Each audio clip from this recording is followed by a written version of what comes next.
Bro, I got limited time, chat. The diseased. Cheers to Quin69. Oh, it looks sweet now. Good raid leading, miss. Thank you very much, man. We're celebrating tonight. Quin69's death. Here, let's just cheers to Quin. Yeah, cheers. I'm glad he's dead. He's not joking. He's not joking. He's not joking, little fucking bitch. The fucking bitch was not joking. He was not joking, little pussy bitch. Is that your boy? No. He's literally celebrating killing me in World of Warcraft Classic. He didn't even play the game at all. He just logged in for 2 seconds to do a dog shit raid league and then get me killed with bad strats. Oh, yeah. Facially gifted a tier 1 sub to Quin Medal. They have given 28 gift subs in the channel.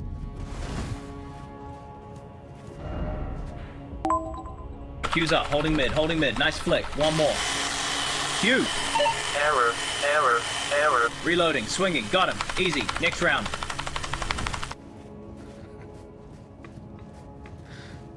Announces he's got only 1 day left to complete the game. Immediately starts reacting for 5 hours. My streamer Sag. In the world, that's a burger just strolling around my yard. Moves like a cow too. And there's a gyro. Guess that's my sheep now. I don't know what's going on, but they're kind of adorable. As long as they don't eat all the grass. Alright, let's see where they wander. Shit. I can't wait to sit here lol laughing for 8 hours watching pure white mob destruction and chat going ham. Wait, what? Keepers of the Flame? That's the next PoE league? Bro, that sounds sick. But I'm way too into Elden Ring right now. I'm not leaving the lands between for a while. Hold up, they're doing Twitch drops? A baby Phoenix pet? Oh, that's kind of cute. All right, chat, you know me. I'm a complete sellout. Pet plus drops, we're firing up PoE. Welcome new viewers. So cringe. You're so cringe. It's actually insane. You're actually insane. These drop anties are so dumb. Like, drops. Whether or not something has drops, legitimately, barely has any weight. I'm talking like, in terms of my weighting, if I'm going to play something, it's like... After like all that rust drop stuff happened was when the other domestic abuse stuff really started.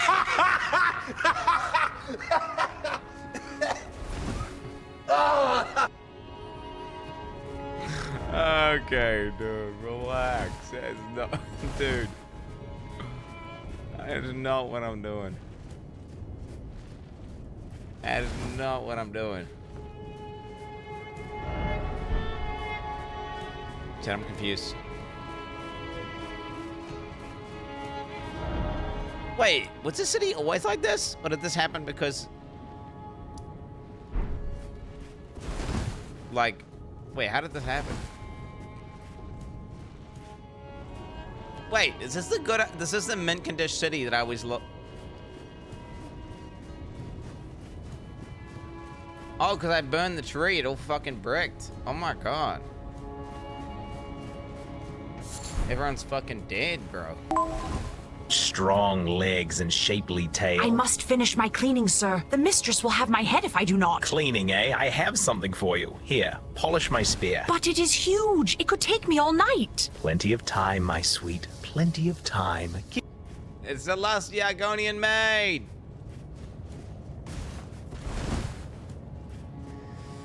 He doesn't know what I don't know. I'm confused. Oh my god.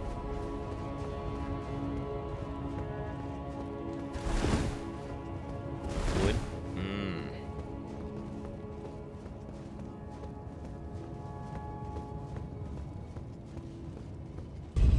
Oh. Where are you going? I'm trying to go to the Erd tree, I guess. I mean... 19 months, sure. I don't know. I spawned in here, bro. Like, I was inside some dragon place. It was flying in the sky, and then... I killed death, and I got, like, death's... essence of death or whatever.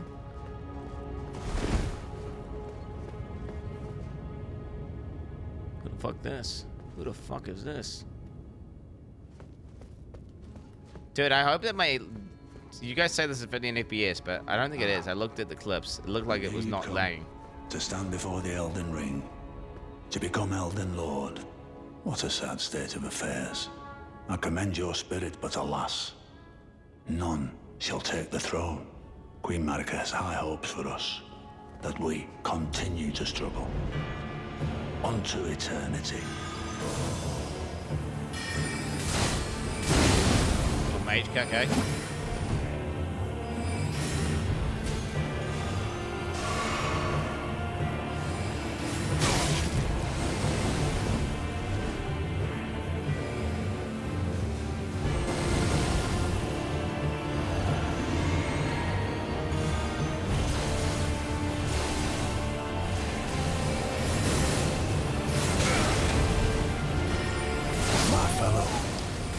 What a bitch ass, bro. What a bitch ass, bro. What a little bitch ass. What a bitch ass, bro. Sir Gideon, you little bitch ass. I was trying to get my pots up and he just one-jumped me, bro.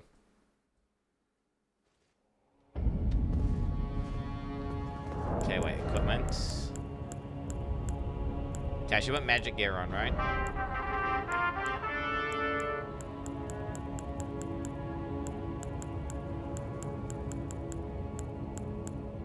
Here we go. 5.5. Silver tier.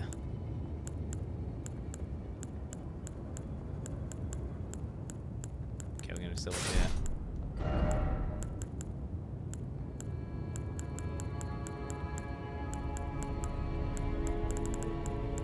What the fuck is a silver tier?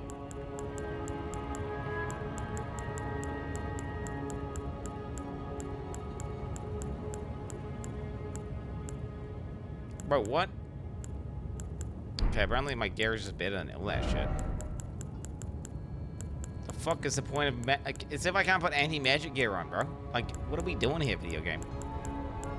I feel like the RPG elements of this game could be a lot more, like, itemization in this game is very mid. Like, they've got good weapon itemization just because they're different weapon arts and everything, but, like, fuck me. The fact, like, I can't put some anti-magic gear on for the magic boss is like, what? Like, gear feels so pointless. The only thing that seems to matter is your talismans and your weapon.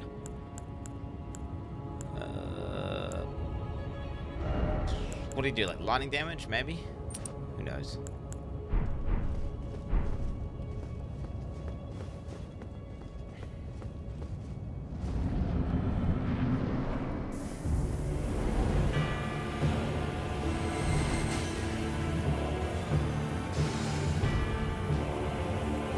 Elden Ring is not perfect. It's one of the best games ever made for sure, but like they could for sure they can make the RPG elements so much.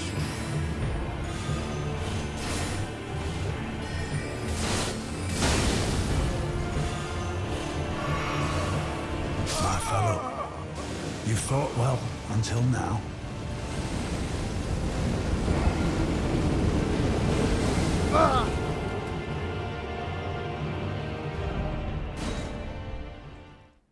Yeah, I just gotta go in and raw dog him, I think. I've just gotta go in and raw dog him. I just can't fuck around trying to like do some other bullshit. I just gotta go in and raw dog his ass.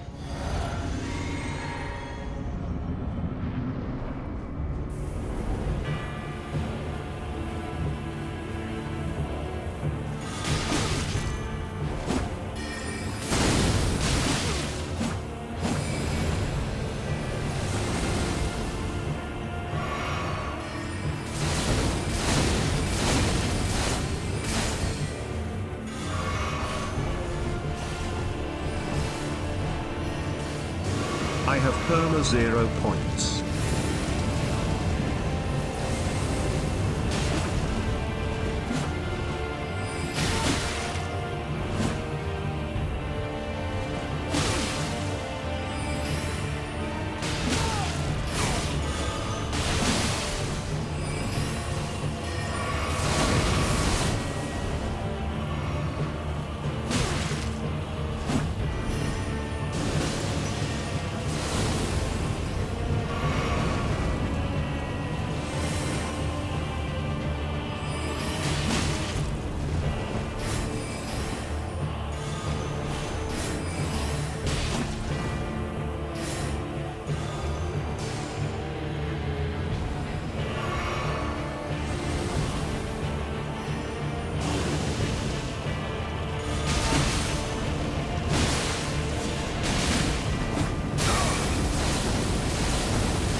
Bitch. Bones. Bitch. A tarnished cannot become a lord. Not even you. A man cannot kill a god. Oh, dude, there it is. There it is, bro. All knowing, all the stuff was this. This is finally upgrades to. Wow, so it's not even.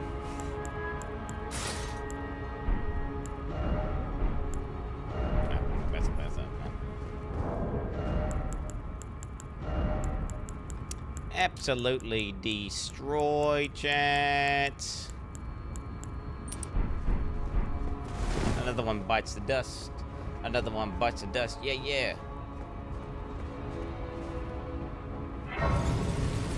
Fucking kills them easy ass. Do you play control? I do play controller for Elden Ring. I used to not. I used to think it was for noobs, but then I decided, fuck it, dude. 30k runes. Shit, 30k runes.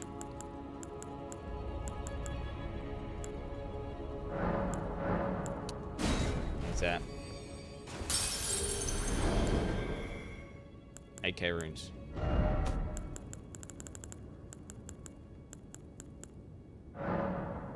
Two, 4, 6, 8, 4.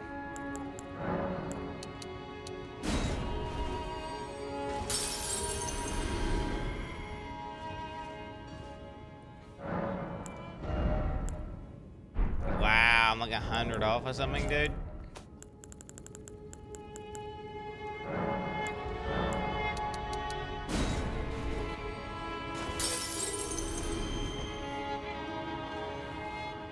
That's enough, right? Thank God.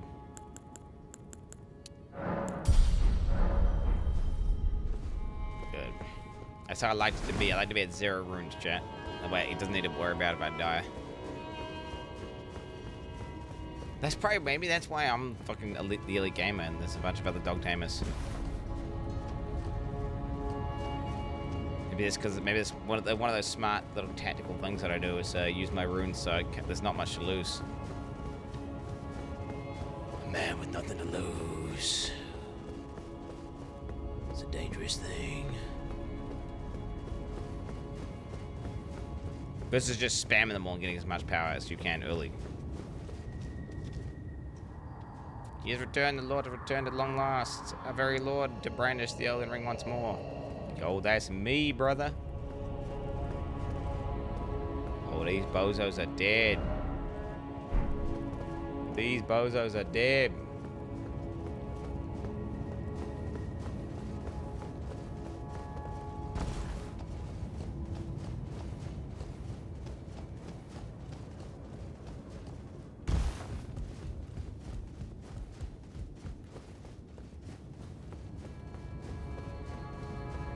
Oh yeah, look.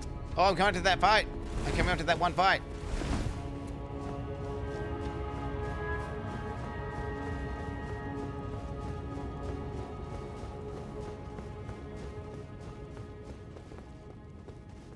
Chaff, by the way, I killed all these bosses with naked with a club, so all these bosses are at the fight, chat, I'm like really good against.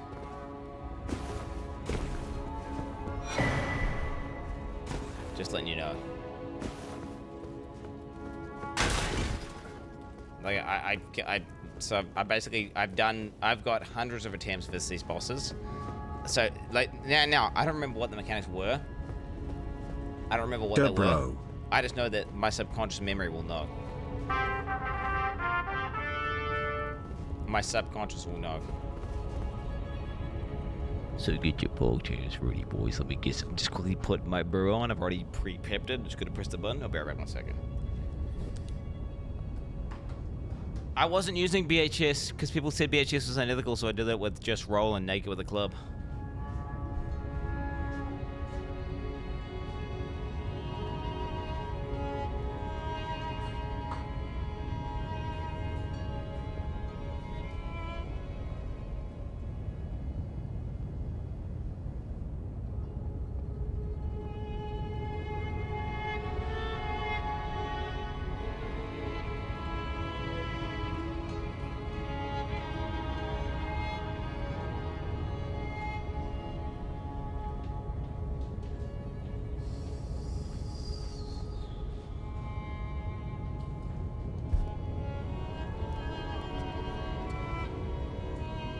What in the return? Wait.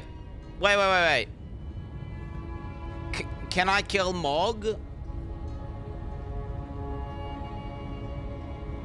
After I kill this?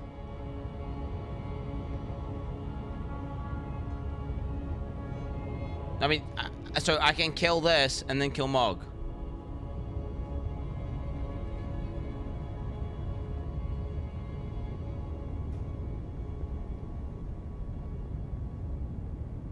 You're doing Mog whenever. Okay, good. Go already. My coffee's getting made, bitch. It's cooking right now. It's coming out of the thingy.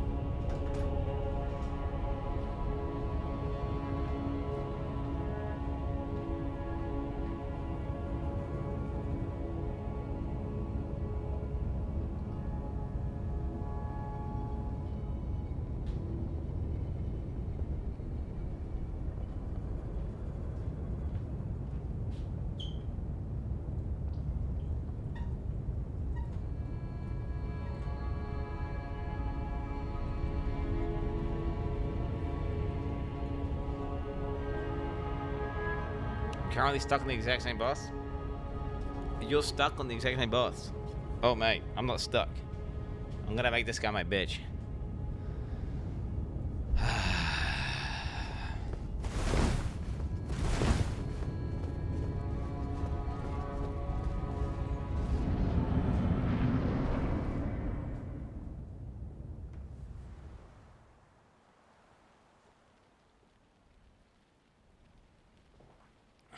I don't know if I'll do him first try, chat.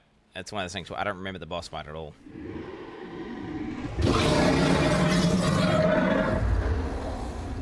It's been a long while, Morgoth.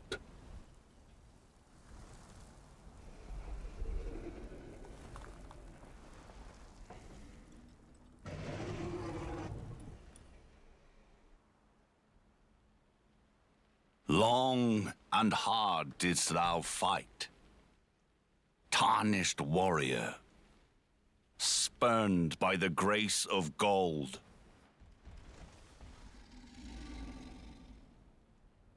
Be assured the Elden Ring resteth close at hand.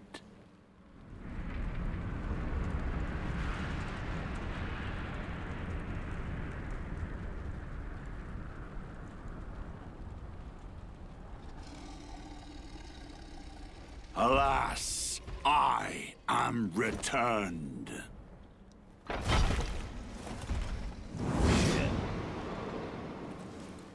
Oh, shit. To be granted audience once more. Shit.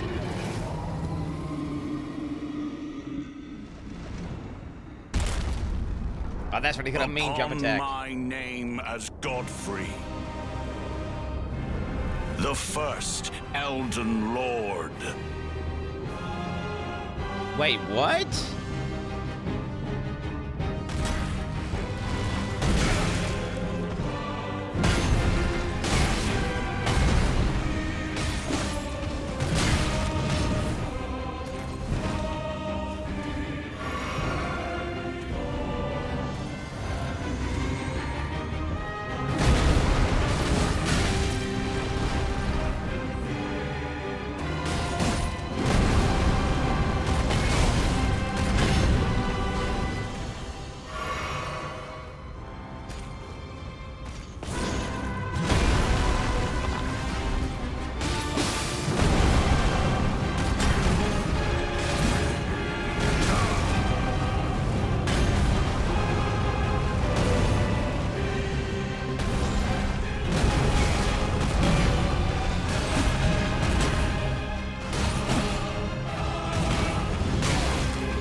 Long and hard have I subscribed. Oh shit, he's gone. That will be all. Thou didst me good service, Sirosh.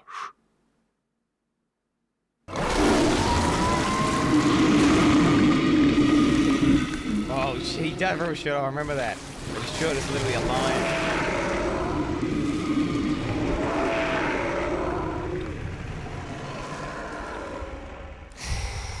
Okay, log in. I don't remember this phase at all.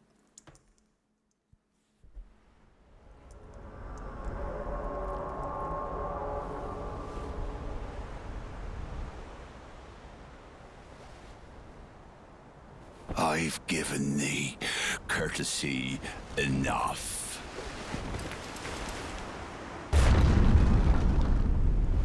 Oh shit. He's gone berserker mode, bro. This guy's literally me, bro. This is just me. This guy's just me IRL. Oh god.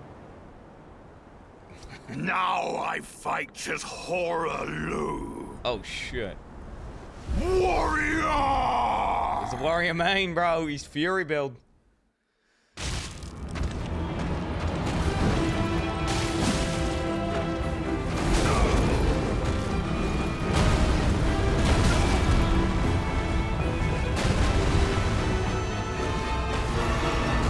Ah shit, he's got a delay.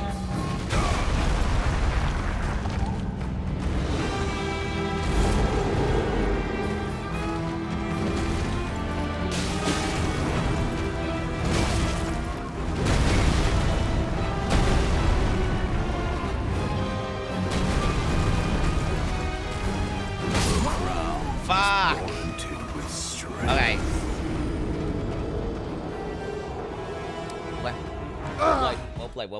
Well played. Yep.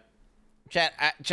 Dude, it's my first time fighting the boss. Like, oh my god, he didn't just instantly one-shot the boss. It's my fucking first time fighting him in like 4 years or some shit.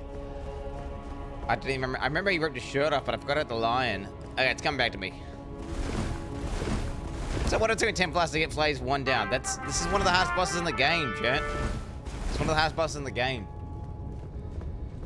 Now I do have a few hundred attempts on him though, so I do like 3 or 4 years ago. How many years ago it was? I feel like this guy is probably the coolest boss in the game, by the way. I'm just saying. Out of all the bosses, I feel like this is the coolest boss in the game.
Lil Chugger.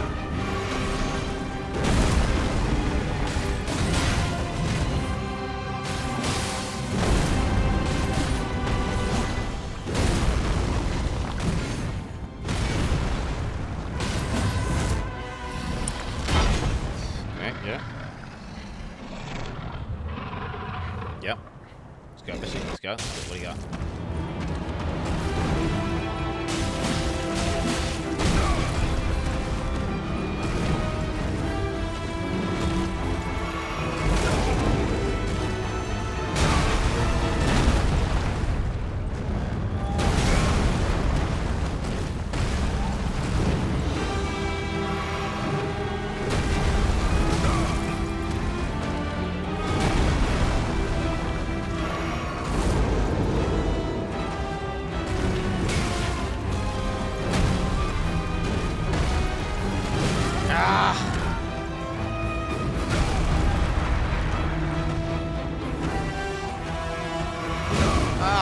God damn it.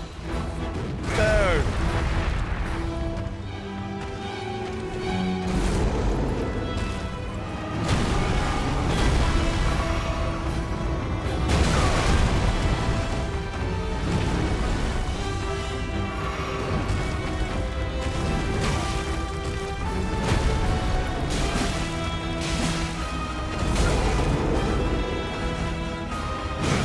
Oh my god, dude. He's crazy quick. What the fuck? Yeah, I definitely have way more experience in phase 1. I have a million times more experience in phase 1. Phase 2 was like foreign to me. Maybe I fucking cheesed it at the end of, maybe, I don't know what happened. LMFAO. What happened?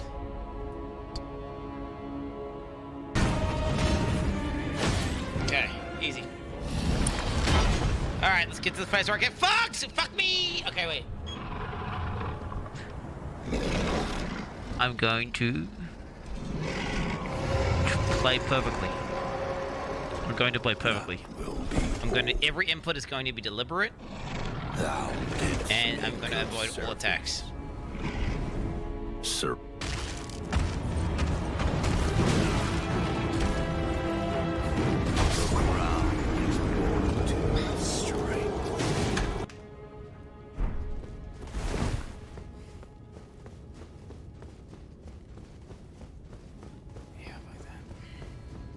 That was way too ethical back then. I don't know what happened. Somehow I got gaslit by chat into being so ethical. Yeah, so I'm really good at phase 1. So I got to the point where phase 1 was a joke. I feel like I didn't do... Did I even kill this guy? Now it's coming back to me. I feel like I mustn't have done phase 2 properly. I must have cheated on phase 2, right?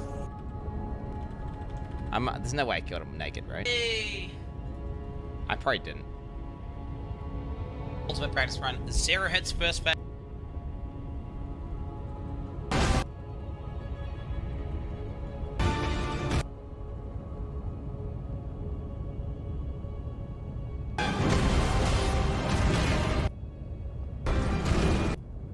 Practice and get better. Regardless. Nah. Did I? Wait, did I? I don't know if I did kill him with the club. I don't know if I just bitched out.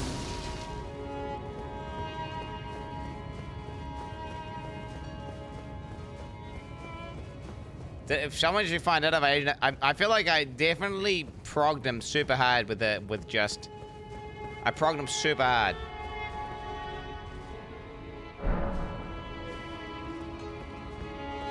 I'm gonna kill him super fast, chat. The reality is I've got hundreds of attempts as this boss. Phase 1 feels like I instinctively know the timings, right? Like, subconsciously it's there. Phase 2, I feel like I don't know the timings as well. But obviously I have beaten him before. And I have got lots of attempts. You've got to be kidding if you think you're going to get 10/10 Ubers. You're going to end up crying in a corner again after dying with 2/4 void stones. Just like you have for the past 3 years of PoE. Watch this.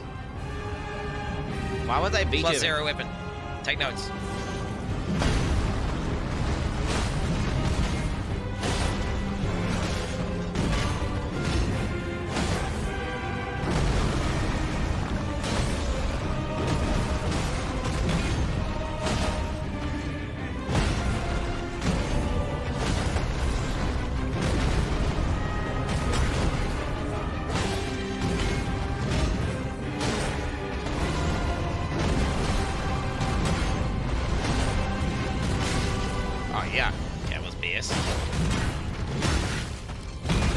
Okay, dude. Lucky shot.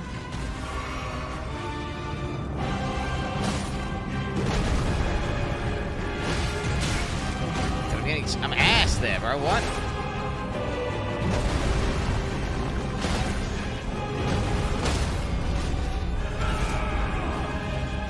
Ah, barbaric rock. Okay.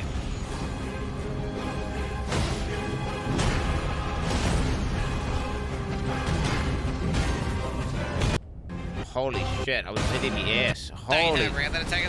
I must have did I? Holy shit! That took it, bro. Why was I so masochistic here? I think I put on gear. I must have put on gear.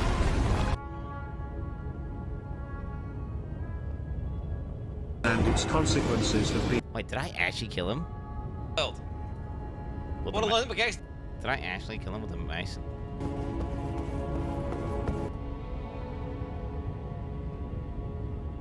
I don't even know what happens when... The one-man circle. What am I doing here, bro? Alright, so it should be like right here.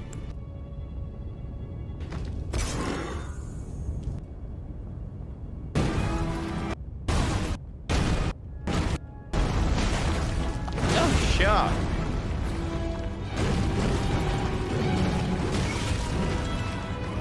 Fuck! Chuck! Chuck! Oh, I'm so bad, bro. Bad. Hang it, that's fine. Chuck!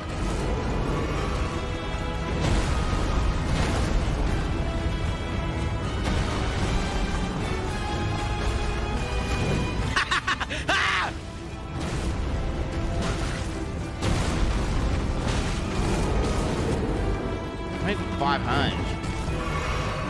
You did. Okay. Okay, so I can kill this guy easily. Okay, I'm a god gaming beast. So I must say, that's okay, so, okay. That was at the plus 25 club. But, I mean, I'm using a plus, I mean, yeah. Okay, so wait. Okay. Shit. No, what I'm saying is I'm god gamer, okay? That's what I'm saying. This is gonna be easy. It's gonna be easy as fuck. Wow, I thought I did it with the... I thought I did it with gear. I figured I must have pushed out, but no, I didn't. So I get through phase 2 and just win. So I just win. All right, this is a trick.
That attack, whatever that attack is, I'm not ready yet.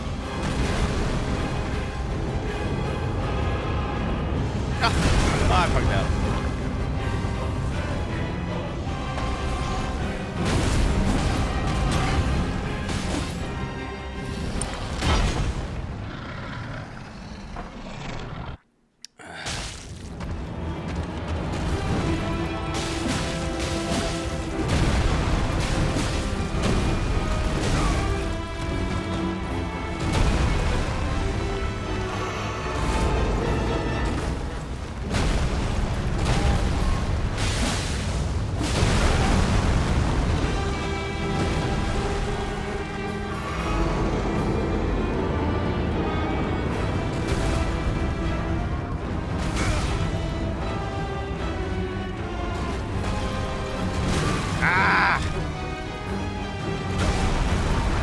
Timing's hard.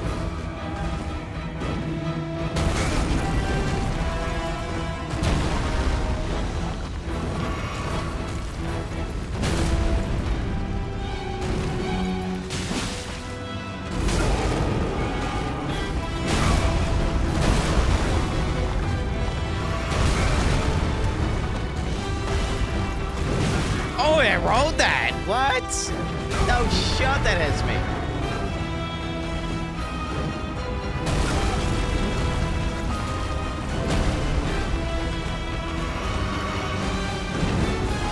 Oh, here we go, here we go.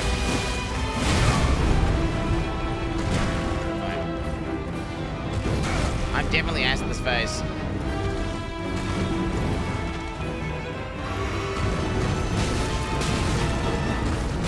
Oh my god. How long does that combo go for? Oh my god.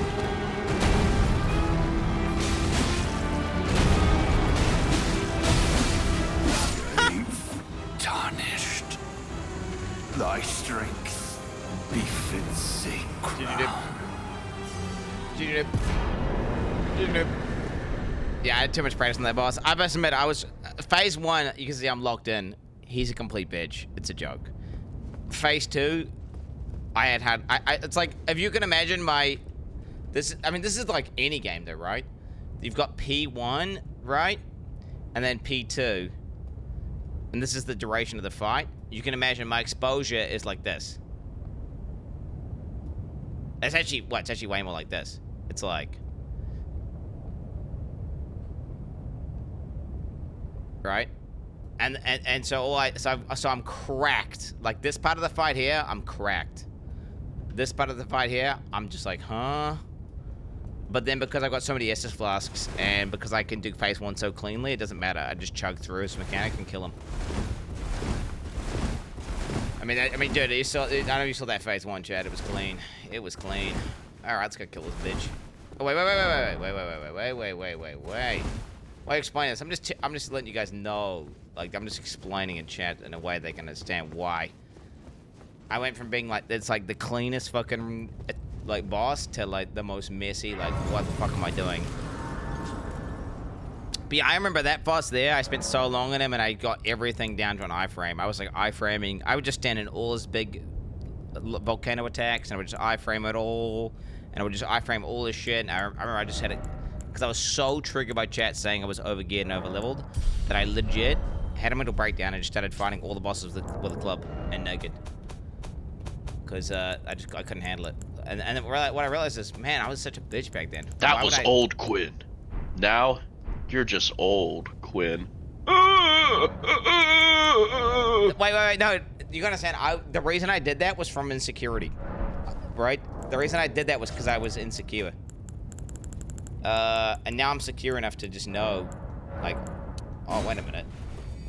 Who the fucking cares, mate? Like, what? I'm just doing the fucking game. Fucking care. It's like, that was just like, I did it out of insecurity.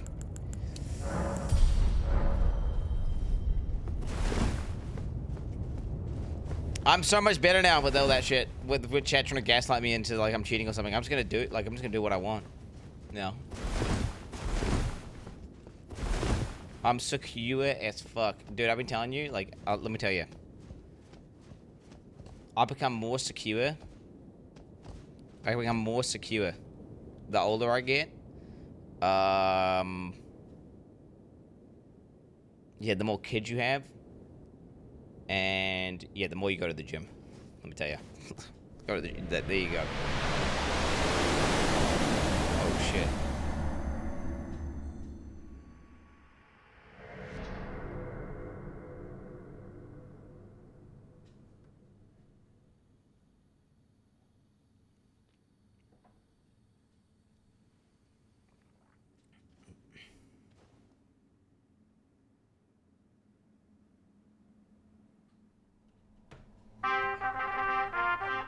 Holy shit, Booba! Wait, I don't remember this being a dude. I thought, wait, a chick? Well, I'm so confused. It's a girl? I thought it was a dude.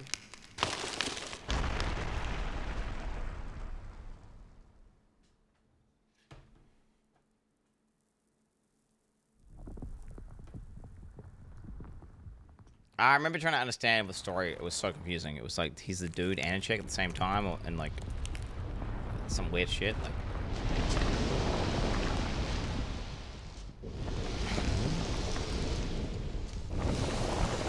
you never job. You just stuck in the earth tree.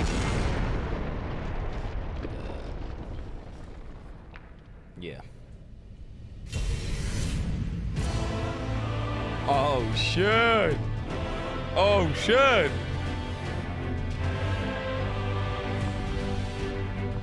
I almost want to use a more shit weapon just to make the fight last a bit longer, but actually I need to get ready for PoE prep so we can.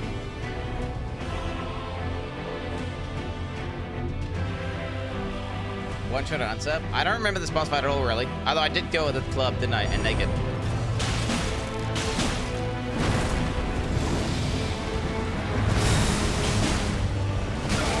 Ossitate_ gifted a tier 1 sub to secure_ creator.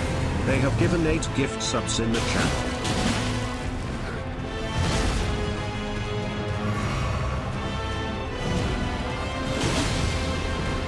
Shit, what's done? Dodge it.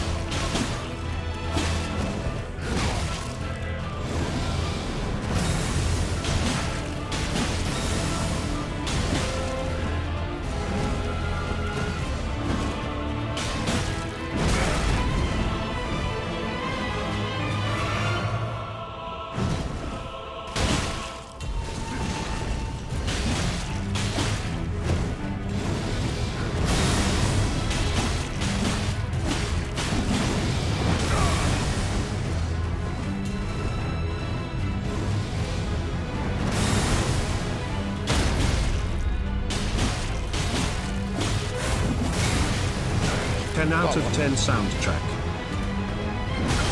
Roll that, roll that, roll that.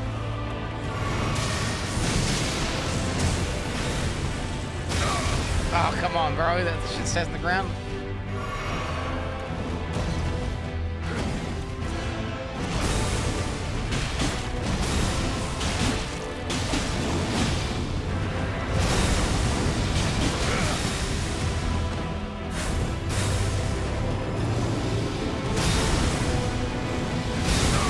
Jump that, bro. You can't jump it.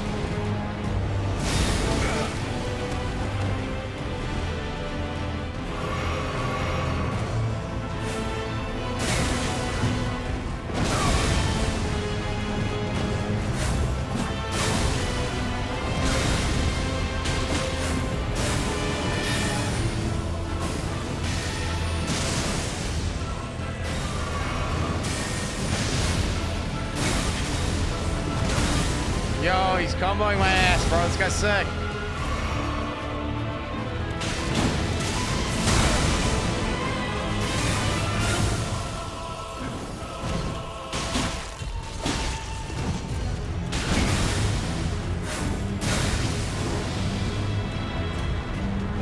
I rolled that! I rolled that! Oh, nice. Oh, wow, he got me. Radagon! Radagon! Okay. Oh my god. That guy looks sick though, bro. The way he like TPs and throws shit. Marika and Radagon are the same female and male self. They even have children, Millennia, Mikella. It's basically self-sist after Marika ditched Godfrey. Classic George Martin.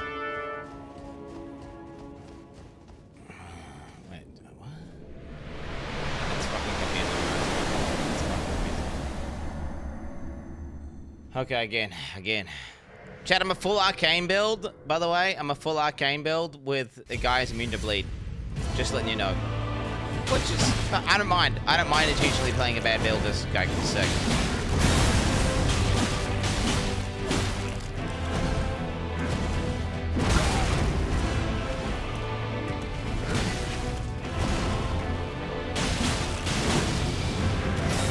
My guy's effectively like level 50 right now.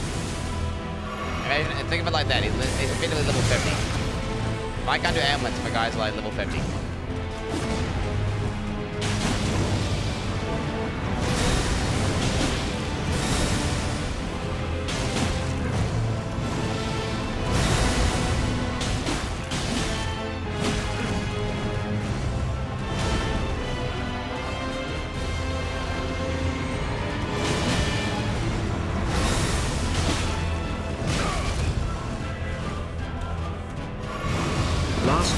We were here, Insta was still here.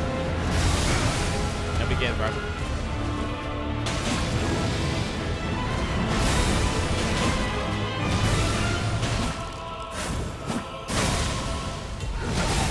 goodness.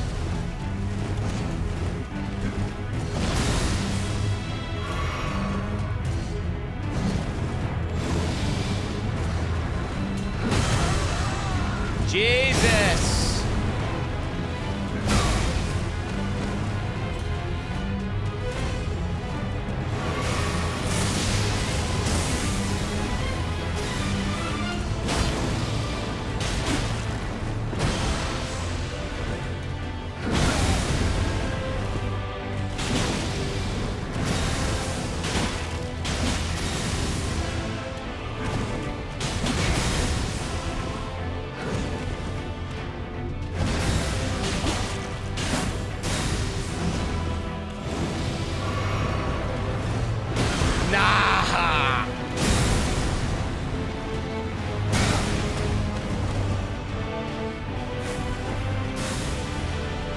The way he walks and just TVs and shit is so sick.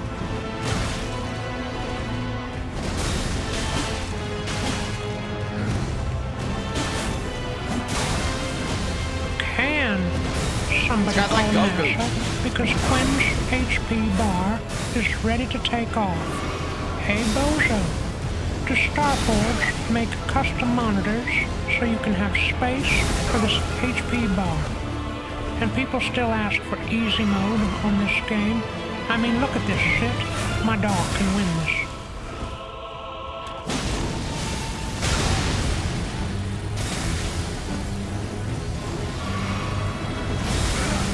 Oh my god. Are these jumpable attacks? It must be jumpable, right?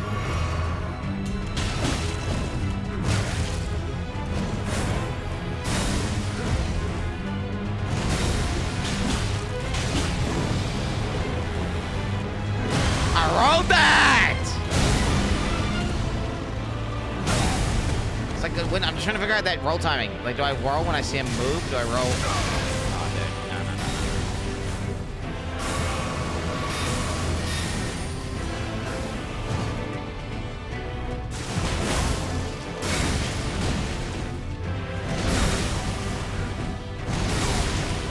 HP bar so big it is going to travel over to the PoE league. Lol.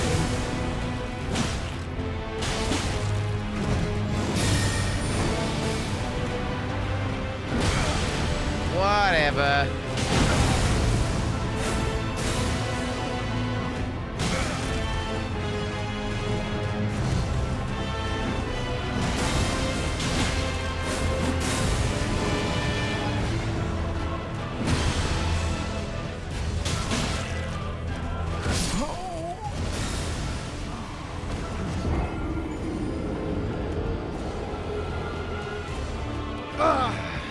Yep, chat. So, guys, Arcane 0 versus Guy, right? Because he's Arcane Cosmetic is brain. Chat, Fat long.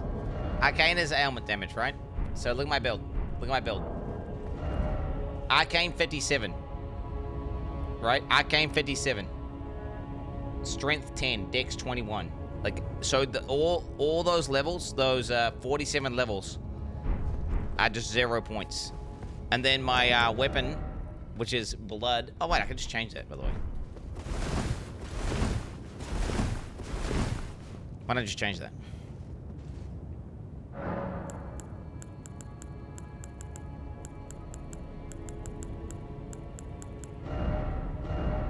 Let's do anything. This doesn't matter.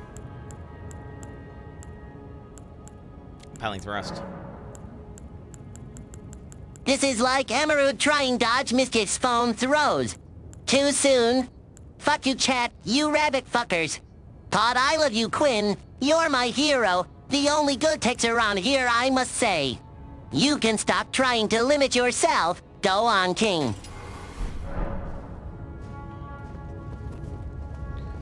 What up, Biscuit Head? Nice to see you playing a game without having to cheat with mods. It's about time you got back to playing games how they're supposed to be played. Over 290 deaths on your second playthrough. We're truly in God Gamer territory here. Anyways, glad to see the DLC is really good. Don't forget to get your lifts in today and get some protein so you don't look so small. Jamal out. A boba. Kitty Jam.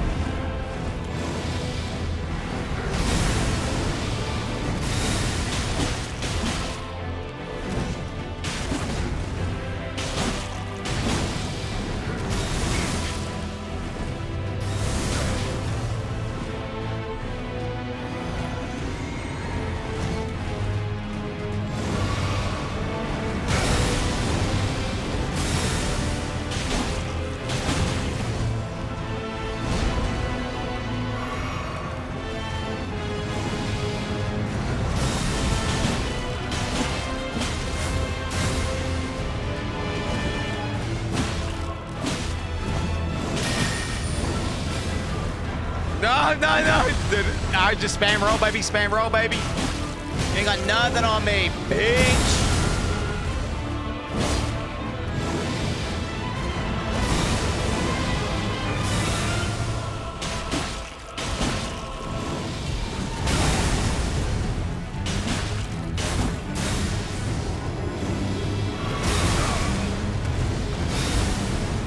I can jump this. That's so bad.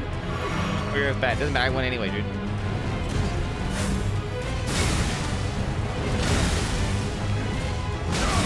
Lucky. If I lose this, I suck.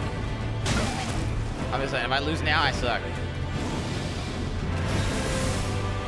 There should be no way I lose here, chat.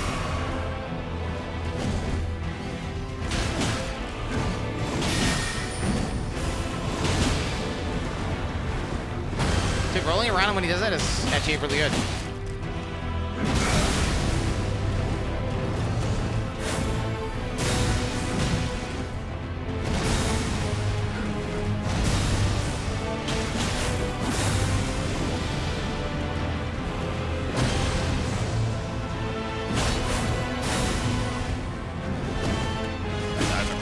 I can see his attacks where he does them. I'm inside his head now. I've solved it.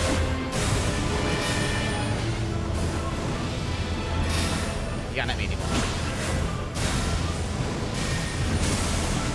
He cannot hit me anymore. I'm actually immune to damage. He's dead. Yeah, I don't know, something clicked and I just understood his attacks. He's just dead, bro. It's like basically I just became Neo and the game went slow motion, dude. And I'm like, oh, what the fuck? Bullet time mode, bro. Activate. Just kill him. Bullet time mode. That easy.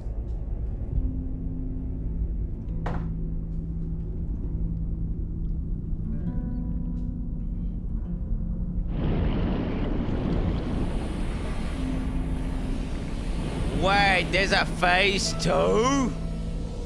I thought that was a separate boss fight. In my mind, it was like this guy, and then there was like the big weird dragon thing. Oh, this guy's a joke, isn't he? This guy's a joke. I don't remember what I did to kill him. I think what I did to kill this guy. I just ran at him. I just sprinted at him and kept attacking. That's what I did. And just hoped for the best. I think Limp Biscuit said it best. Keep rollin', rollin', rollin'. Radagon D's nuts all on your face.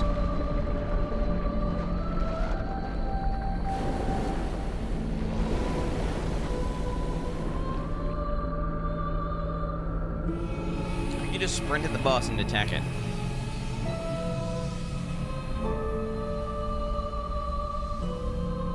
Oh shit, bro. Oh shit.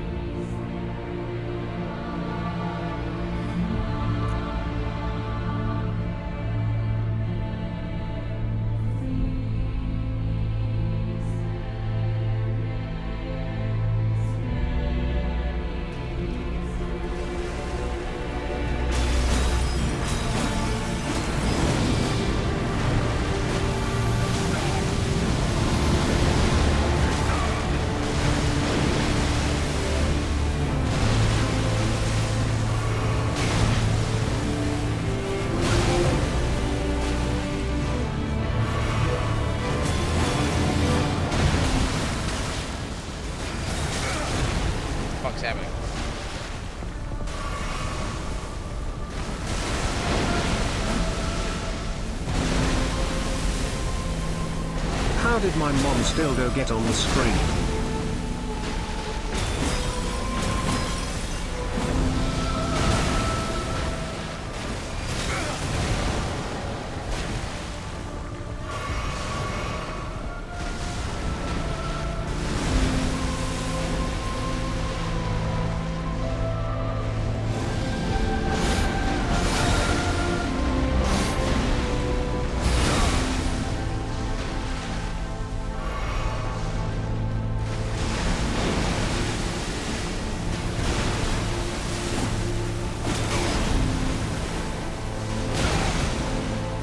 Not going too well. I remember nothing about this boss. I was killing it.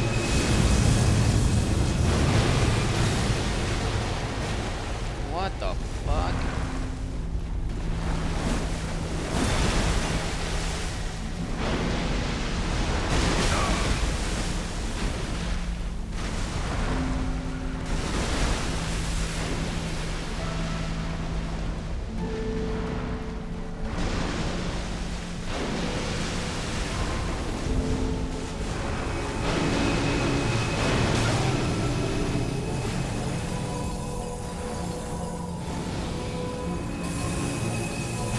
Huh?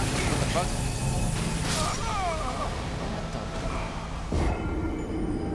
Bro, I don't know what the fuck was going on. I don't know. I had no idea what was going on, bro. I'll be honest, I don't remember this. I think I just one-shot this boss first try. I do not remember. I remember the big dragon. Okay, dude, fuck this.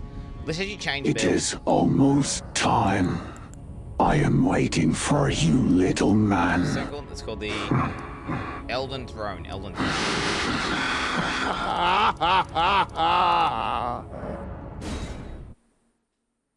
Curse you, Quin!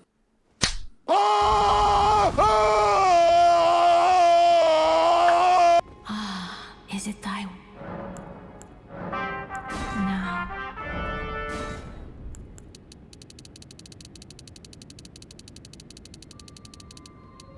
Big endurance.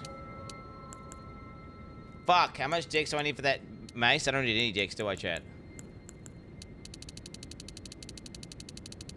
Do I need any dex for that mace, chat? I don't think I do, right?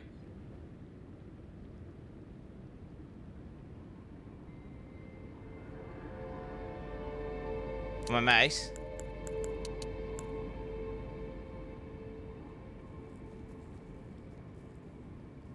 How do you check without... Haven't I rebirthed now? I can't check.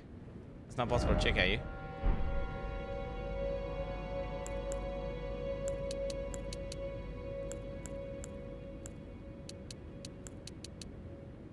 Fuck. Nice. Nice. Nice.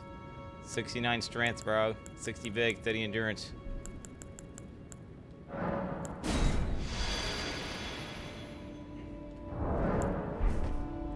I have not farmed once with my big boy mace out. Where's he at? We're busting out the mace. We're busting out the mace. I don't want to have to, but we're gonna bust out the mace. We're gonna bust the mace out, boys. It's your time, mace. Does it look like it? It was 12 dex! You said it was not. It's 10. All you guys have said it's 10, man. Is it thy way? I don't have enough things, do I, chat? That's not enough. Someone do the math here. 200 times 19, 400 times 3, 800 times 7, maybe?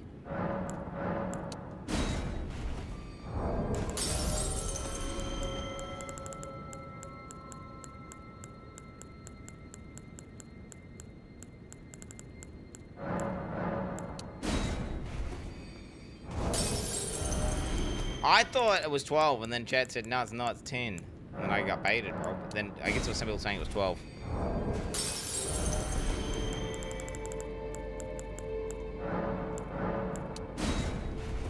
Oh, we're not even close, are we, Chad? We're not even close. We should just stop now. Is it thy wish to yet again? Wait, boss souls? Oh, true. Wait, what?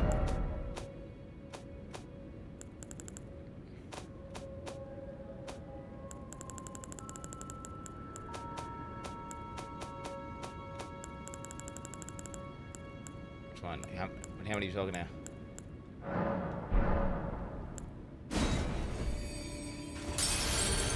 Do you have a guide for this Elden Ring build?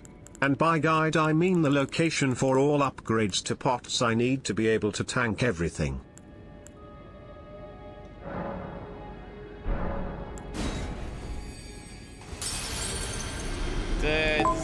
No, I want to build a shed. How much is it going to cost me this? $10 million is the total cost, and don't worry, it won't take long till it's built. Oh, very nice. This is a very potent shed. I love it.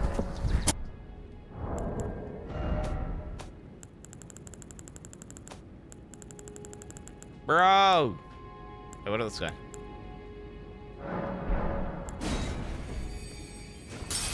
Oh my god, it's only 30k, Chad. Is it thy... I just rebirth. Be not alive. How do you do it again? Oh, fuck. You gotta see.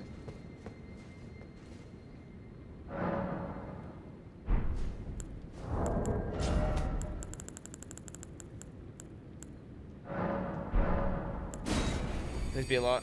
It's 30k only! my god. Chet, I don't farm. I've never farmed once this entire playthrough. Grinding, though, that's ethical. Everyone has to grind to level 200 before the first boss, Chet. Grinding is not farming. Don't get it twisted. Just have to grind a level 30 weapon.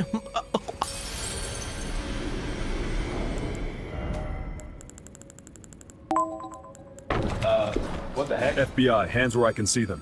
What is going on? Sir, you're under arrest for excessive farming, over-leveling, and too much rolling. That's not even what you Let's go, you fat hobbit. Are you serious right now? Be not alone.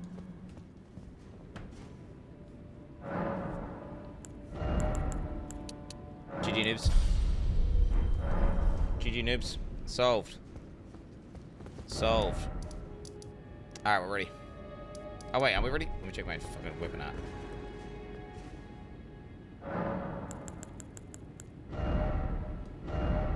What am I right now? Is there any cool one? Anything that could be cool for Elden cockass? I think yeah, he's basically fire and water. I don't think fire would be good versus him or anything. I feel like just raw dog strength scaling, right? I think just strength scaling. Holy nah. These are all lame It's fine. abilities. Everyone's got fancy carbon bows. I bring one tube and suddenly I'm... Overgeared! It's still shoulder fired, same thing. That is a rocket launcher, bro! You're a fat hobbit! Wow, real sportsmanlike. That's already what it is.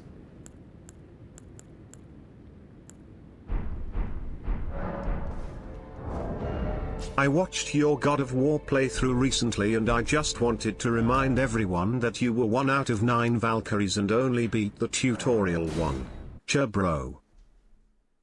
God of War, I'll be real, God of War's awesome story. He's going to do a no shadow fragment run in the DLC, right, chat?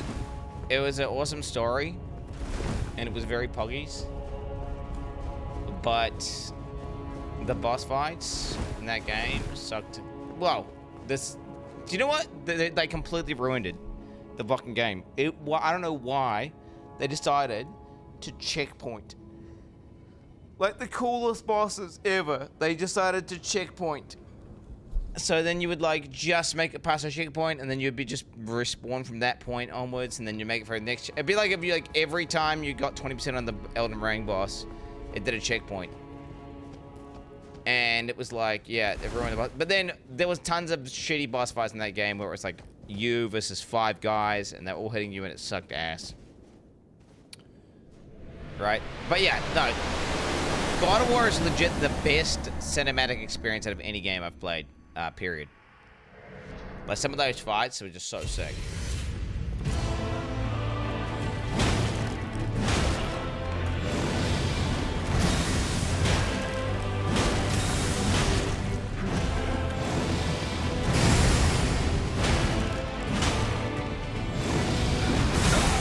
Lucky, bro.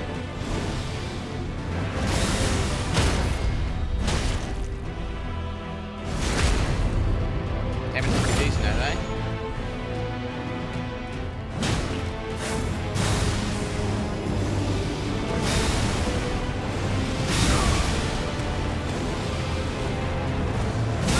Dude!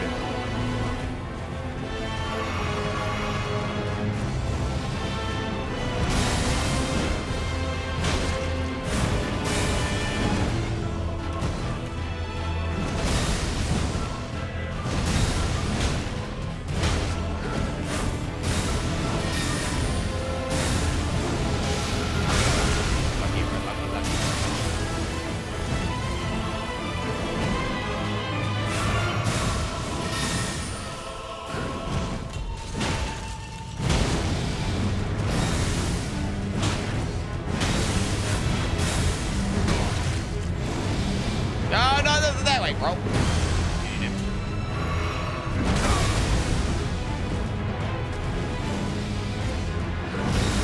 Strength builds are unethical.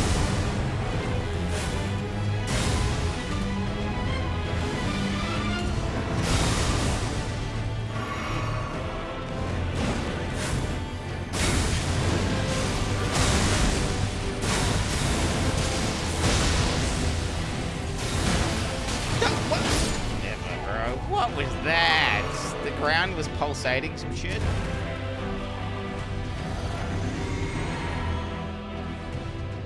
Wow, that was fucking annoying.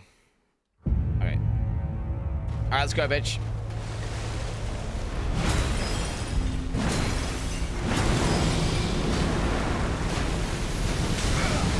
What is that? What are you supposed to do there? What is that?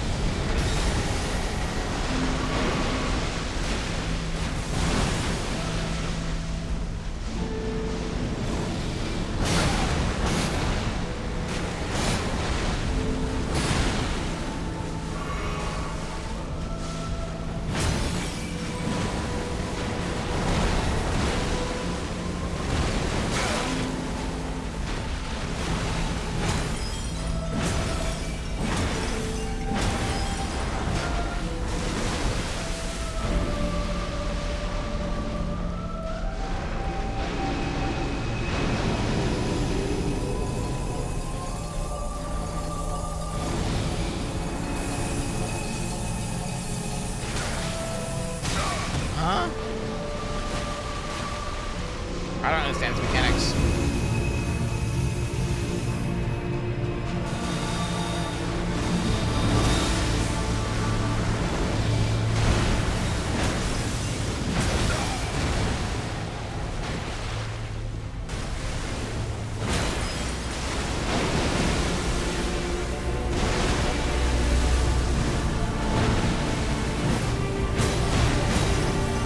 I'm going to town, I'm going to town.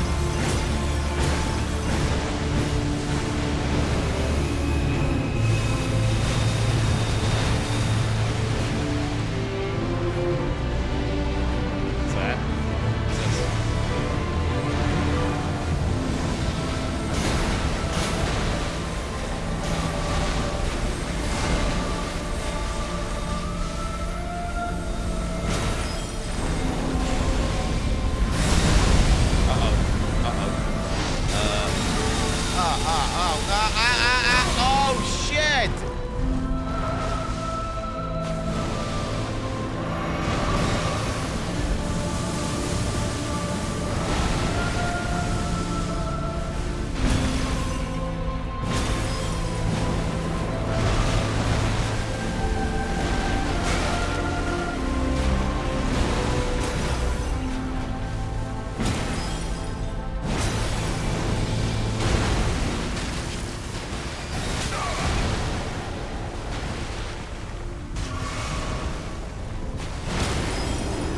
Shit, we got him.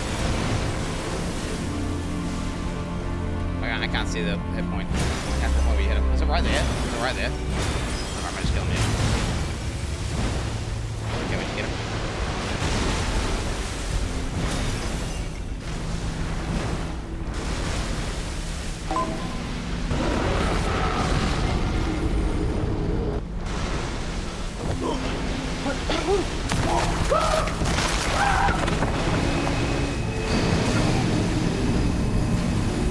Oh, she's doing some bullshit Elden Ring bullshit.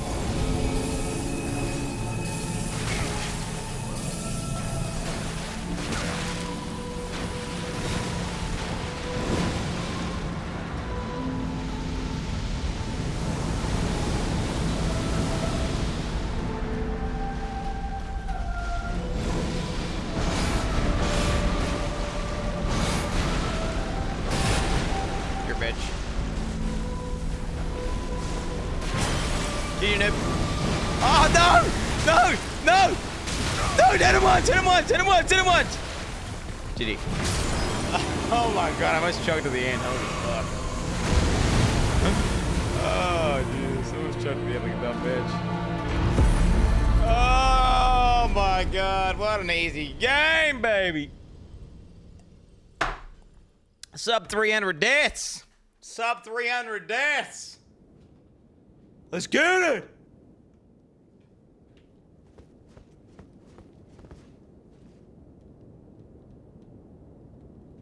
Let's grab my 0 souls real quick. Let me grab my 0 souls. Oh wait, where's my Ronnie? Wait, where's my Ronnie ending? I got my Ronnie ending.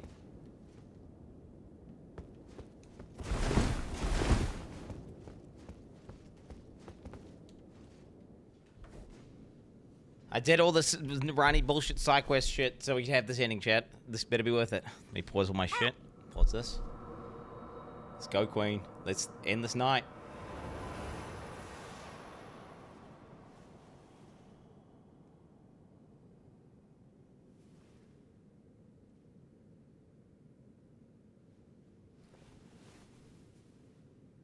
The battle is over, I see.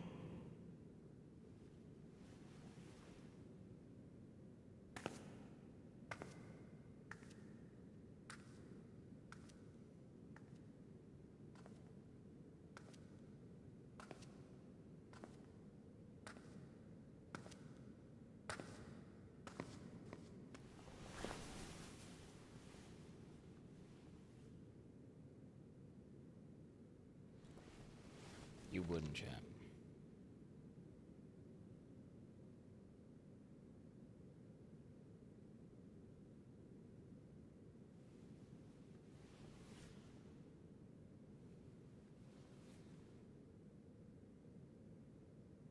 I do solemnly swear to every living being and every living soul. Now cometh the age of the stars. 1,000-year voyage under the wisdom of the moon. Here beginneth the chill night that encompasses all, reaching the great beyond. Into fear, doubt, and loneliness, as the path stretcheth into darkness.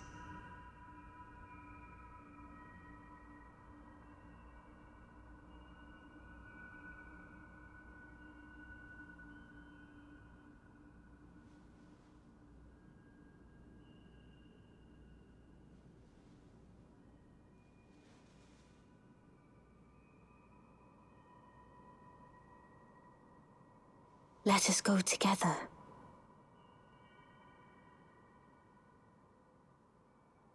Oh shit, there she is. My queen. My queen.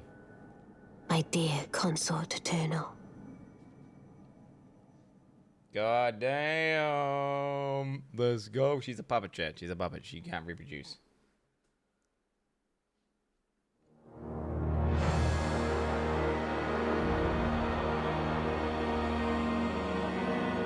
Book created by Hidetaka Miyazaki and George R. R. Martin. Director Hidetaka Miyazaki. I can't keep up with these names. Hey, there it is, bro. Elden Ring destroyed Zizaran. Down. We are ready, chat. We are ready for the day. L. C.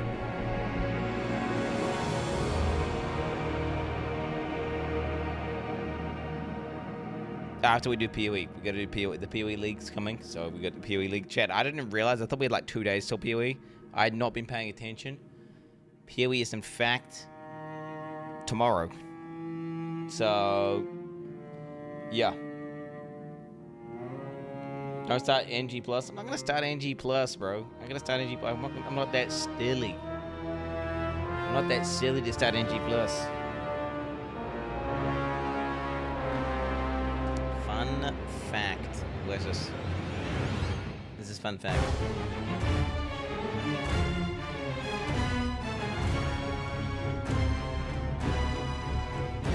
Fun fact, the lady who does Rani's voice is one of the voices actors in Slow Horses in Apple TV. She sounded British, yeah?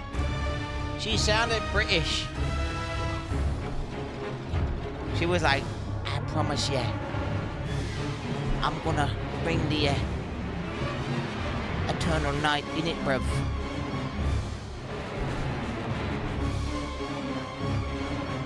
That's what, dude, that's how she was talking. I swear. Yeah. I actually watched Slow Horses season 1. It was actually pretty good. But then I couldn't watch Slow Horses season 2, so then I started watching Hannibal instead. And I deep dived. I watched all of Hannibal. Bro, can we just be real with Hannibal, by the way? Like, it's a good show and everything, but dude, it's... why did everything have to... They were spamming. Just metaphor, symbolism, personification. Like, to the point where it was just pretentious. They didn't let... Every second, every shot, they needed to, like, fade in some bullshit, which, like... It was incessant. And then they just got so ridiculous with how they were murdering people to the point where it made no sense.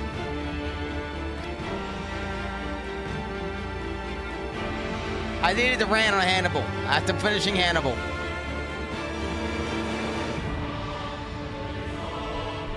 Like, he would, on a whim, decide to kill a guy. He would murder the dude, do a full cosplay, have the guy, like, hung up. He's got wings. They've got all the shit. And it's like, you're telling me... Okay, they can't hear what I'm saying. Yeah, let's skip this. You're telling me, bro. You're telling me. There wasn't a one bit of CCTV footage of the guy bringing in, like, fucking 40 meters of rope, fucking 5 glass panels. I mean, he would have had to have a moving truck. He would have had to be there for like 4 hours rigging this shit up. Oh, but he just perfectly, like, get the fuck out of here. And you know what's crazy is that I started watching the first season of Dexter again, and I was like, oh my god, this is so much better than Hannibal. It's just so much more believable and realistic if you were killing people. Like, he's setting up the kill room and he didn't have an extension cord long enough. That's how it would be. Not like this perfect killing with no evidence and they have the person sliced into 5 pieces in between glass panes and it's in a fucking... Like, no, dude. Get the fuck out of here, bro. Dexter season 1, bro. Sergeant Dokes? Sergeant Dokes, bro? Oh my god. Dude, I'm sorry. Hannibal, I feel like is overrated. Hannibal's overrated. Just saying, Jet. It's a good show, though. Good show, pretty cool, but it just came off... to me, it got to the point where they were just taking the piss, and it was actually pretentious. To the point where, like, they were sacrificing telling a good story for the sake of, like, we need to have this totally symbolic shot, and, like, look, these guys need to... We need to line this up, and then he needs to do the exact same thing, so then we're going to have a parallel scene at the end of this fucking episode, and we can fade in on this... Oh... Hi, Doctor, I am very sad today. There's a great clown in town you can go see in town tonight named Quin69. Hey, Doctor, I am Quin69. Left, up, right, up. Scurry. Up. Did it say up, left? No! No! No! Is complete.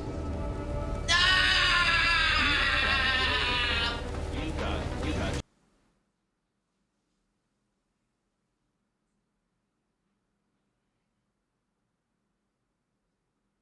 Take this.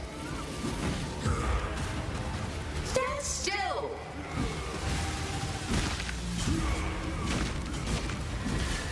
Do what I say.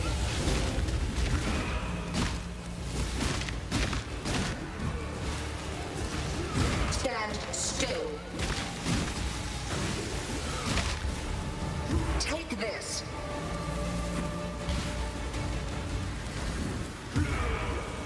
Do what I say. Stand. Yes! Fucking you! Fuck the fucking memory game! Fuck that boss! Enjoy our contests. There it is, dude. There it is. There it is. There it is.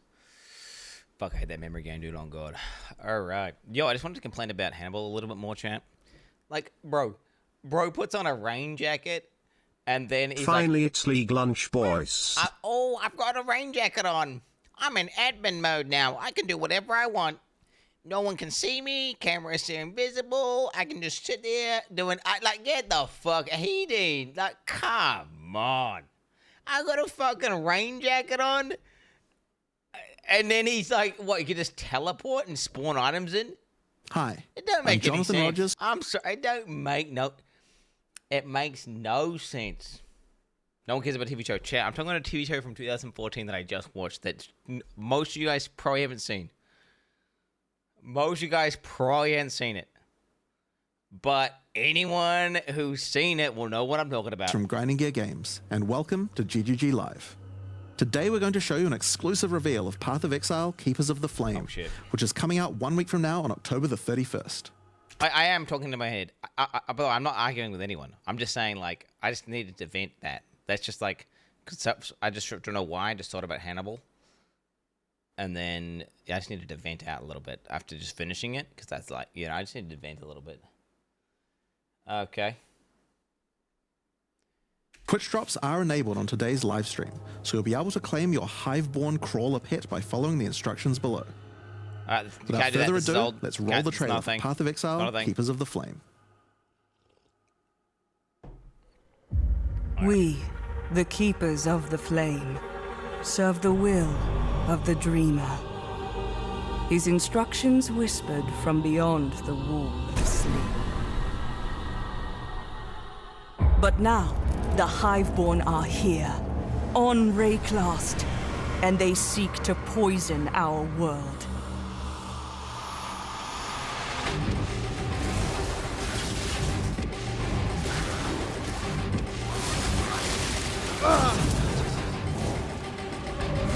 We must close their breaches, destroy their hives, slay their breach lords.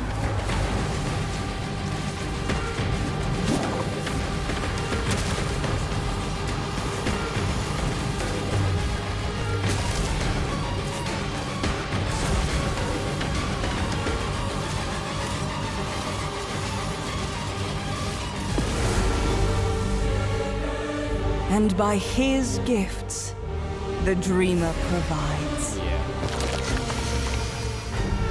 They brought this war to our world, but we shall end it, whatever it takes. Oh, shit.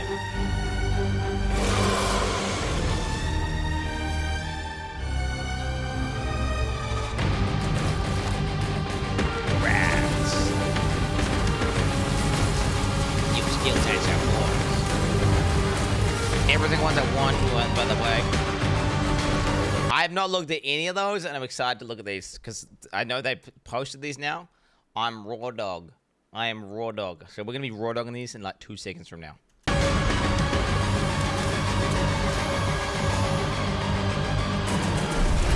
Fuck the new trade system, chat. Is it a trade league angle? I don't know. With the instant trade, man.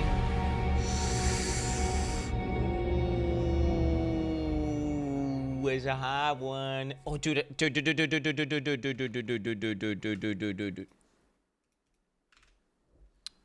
File. New. Make sure loot filter setup. Make sure logout macro setup. Make sure tabs setup. Make sure awakened trade setup. Make sure keybinds setup. New PC, by the way. I got a new PC. So I have not played PoE1. I don't even know how to. So I haven't even Path of Exile. I don't even have Path of Exile. Oh my god, dude, bro, install POB. Install POB. Install PoE. I guess I should just do that now. How do you even do it? Should I do it on Steam, chat? Oh wait, I think there's a reason why I didn't. I felt there's a reason why I didn't do it.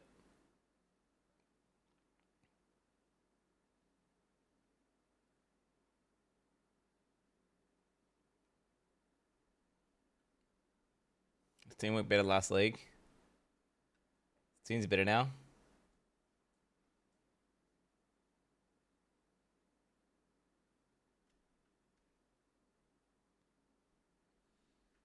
Alright, what did I do, yellow? I'll do Steam. I'll just start Steam gaming, eh? We'll just start Steam gaming. Fuck it, why not?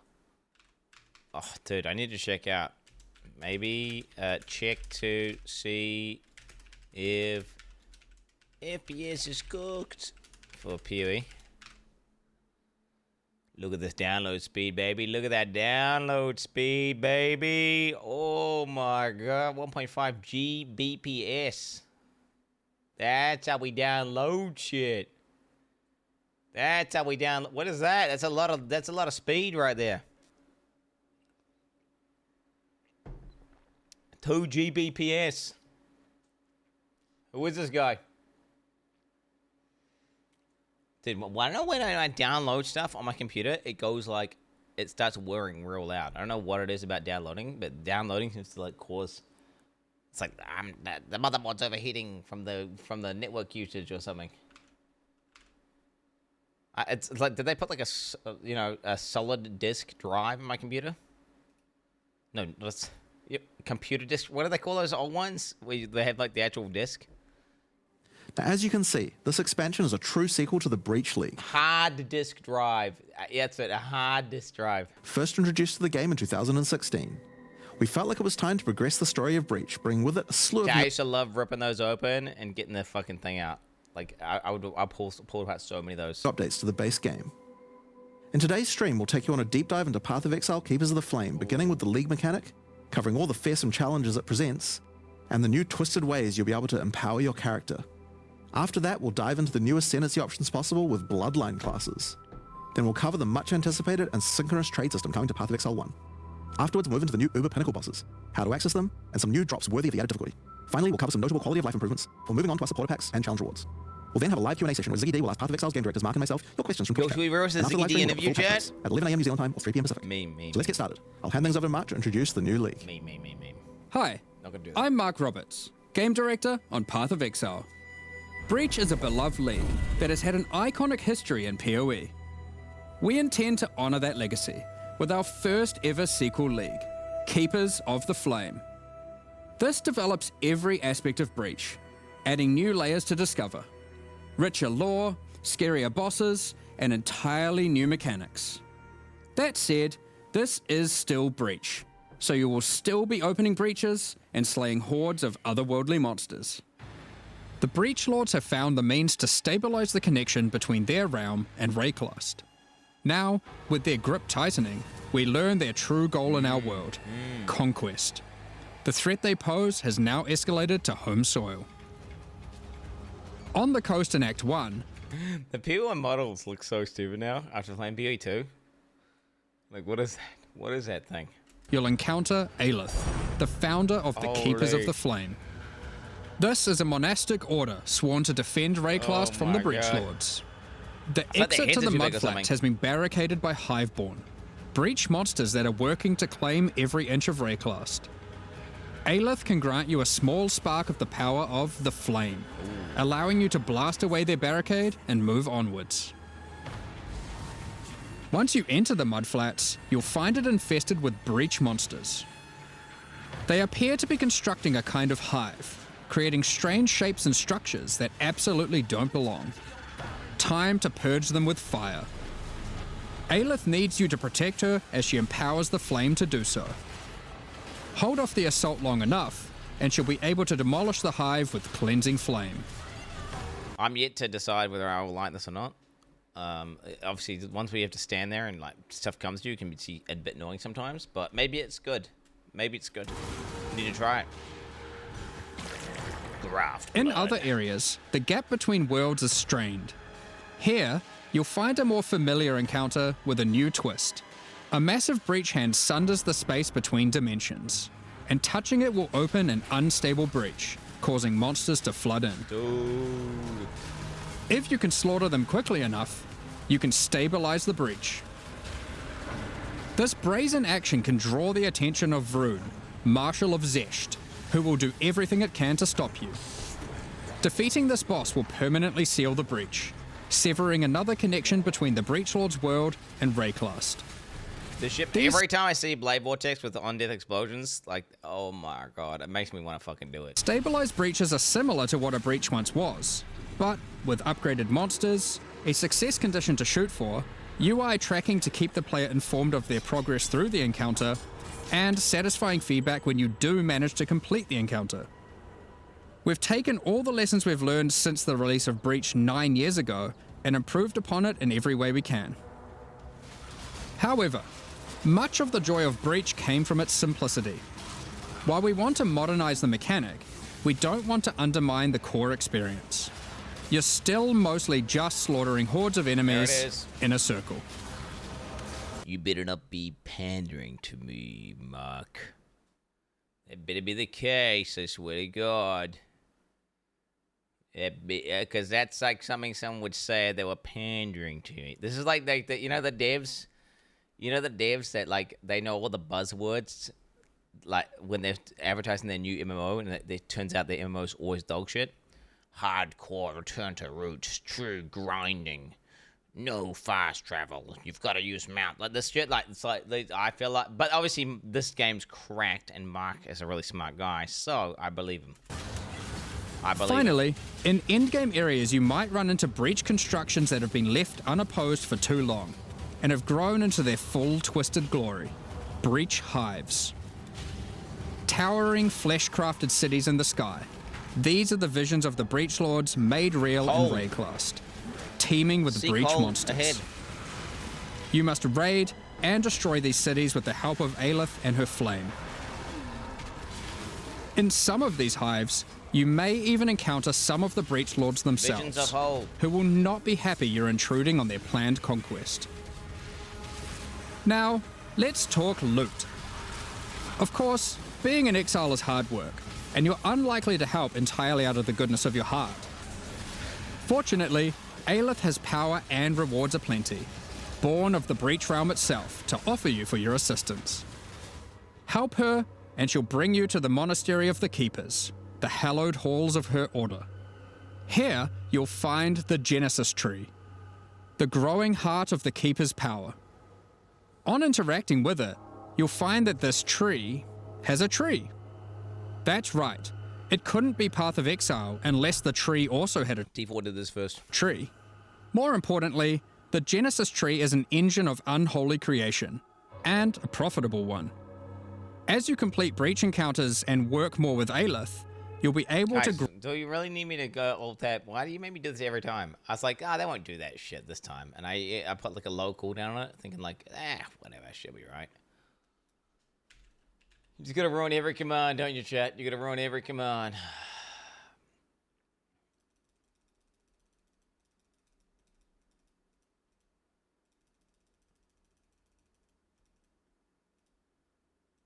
I hope it was worth it for you, little bros. I hope it was worth it for you. There you go. Grow the Genesis tree larger and larger, sprouting additional limbs. Each of these limbs... Why did I make the command Shiv Armor? Because it wasn't working on not Shiv Armor, right? You'll notice, has their own inventories. These can be used for an unusual method of crafting new items. With this system, you'll be able to grow currency, uniques, equipment, and a new kind of otherworldly item. Oh, grafts. It's on Shiv Armor now, so... Grafts are breach hands grown directly from the Genesis tree, born of the same flesh and sinew as the invading monsters. These fuse directly to your body, in a completely safe process. Don't worry about it. With grafts, you can harness the power of the breach. Some provide passive benefits like this. Okay, so we got 8% attack and cast speed, 2 to 19 lightning damage. Uses level 15 wreath in light. Or this. Penetrates 8 cold, 10 increased projectile damage. But they can also grant a wide selection of powerful skills. These graft skills can provide a flexible way to fill gaps in your build, offering everything from damage to potent defensive buffs and crowd control. Potent defensive buffs. See, I'm down with the potent defensive buffs, I think.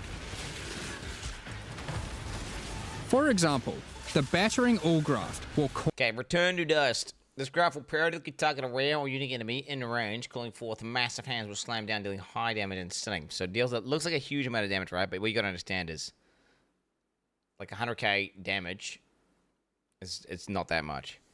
In the early game, it's decent, right? In the early game, it's decent. But, like, you know, if you had that in a T1 map, it's gonna one-shot all the trash. But in the late game, that's gonna do fucking nothing. Like in a T17 map, this is gonna do irrelevant damage. All massive arms to erupt from the earth, stunning all those they hit. For some additional pack. What is Dance in the White? Holy shit, what is this? Okay, spell, projectile, duration, AoE cold. 24-second cooldown. 0.5 second cast time. 18% crit. When commanded, this graph will call forth a devastating tornado which rapidly deals cold damage to enemies within it. When you critically strike with an attack while the tornado is active, it will fire off a nova of ice cooled projectiles. Oh wow. Okay, so it's got a flat damage, some shitty amount of flat cold, whatever. Deals damage every 0.25 seconds. Okay. Base duration 12. Okay. Base secondary is 3 seconds. And let's see the icicle. What's how much damage? 5k damage. Projectiles pierce all targets. Fires 7 projectiles. Chains 3 times. So that's just like clear, isn't it? Projectiles can chain when colliding with terrain. Oh wow. So it's going to be okay clear, but again, it's going to be near 0 damage at late game. Because you can't link this up, right? This is not linkable. This is like both of these things we've seen are like it's like a gimmick. It's like a D4 thing. It reminds me of like a D4 item where it like, you know, it's just like a random proc, but it doesn't scale well. Clearing power, you could consider the Squalling Tool Graft. When commanded, this graft will cast Dance in the White, creating a deadly... Maybe there's like level 25 ones you can get. Maybe this is a thing, right? GGG aren't cooked, right? So maybe you can get really, really big dick, like, versions of these grafts, and then they'll actually do real damage. Ice Tornado, which aggressively seeks enemies and fires off bursts of ricocheting projectiles when you critically strike with skills. For some further utility and a use... Why is 28 a fucking... What is that emote? What is 28?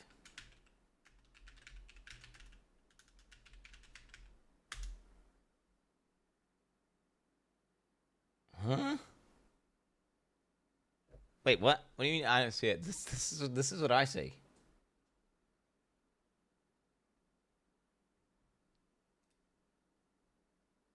Dude, what? There is no emote. There's a fucking clown nose thing. What the fuck? Who's hacking my computer to fuck with me? I'm gonna F5.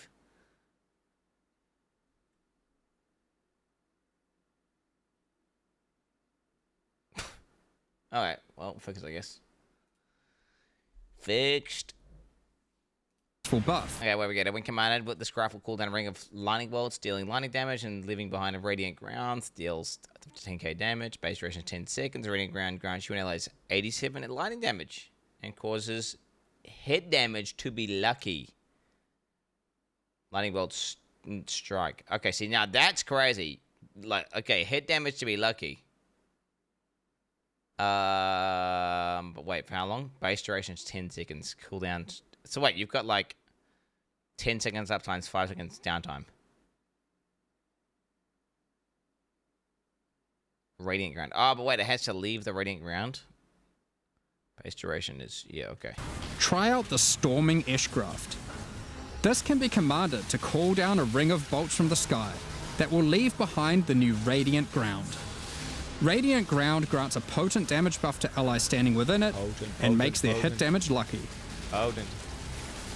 So that one's decent for sure because it buffs the player, right? So that one, even if it was like low level, it would still scale super high in the end game if you were able to use it. But then again, it's conditional and you've got to use an active. So if you're simply after raw damage, look no further than... When commanded, this graph will cause a cataclysmic eruption that leaves multiple gazes of flame in its wake.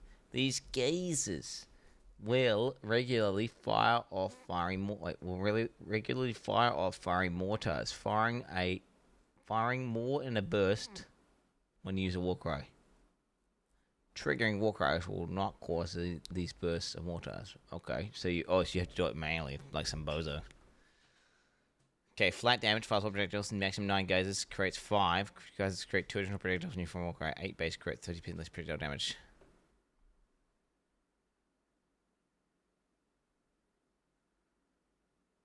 This looks like shit. This looks like that one. What's that one attack? It reminds me of that one attack. It's like Detonate Dead, but instead they shoot out little fireballs. What do we call that shit? Cremation. Yeah, it's like cremation, except instead of spamming cremation, you spam Warcries. The erupting Zothgraft, which causes massive eruptions of fire where you command. Which it actually looks dumb as hell, by the way. I'm just saying. Maybe I'm a hater, but all these things so far, like, it look dumb as hell. Then re-erupt when you Warcry. There are a total of 16 different graft types you can grow. I want to see what other each with their own skill. I hope there's like an on-use, like Turtle Shell. Makes you immune to damage. It's like an iframe, you know, like a roll. I would like an iframe. Like a, you know, so maybe memory game's coming out. Turtle Shell. And I iframe the explosion. You can even unlock a second graft slot as you progress through Aelith's questline. So feel free to mix and match Flesh Zone horrors to your heart's content. Now, grafts aren't just here to make you stronger. They are also your means of feeding the Genesis tree, which needs constant supplies of graft blood to grow anything useful. You can do this by defeating breach monsters, which will leave behind blood that your graft will automatically collect. When you feed this blood to the tree, your allocated passives will be put to work. This section of the Genesis tree can be used to grow new grafts for you, which the Genesis tree will then birth in a gruesome display. Basic passives on the tree might increase item rarity of birthed grafts, or the chance to birth additional grafts. These passives can target specific types of... I need to read these. Sorry, chat. Go back. My bad. On the tree might increase... Okay, birth grafts have 2,500% increase rarity. Okay. Increase item rarity of birthed grafts, or the chance for womb gifts to birth an additional graft. Okay. Chance to birth additional grafts. Okay. These 400% increased chance for birth grafts to be till grafts. These passives can target specific types of grafts.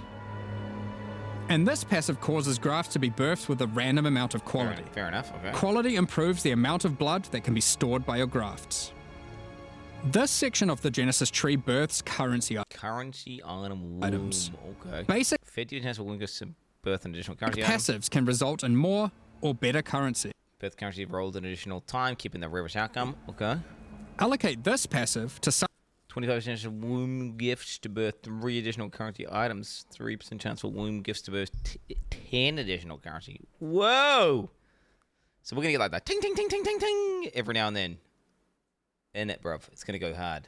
Sometimes cause a shower of currency to burst forth from the flesh of the tree. Can grow into a currency item on the Genesis tree. Lavish womb gifts. You can't just keep planting these like some sort of farm league. You've got to actually like go out and kill like breach shit, and then you get the womb gift, and then you put it in your tree. Plant it like a little seed. Yeah, it's a bit gross. But working with the organic matter of a bunch of dead... Is it just instant? You just put it in and then just straight away. You don't have to wait like a time and then come back? Oh, shit. I figured you'd have to like do like 5 maps or something. Otherworldly creatures was never going to be a clean affair. Grafts themselves... Okay, let's see one of these. Level 25. Okay, so now here we go. Here we go. So that's the same one we've already seen, except it goes up to 78k damage. Which is still useless, but the 170 flat lightning and lucky damage is good. What's the duration? Duration go up? Or is it still base duration is 11.6? Are born of a different world, so are unmodifiable by most currencies. Oh shit! Well, he's got 2, and the other one is just what? Minions 11% damage.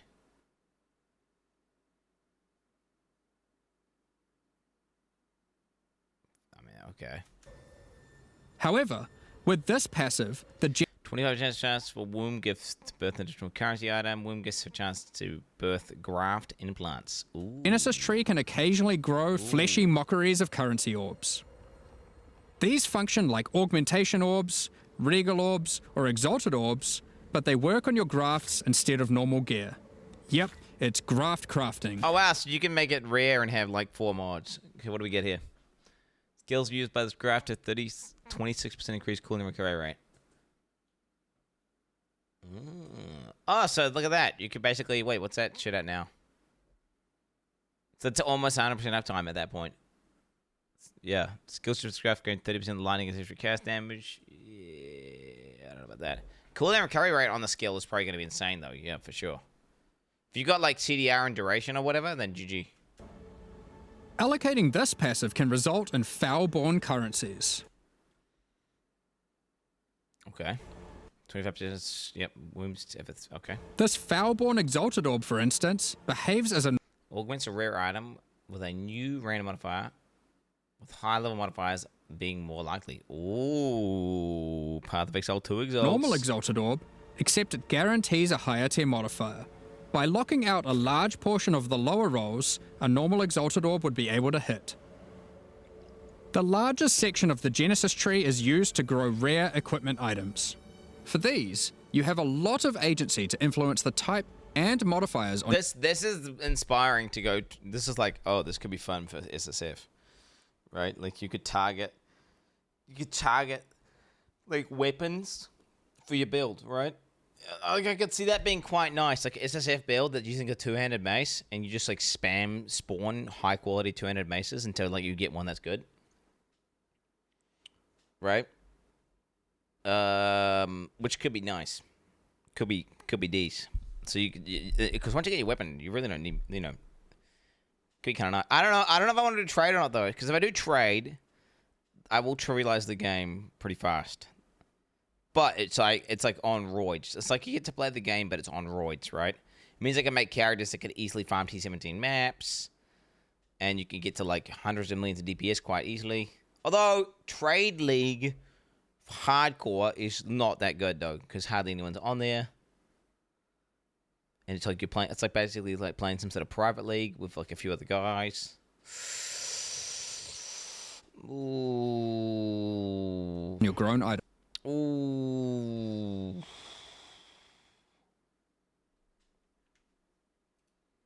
Is this super relevant, bro? Whatever you're linking. Insane UD4. Diablo 4 X. What so not? You prayed to the heavens, but I am the shadow that answered.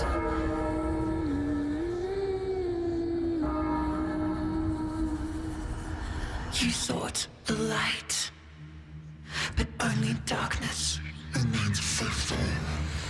Children of the blood, I awaken your name. Devotion of fire, prayers of flame. From hatred eternal, I claim what is mine. Blood is the law, now rise. Blood is the law.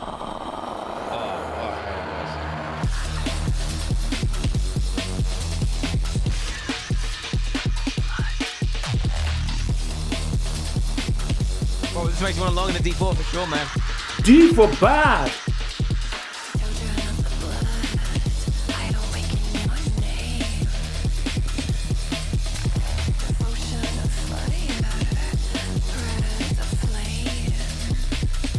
Yo, the drop was sick. Hatred eternal, I claim what is mine. Blood is the law, now rise.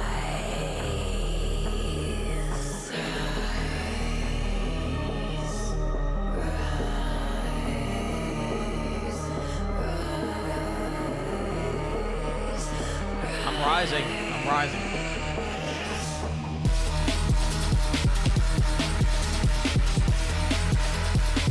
Bro, if you just remove the woman's voice, the song goes bad. Go with that. There. GG.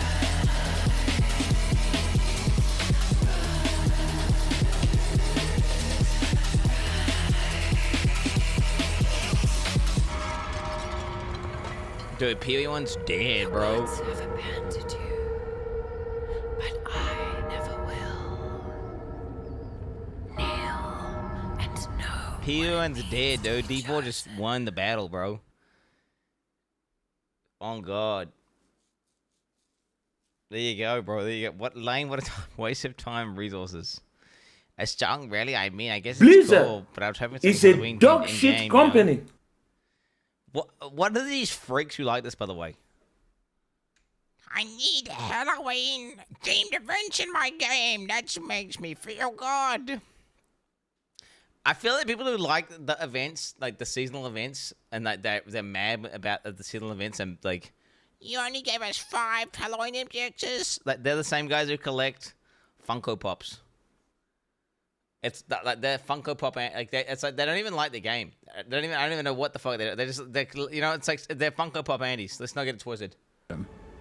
For example, you can specifically target births on your grind. Okay, so wait, 400% chance for birth equipment to be armor and have 1 eye level.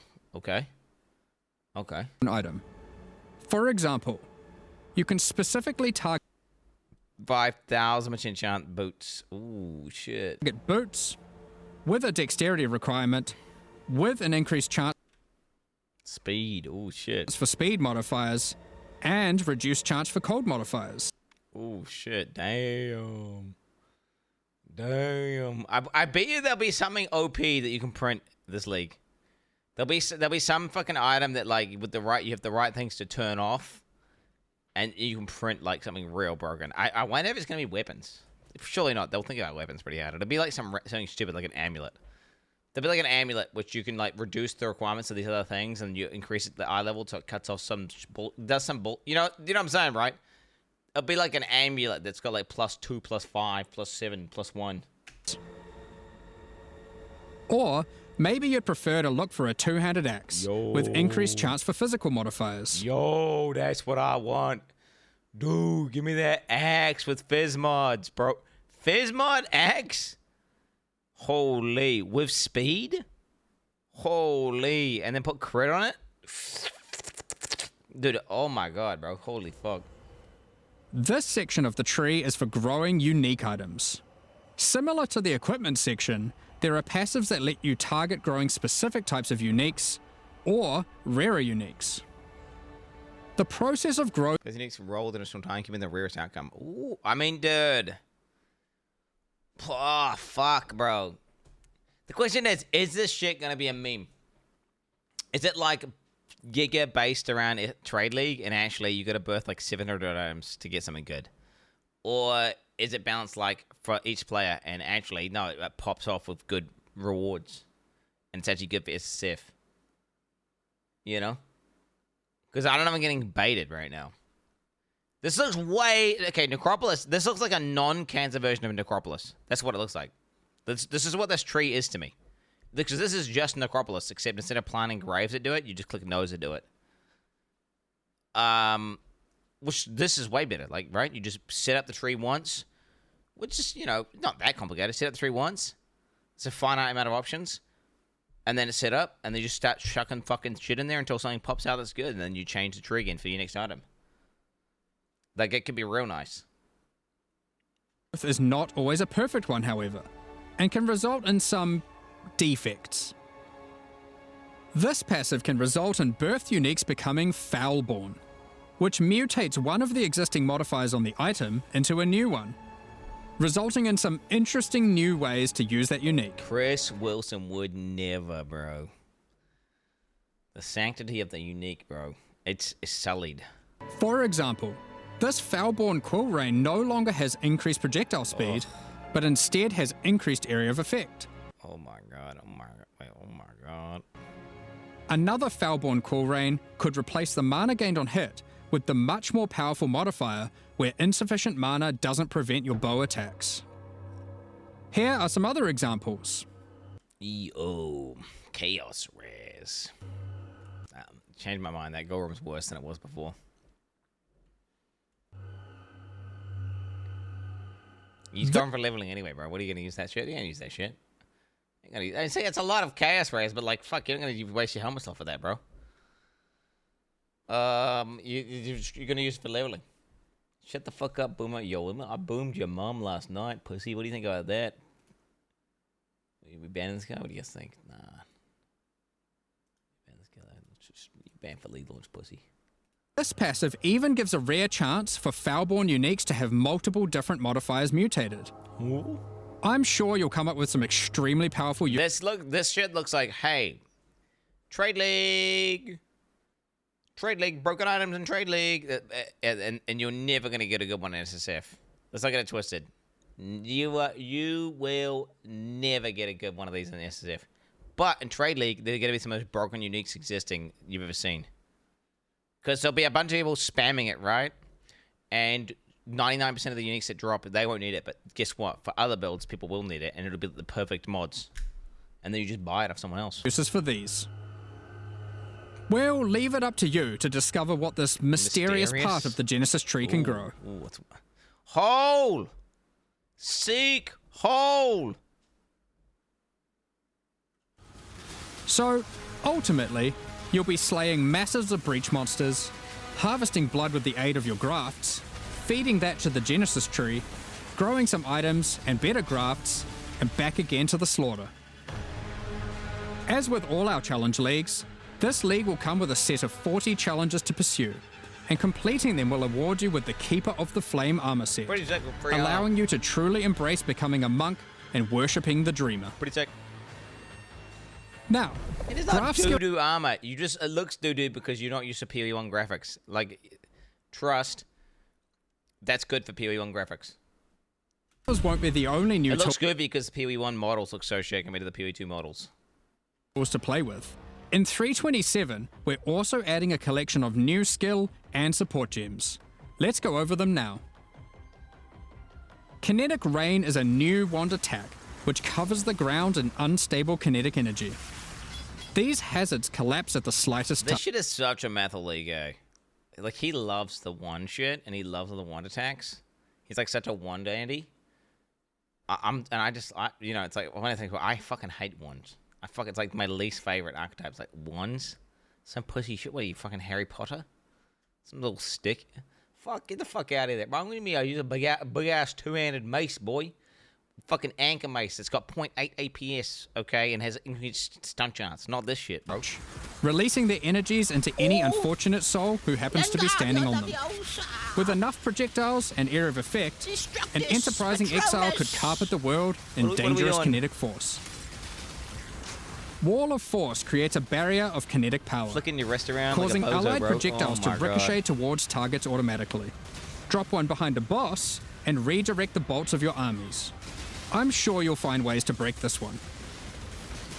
Conflagration is a new bow attack, which rains down fiery bolts from above that stick into the ground and pulse as you approach.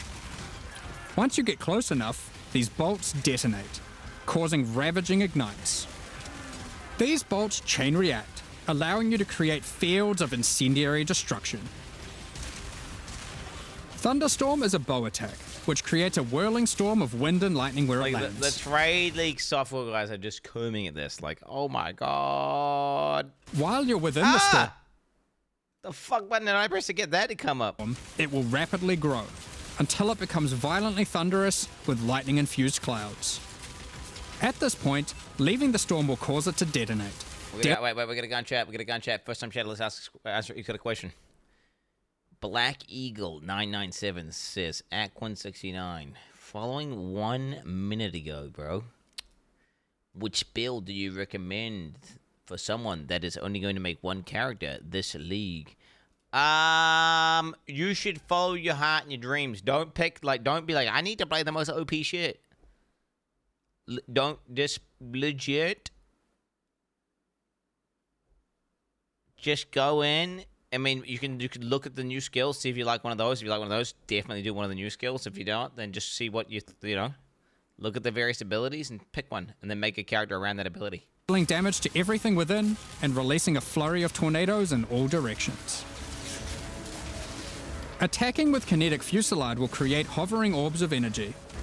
These linger for a few moments above you before zipping off to nearby targets. This is the Elden Ring attack, bro. I'm trying to roll it right now. I'm seeing it. It's like, oh shit! It's like the little, it's little Elden Ring. Like you spawn little daggers next to you, and then they go, chaining between them, then detonating. Looks so ass though. Living Lightning support will bring to life living sparks of energy, elemental minions that zap through packs of enemies with speed and ease. Use these alongside your spellcasting to augment your pack clearing abilities, or find whatever means possible. That's not a geared character is going to be broken, isn't it, chat? Let's not get it twisted. You get that shit to like a few million DPS, and they're just going to like, it's going to instantly obliterate everything. To cover the world in living sparks of ruin. Wind Burst support unleashes chaotic tornadoes as you attack, which ricochet around wildly and quickly. These deal moderate damage as they travel, but will explode into a highly damaging burst when they expire. So it's a choice between scaling their duration up to get better coverage, or down to access the burst more quickly. Kinetic Instability is a support gem to go along with the new wand attacks that causes enemies slain to leave behind those same orbs of shimmering energy that Kinetic Rain creates. One might ponder just how many orbs you can create if you were to use both. In 3.27, Exiles will be able to absorb the power of some of the bosses they defeat. These take the form of new Ascendancy class options, called Blood... Alright, shut the fuck up, guy in chat saying instability sucked, bitch ass. Okay, bro, okay, no, it's just, no. People did not care. No, instability was a goat. He was a goat, okay? It's just at a certain point, like he hasn't been in the chat for years now. Are we just going to continuously freak out every time there's instability reference? You know? Do you know what I was actually thinking? Do you know someone was mentioning, because it's funny, because I thought, like, do you know what, last time I was playing on Ring, instability was there, shit posting. Because I watched one of the VODs and I saw a message in chat and I was like, strong. But then actually, I feel like he was one of the lead drivers of calling me like an overlevel pussy cuck bitch, like, who made me have mental breakdowns, and I hated that run. And I ended up fighting bosses like naked with a club and like fucking like I was like mentally ill towards the end of that Elden Ring run, chat. It was not good. And I think I just played it recently and I was far less stressed, far less freaking out. So it's actually, you know what? Shit.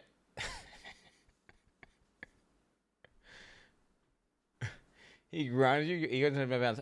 Dude, do you know what grounds me, Chan? Is like having a family. Okay.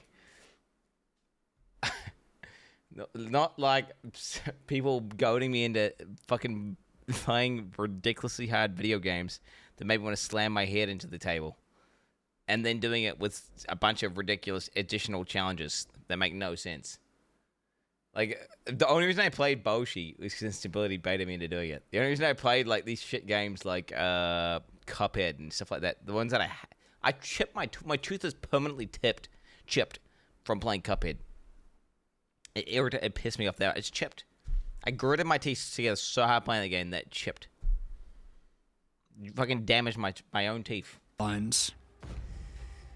Bloodline classes are a new means of character customization. Boshi made me destroy my own keyboard. My logic was, if I destroy my own keyboard, well then, I don't have to play Boshi anymore.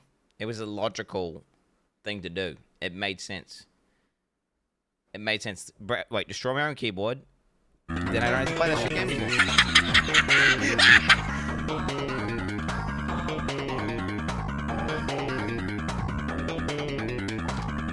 Now? It's an adultery game. Okay?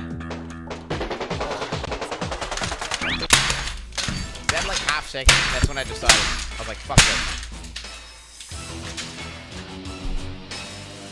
And then I was like, there was like a half a second fraction where I was like, I'm just gonna break my keyboard. I'm just gonna break my keyboard, and then I won't need to fucking play this shit game anymore. Boom. In the endgame. They are secondary ascendancy classes that are unlocked by defeating specific endgame bosses. They are allocated with your normal ascendancy points, and you'll have to choose how many of your points go into the original ascendancy and how many into your bloodline class. This means there is Zero self-control. No, that keyboard smash was deliberate. The Sekiro controller break, that one was like self-hatred.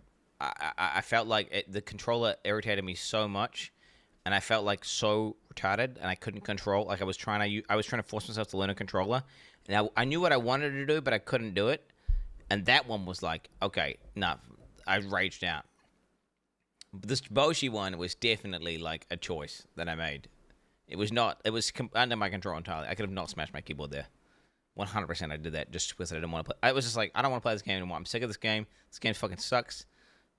I got an idea. Like, I just, it's like a momentary decision thing. I was like, I'm just going to break my keyboard. And I just broke it. I just broke it. Nigh limitless ability to mix and match here, as you could choose to invest just a couple points into your bloodline, or max it out. And you could take any bloodline with any base ascendancy class that you see fit. Juggernaut plus something else to like make some new Jug version, dude? Jug 2.0? To unlock your bloodline, hunt down the endgame boss whose power you desire, and defeat them. Or have a friend help, and claim the power for your own. There are 10 bloodline classes to discover. Bosses who offer this power are typically associated with Dude, imagine that if like the super OP one is Booba. The super OP one is Ool or something. And then you've got to like go do Delve to go get it in SSF. That'd be pretty sick, right? That'd be pretty sick. That would be fun. Like seeking it out. Leagues, giving additional reasons to engage with that league content. Let's run over a few examples. The Chaos Bloodline will be offered to you by the Trial Master, if you manage to succeed his final challenge. With his blessing, you can greatly augment your Val skills in different ways. Priest of Yalmak. Okay, 20% reduced soul gain prevention duration. Okay, that's good. So that's uptime, right? 20% less souls per use. Okay, so more uptime. Val skills have 20% chance to regain consumed souls when used. Oh, wow. That's like big uptime. You can just press it all. That's nice. Lets you use Val skills much more often. Yeah. While Priest of deals 1% more damage per soul required. 50% increased souls per use. Can store 1. So that one could be like, if you can get the damage high enough, right? Like a Val Lightning Strike, right? And then you've got like, what, 3 charges of it. And you could just press it, go bum, bum, bum, and just one-shot at Uber Boss. Right, you just one-shot at Uber Boss. This one here looks like it would just one-shot Uber Bosses. To be honest, this one here with good gear is probably the most broken. Well, okay, either A, you go the one to the left where you have 100% uptime Vaskel that you spam, basically, or you go B, you go Priest of KotF, and you just literally press a button and one-shot a boss. OPEC makes it harder to build up Val skills, but makes them far more powerful.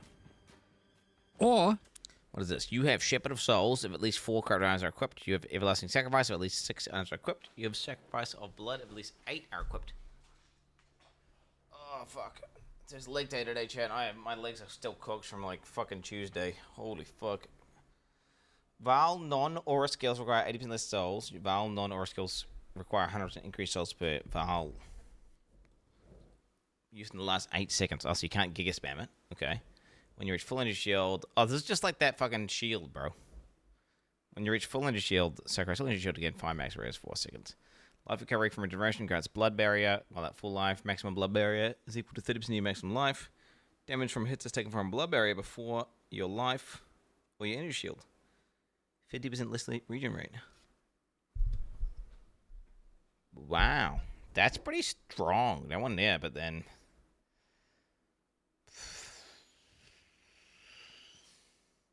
When at full energy shield, when you reach full energy shield, sacrifice all energy shield to gain 5 max. The trick is to have a small amount of ES, right? What you do is you have a small amount of ES that recovers, and you just let it go. You know, so you just have that all the time. And then you just get regen, so then you have that 30% more EHP. And then you can just spam your Val skills. You just can't do it every 8 seconds. You just gotta make sure you wait 8 seconds before pressing it. That's pretty strong. But you have to get 8 items on, which is hard. Ooh. Take corruptions and... Oh, is it Dreamcore? Dreamcore's already got a video on it? He's already got a video on it? Brace, which grants more... We'll watch it right now. It's relevant, right? Fuck it. Path of Exile's 3.27 update is introducing Bloodline classes to the game, allowing you to multi-class on any ascendancy, and one of the new Bloodline classes is the Chaos Bloodline, accessed by defeating the Trial Master. Now, in yesterday's video, I covered some new tech that will be possible in 3.27 due to one of the new choice notables on that class. No spoilers. But in this video, I'm going to discuss another notable on the Chaos Bloodline, Corruption's Embrace.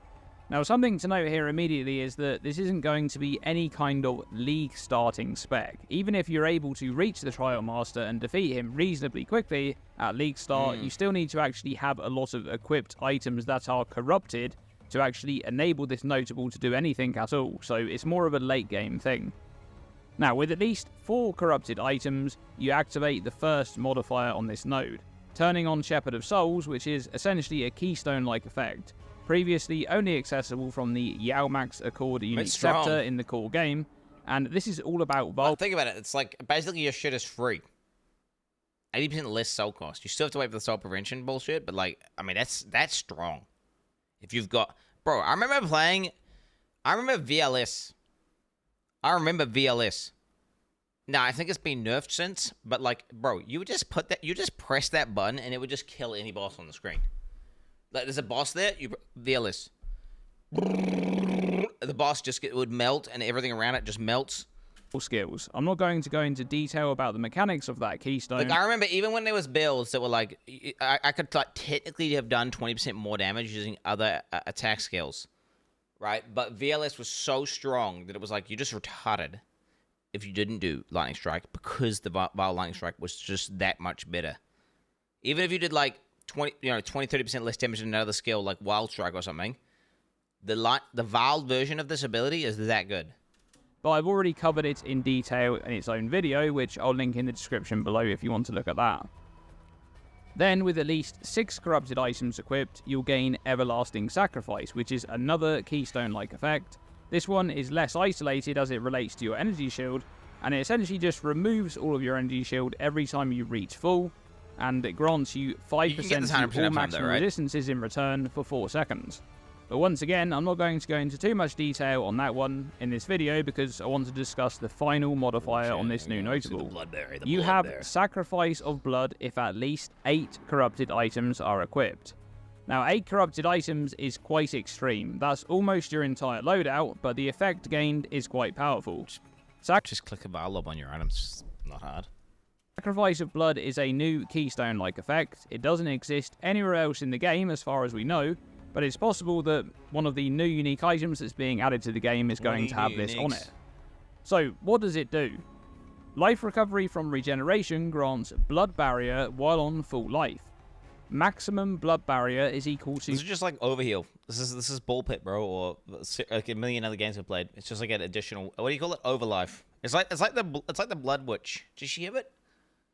The Blood Witch Overlife? I forget what they call it in this one. 30% of your maximum life. Radius, dude. And damage from hits is taken from blood barrier before your life or energy shield. And then there's 50% less life regeneration rate. So this will function very similarly to Aegis skills or guard skills. When your life is full, the life recovery that you would be gaining from regen will fill an extra pool on top of your life, known as a blood barrier, up to a maximum of 30% of your maximum life. Then, any incoming damage from hits, specifically, will be removed from this pool before your actual life or energy shield. Now, the downside of this one is quite strong. 50% less life regeneration rate. This makes Sacrifice of Blood a kind of double-edged sword for builds that invest heavily into regeneration, like RF, for example, because on one side, you're losing a massive chunk of your life recovery due to... At the end of the day, though, what matters, and like, recovery is fuck all in this video game. It's your, like, what is your max hit? That's what the question is, what is your... Because you're like, full life, bang, one shot. Which is max hit is potent. What are you going to abuse? So you could keep yourself at full life, or you could keep yourself low. I mean, you could do some interesting stuff. Downside. But on the other side, you can recover so fast from taking damage that you'll be able to pretty much immediately refill the blood barrier after getting hit. So this will just act as an extension of your life. In fact, that's one of the strongest components of Sacrifice of Blood. The fact that even though it resembles an Aegis skill or a guard skill, it doesn't actually have a cooldown or a reset timer or anything like that. It's just always active, and that's potentially really strong for some interactions. One is a skill that actually got buffed in this upcoming patch. Boom! Bone Shatter. Wait, what? What do you mean they... Wait, is he about to spoil Bone Shatter buffs? I've not seen it. Wait, should I look at the patch notes? Oh, fuck. I've not seen the patch notes yet. A small buff. I've not seen the patch... I need to look at this fucking... I need to look at the... Oh, shit. I mean, how much should it get buffed? Bone Shatter, or even the use of the trauma support. Ooh, wow. The Juggernaut has the Untiring notable, which grants a big bonus to life regeneration rate, and it also makes a percentage of prevented physical damage from hits be regenerated over 10 seconds. Both Bone Shatter and Trauma deal hits of self-damage to you on use. So how this node would work with Bone Shatter combined with Sacrifice of Blood would be that the incoming self-damage from Bone Shatter strikes will remove life loss from the blood barrier, and the portion of damage that you prevent, with mitigation like armor and physical damage reduction and fortify, will stack up regeneration, which will immediately recover the blood barrier back to full again because you're on full life. Essentially functioning very similarly to Divine Shield with Bone Shatter. This is literally I literally do this exact combo, by the way. This is like I love this. The synergy here is insane. Crazy. Basically what happens is you attack a few times and then your character has infinite recovery. But it does require you to ramp up, and one of the weakest things about the Juggernaut, chat, do you want to know what's crazy? What is lack of recovery. Because when you get to an intermission phase and you can't hit something, instead of being like unkillable, your character's very killable. He's extremely killable. He's giga killable. Turbo killable. Turbo killable. Which is why I mean you've seen my my jug that I went 7-7 with. It was like I'd be unkillable, fucking chilling, and then all of a sudden I'd be almost dead because I don't hack stuff. So if you half your regen, dude, honestly, you don't know if it's worth it. It means your intervention survivability is going to be even worse. Ooh. Here without spoiling anything else. What is this? This better be good, bro. Bone Shatter now deals 3 to 6 more damage per trauma. Previously 2 to 4. Holy shit. Dude, I want to see what other shit they buffed, though. I want to see what other shit they buffed. I'm just going to pause. Of our Keystone power. Oh, wrong. I'm almost... by the way, I'm not convinced, by the way. This is... I don't think this has got good synergy. I think this is anti-synergy, actually. When you have a decent amount of energy shield. But you can also just use both of those together, and since the damage from hits is removed from blood barrier before energy shield, it would enable Everlasting Sacrifice to continually proc for 5% maximum resistances, refreshing over and over, so you're able to keep that buff up permanently, which is pretty nice. And while we're actually on that topic, I just want to mention that you don't really need... Kind of cucks it, though. Kind of cucks it as well. It kind of cucks it. Because you can actually use that ES. So you get to like 5,000 ES per second recovery, and you can get like an ES pool of like 500, and it's instantly full. And it's actually EHP. It's like 500 additional life that's always there to just take. It's like a ward, effectively. So then you lose that because it's going to always go away. So it's, again, yes, there's technically synergy there, but there's a bit of anti-synergy. Chad, bro, this is directly in my wheelhouse. I have made more jugs than you've had hot dinners. Okay, bro? What I'm telling you, bitch ass, is that your recovery is very important on a jug for when you're not able to hit things. Okay? And what I'm saying is, as well, is the Divine Shield ES buffer is real, and you're going to lose that with Everlasting Sacrifice. Now, 5 max res is heaps. And all you do is just use full armor items with like a single item with a tiny bit of ES on it. And then, you just have ES on your ring, whatever. And then, you just take that node, and you don't need any recovery, and you just got 5 max auras while you're in combat. Again, though, when you're in combat on a jug, you're pretty much unkillable. A special interaction like this to get good use out of Everlasting. Chat forgets that Quin's invented the Bone Shatter meta. It's true. I mean, at the end of the day. Sacrifice. Just the existence of Blood Barrier would allow Everlasting Sacrifice to proc with the natural energy shield recharge mechanic, unless you stand on a damage over time ground effect or get inflicted by a damage over time debuff. both of which will bypass blood barrier to deal damage directly to energy shield first, which is why it's much more ideal to have a method of recovering energy shield outside of recharge, like divine shield regeneration or energy shield on hit. Yeah, he is on hit. Now, there are a couple of things I wanted to discuss here at the end of the video. Firstly, petrified blood is a bit of a question mark. Now, petrified blood says that life recovery other than flasks cannot recover life to above low life. However, if you use a flask to reach full life with petrified blood, the life recovery technically would not be recovering life anymore, it would be going into your blood barrier. So that's something that would need to be tested. Second is dissolution of the flesh. You can't really use these two. That'd be weird. What the fuck? I don't think it'll work. I think it'll be like, nope, recovery off. Together, even though they have a lot of synergy. Well, you can, but there's a lot of reasons not to. There's the petrified blood thing that we don't know of just yet, and most dissolution builds want to actually use petrified blood because of how those mechanics interact, so there's that. But there's also the fact that dissolution removes all of your energy shield, so you wouldn't be able to benefit from everlasting sacrifice at all. Thirdly, the obvious broken scaling with life stackers. If you're able to reach 15 or 20 or even 25,000 life or more, then sacrifice of blood scaling starts to become completely ridiculous because it always scales based on your maximum life. Once you're at those numbers, you're already entering. You just ES. You just ready ES at that point. You're ready ES. Immortal territory, but just having a blood barrier that is larger than an average character's maximum life will be ridiculous. Though, notably, most life stackers use dissolution, so there's the lack of synergy there with everlasting sacrifice. And speaking of life stackers, I must mention the life stackers from Trade League cuck shit, by the way. You're not doing that in SF. Sorry to say. Not happening. Of the packs, of course, because this one grants the Blood Sacrament skill, which is basically a channeling skill where you sacrifice more and more of your life by reserving it, and you can release the channel to deal a big burst of damage in an area around you. Now, the massive downside of Relic of the Pact is that in order to deal the damage, you need to first reserve a big chunk of your life, and that means that for the moments where you're actually reserving your life, you are suddenly quite vulnerable to being one-shot because a massive portion of your hit pool is missing.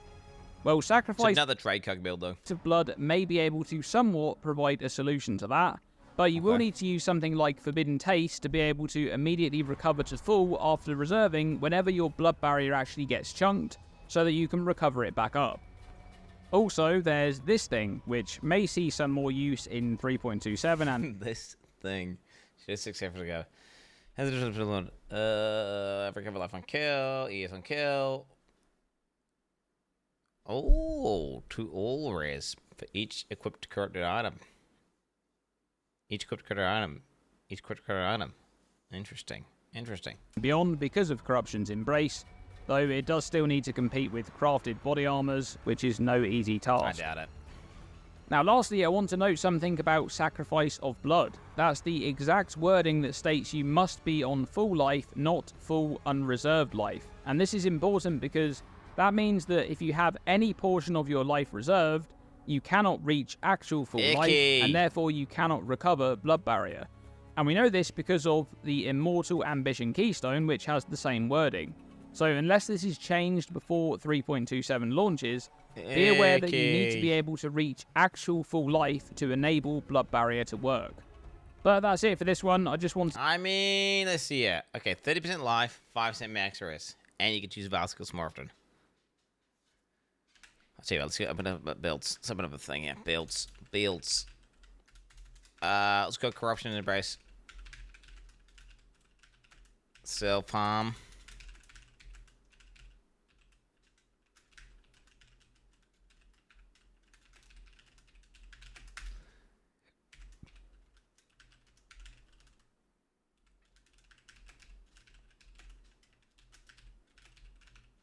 I mean, that's pretty strong, isn't it?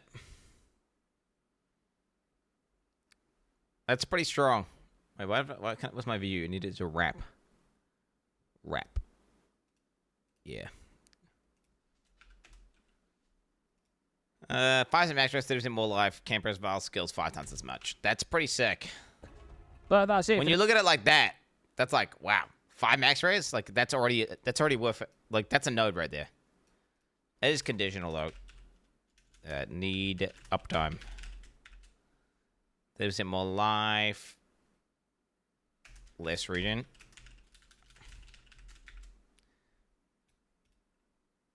Can't spam. I mean... This one, I just wanted to touch on this node because I think it's quite strong. ES ring plus ES on it equals perma up. Well, no, it's not perma up. It needs uptime. You still need to hit, right? So it's not up during intermission phase. If you're like if you're dodging balls or something, right? Or you're doing whatever the fuck, and you're not able to hit, well then guess what? It's down. But it's definitely going to be much more of a late game spec considering the amount of corrupted items you need to have equipped. This is not going to be a League start thing at all. You don't want to plan around it for League start, but there's a lot of potential there for life builds to scale into you just Val shit you're wearing, right? You just Val it. In the very late game. Thanks for watching this video, and as always, stay tuned and stay safe. And stay safe. Oh shit, baby.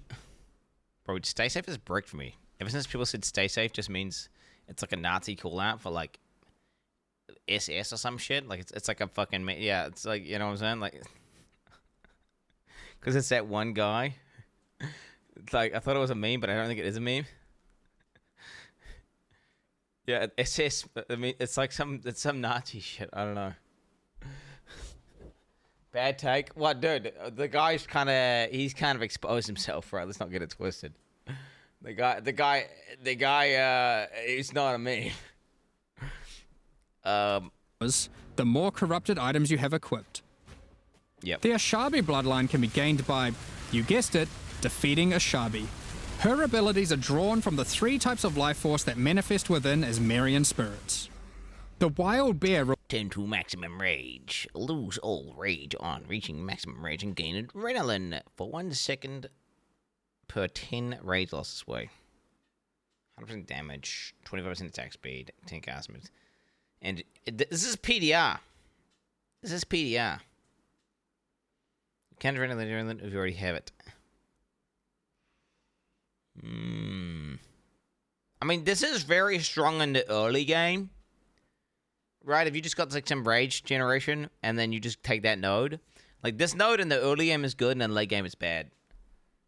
It got changed? Why'd they change it? It's been changed. What did they do? What do you mean they changed it? It's not adrenaline now. Oh, wow. Rewards you with adrenaline for generating rage. I like the PDR. The PDR on it's huge. The Vivid Cat gives you a... Elusive is 50% chance to be removed from you at 50%. Wait, 50% chance to remove from you at 50% effect, then reapplied. 50% increase in elusive. Increase stealth while elusive. Ooh. Okay. Potent for that's Nightblade gaming. Elusive buffs a chance to refresh, as well as making you more stealthy while elusive. The Primal Owl allows your unleashed spells to reoccur many additional times. What is this? Unsealed spells gain 10% more damage for each time their effects reoccur. Skill supported by unleashed plus 3 maximum skills. See that? When I see that, that seems broken to me. That seems like you've got downtime, so then your abilities are basically being put on a cooldown, and they're regenerating, and then you're able to get uptime. You press a button, bang. Brrr, giga damage. Oh, that got nerfed as well. Yeah, that one would have been broken. I mean, that one's still going to be broken. Right? That's still going to be broken, but yeah. And get stronger for each time they reoccur. Nerf to 5%. If it's even at 5% plus 3, that's still strong as fuck. Chat, 5% plus 3 is still strong. No, people, okay, the reason people like dumb fuck say wrong is because they're clueless. Technically in PoE it's actually not that much damage. A node that gives you 20% more damage is better. It's actually bad as fuck. But then what they don't realize is anything that can store up preloaded damage and you can front load it, it's better. So like a shockwave build that is 1 million DPS is better than a character that's just hit dual strike build that's got 2 million DPS. Because a shockwave build deals 5 million DPS for 2 seconds and then it goes down to like 200k DPS. But it doesn't matter. you really get that much uptime on a boss. So whenever you can front load your damage, it's always better, and it will always feel better. Versus if you've got to have 100% uptime, like it's fake damage. The nameless bloodline comes from the king. Like burst damage is better than non-burst damage, is what I'm saying. It's a TLDR. In the mists. Be forewarned, his menacing power comes at a great cost. With the unseen hand, you can equip a third ring. But you'll have to decide if that comes at the expense of having no amulet. Unaffected by curses. What, like the self-vulnerability belt? Additional ring? But you lose an amulet? I don't know, dude. I don't know about this. I don't know about this, bro. I don't know about this. No amulet seems so bad. Unaffected by bleeding? Can't use belts. I guess you could do some flicker strike, self-bleed shit, golden rule, whatever the fuck. I mean, belt. Or no unaffected by poison, utility flasks are disabled. So you just get like 20 life flasks. But then you can't be poisoned. Again, that's self-poison, right? It's self-poison shit. Tinctures still work. Oh, tinctures still work. That one's, I guess that's probably the easiest. Right? Because you still get all your items. You still get all your items. You get to use a tincture and a bunch of life flasks, which is good for bossing. And then you get an additional ring slot. That one's, yeah. That's at least D's. Flasks. Unlight Silhouette adds a... added skills gain... Wait, skills gain added chaos equal to 20% of life cost. If life cost is not higher than the maximum you could spend... Oh, okay. Skills gain a base life cost equal to 100% mana cost. Okay. Hefty life cost to all your spells. But they deal additional chaos damage based on the amount of life spent. Oh, I didn't read that. Okay, yeah. Okay, there you go. Okay. Of course, there is more to come. What powers... All those builds are always broken. The ones where you spend life and you just get tons of life and then you just make the cost super high and then it does tons of damage on any ability in the game, which we've seen that happen a million times. It's probably very strong. You glean from delving deep underneath... But I'm not going to do that shit. Fuck that pussy shit. Plus, to fight all the Crystal King. What secrets can you learn from Lycia, Herald of the Scourge, waiting at the end of the Forbidden Sanctum? As you can imagine, there are countless possible combinations with the system. Name one. It shoots out volatile chaos orbs. Base and does damage based on life sacrificed. And they just go around everywhere and just one-shot everything and do like 100 million DPS. Forbidden Right, yeah. A Slayer that embraces corruption and vile power. Or perhaps you'll play an occultist that doubles down on their dark power by integrating the nameless bloodline. We are excited to see what crazy and interesting builds players come up with. In the most recent Path of Exile 2 expansion, the Third Edict, we introduced a much anticipated feature, fully asynchronous trade. Right. It was a fantastic on top of the already existing methods to trade. I don't know. I don't know if I want to go trade league or not. I still haven't decided. I feel like there's a good reason to go SF, but there's also a good reason to go trade league. I don't know. You might find yourself needing the trade system to buy some upgrades, because this update also introduces 3 new Uber Pinnacle boss fights. These encounters are manifested from the memories of Zana, and in her long torment, they have festered into something truly deadly. These fights offer an imposing challenge, alongside powerful rewards. In order to gain access, similar to existing Uber Pinnacle fights, you'll need to discover fragments dropped by Tier 17 map bosses. Each attempt at the new Uber Pinnacle fights will require 5 of these. Let's dig into some of the challenges you'll need to face in these new Uber versions. In the original incarnation of Neglect fight, the statues can be used to block the laser beams to hide behind, giving you an opportunity to avoid being shocked, frozen, or killed. When you run near these statues, they activate and allow you to reposition them.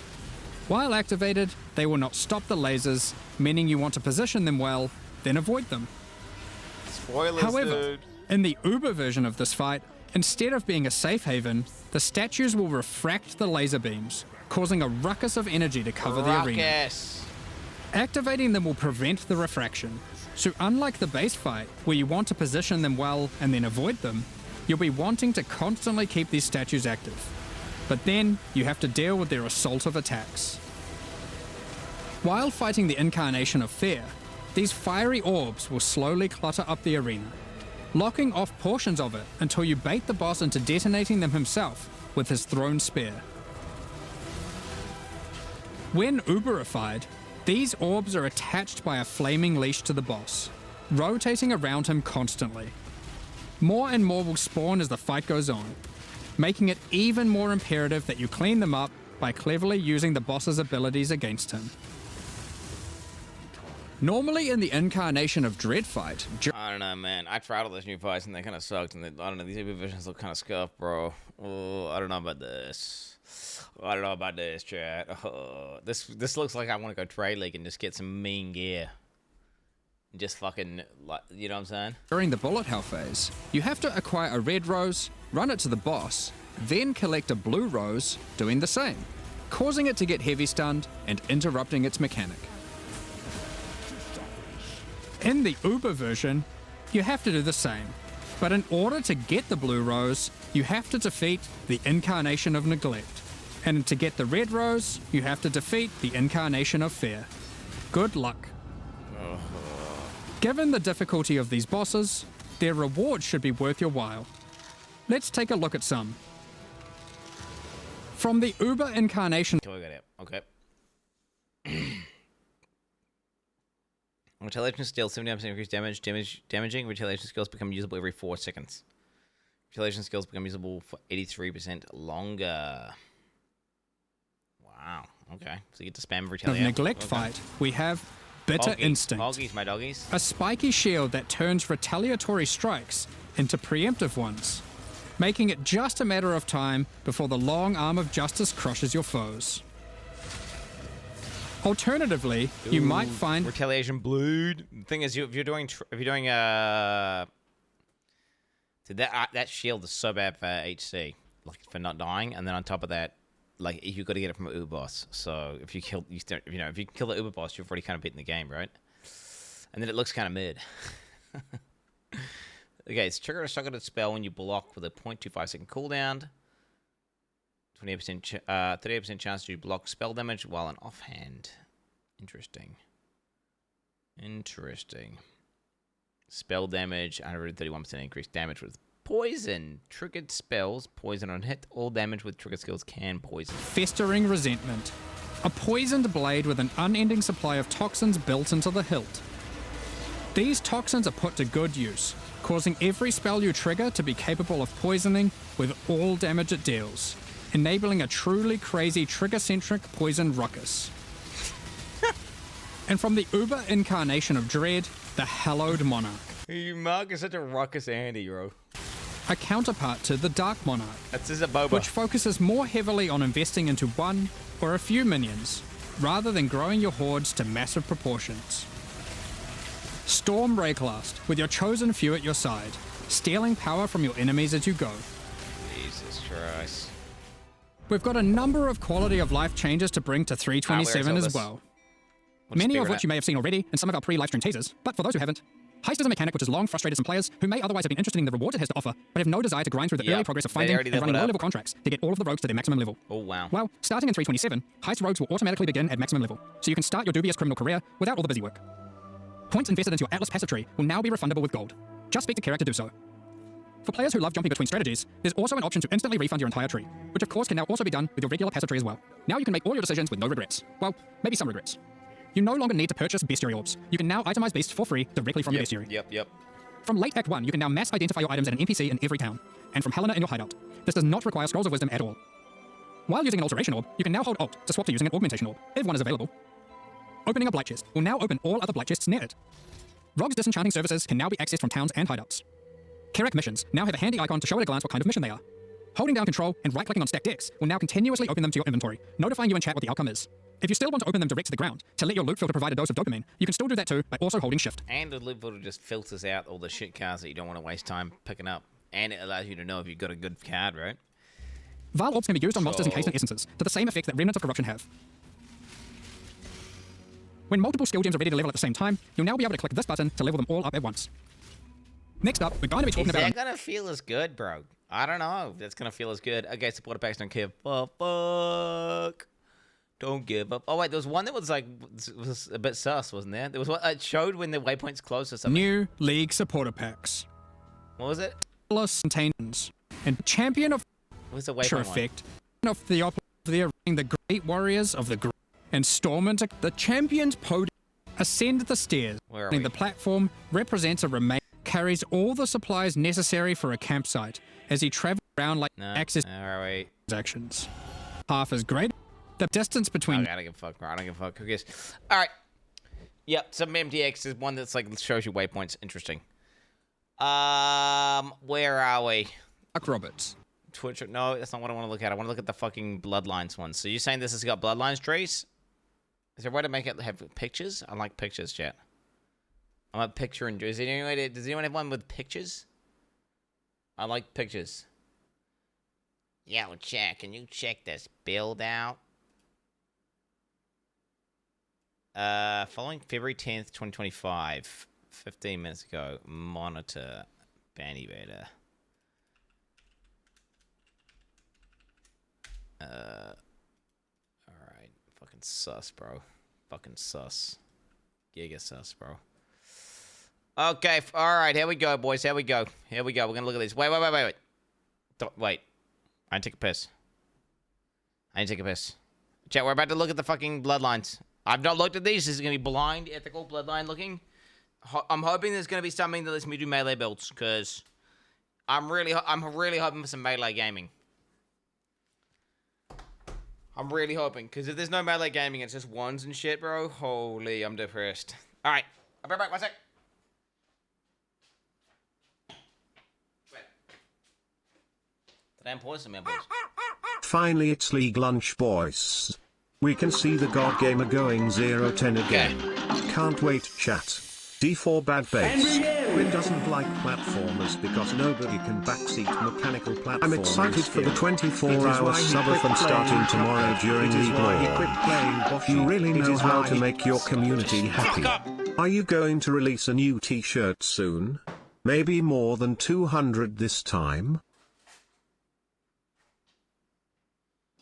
Alright, chat. New league, new me, new bleed build meta, no evasion, all armor, login. Pupil are gifted a tier 1 sub to Zuer_row. They have given 335 gift subs in the channel. Oh, login. SSF Bojo, you can't. Uber bosses when? Huh? A boba! Magic. Pog. Instability was toxic, face it. No real friend just up and leaves without a reason. We hate ads around here. A boba. Good vibes for the new league. I'm letting you know I've been subbed for 76 months, King.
Good stuff.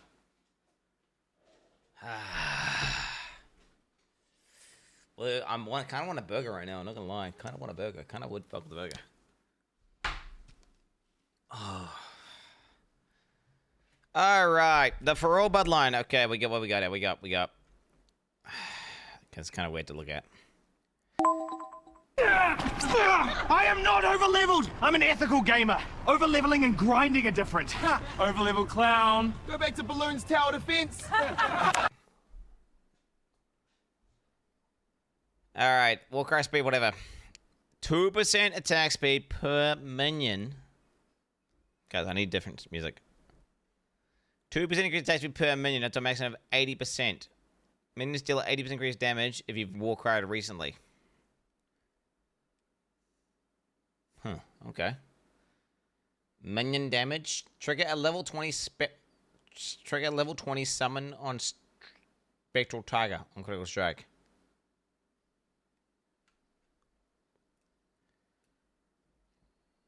Okay, summon the Spectral Tiger companion that attacks no enemies and dies after a duration. Each Spectral Tiger grants you a buff that increases critical strike and increases attack and cast speed. If you have the maximum number of them, then refresh the duration and life of the existing one instead. Ooh. I mean, how much critical strike chance? What are we talking here? It's Tiger on crit, dude. I don't know. I'll be honest, having a bunch of minions on your screen, like, fucking making all the mechanics of the bosses go weird, sounds bad for Ubers. Minions have 25% increased maximum life. Maximum number of specters is 1. Okay, wait, what is this? And this has got a triple node. Raised beasts and specters have for all spheric presence.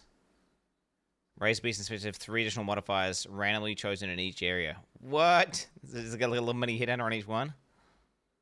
80% increase its accuracy rating, 120% increase critical strike chance. Take no extra damage from crits. Whatever. Fertile presence, 3 random mods. 100% increased damage, 3% life per second. Can it be stunned? That's quite nice. Fertile will. 20% attack speed, cast move speed, and prevents action speed from being lowered from base value. Okay, well, that one's pretty decent as well. Like, not slow. Could be good for T17s. I'll be honest, I look at that ascendancy, and I label it as... minion cuck out of 10. Let's go. Farrell's Bloodline. Minion cuck out of 10.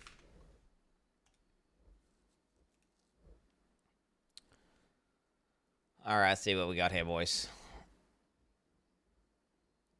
Increase effective curses. Sorry, but do could I open this on a different... Well, I don't know why the PoE forum is so shit. Oh, there we go. This is a million times better. Oh. That's how I should do all of them. Okay. So we've got 10% increased effective curse.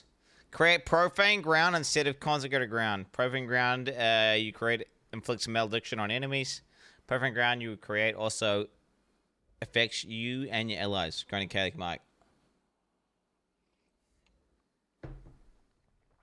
30% of Fizz's extra chaos is potent as fuck. Reduce damage dealt and 10% increased damage taken. Ooh. Oh, so malediction. Okay, so what you get Catamite. Haste against enemies in perfect ground have a 100% increased chance, and curses have 10% increased effect on them. 20% curse effect, bro. 20% curse effect. 30% extra damage is chaos.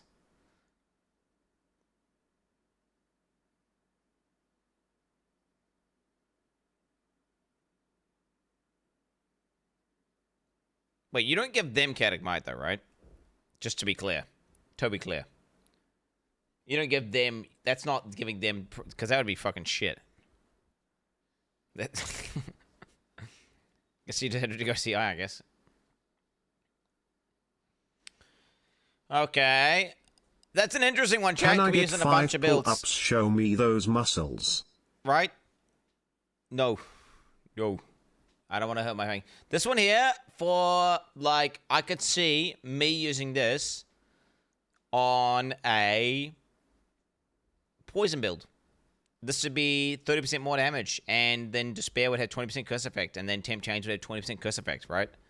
Like, that on a poison build would go crazy. Right? Think about it. 20% curse effect, 30% extra damage is chaos, and they take 10% increased damage, and they deal 10% less damage. That's assuming you can get an easy Consecrated Ground up all the time. It's a really strong node.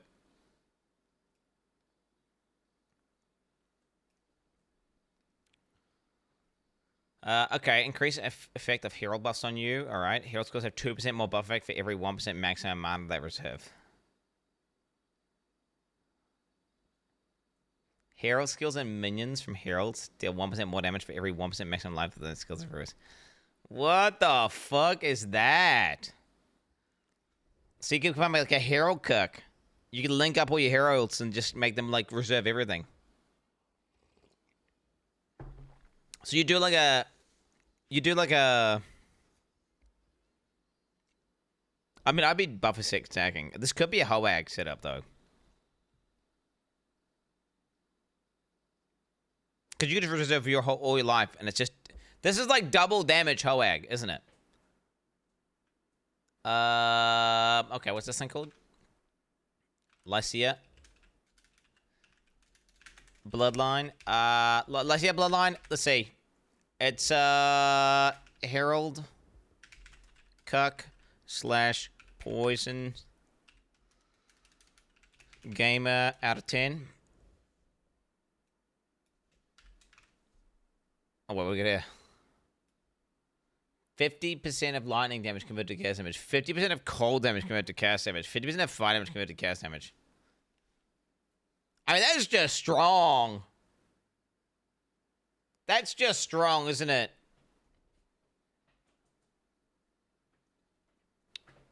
If you get, like, the rest of the Ellie conversion, or maybe you don't even need it, that just means you can basically just do Ellie poisons. But then again, wait a minute. Why not just not take this, and then just use that shit that just says all damage can poison? And then you don't even need to convert it to chaos. Alright. I'll be honest, this one does look pretty decent, but it doesn't seem like my kind of deal. I mean, maybe I'm gonna see some shit, some buff to some ability, and I'm like, oh my god, that'd be super good. But that to me does not seem like my... I'm looking... Where is the one? I'm looking for the fucking ethical melee juggernaut. Like, something that synergizes with juggernauts or, you know, with melee gamers. None of this pussy shit. This is not going to be this guy. This is going to be this. Debuffs to expire 50% faster. Grants a level 1 Embrace of Mana skills. While affected by Glorious Madness, inflict mania on nearby enemies every second. Guys, so I do like muse and everything, but do you know what I need? I need, like, music. I need music without lyrics right now. I need music without lyrics.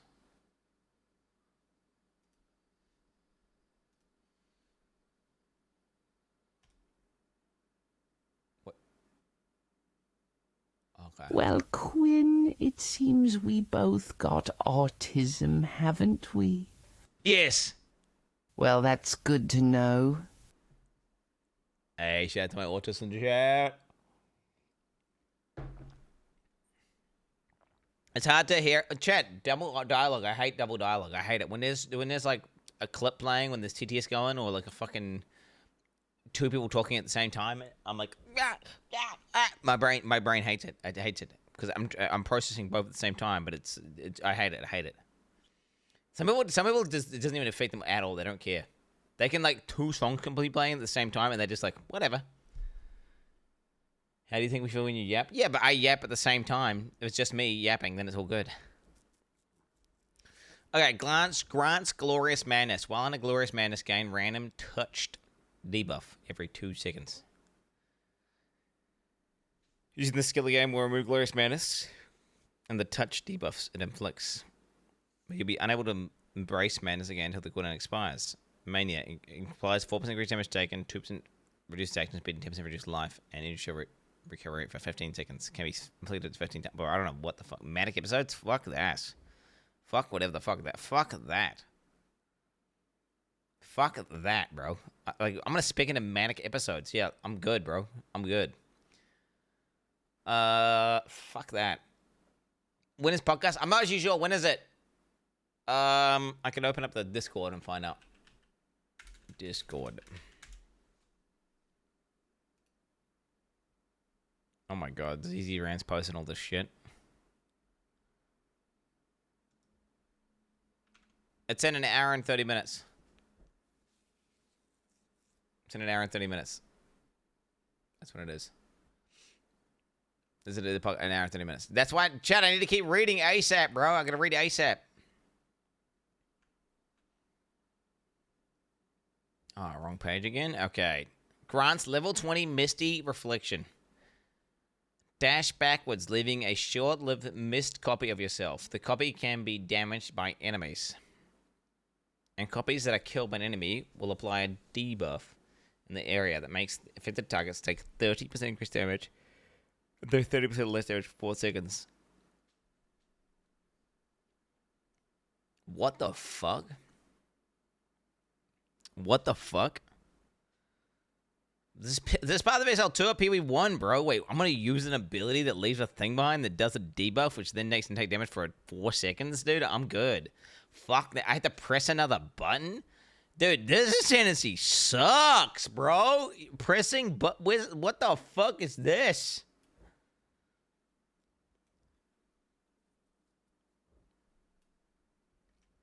Do you know what? I like the 15% CDR node, though. It's funny because this building again. This small node here is very strong for a lot of builds.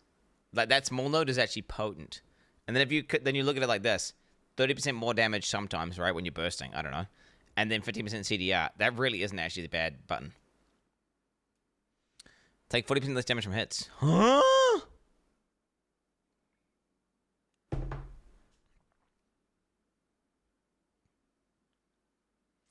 Wait, what? Take 40% less damage from hits. Period, bro. Period. 4 seconds after each hit you take, lose life equal to 40% of the damage taken from that hit.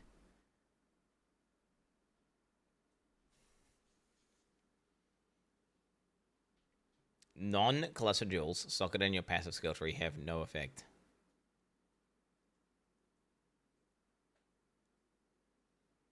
For 20% DR. Well, let's see. It's a net 20% DR, right? So you just take 20% less damage, period, instantly. But then it's also like 40% less burst damage.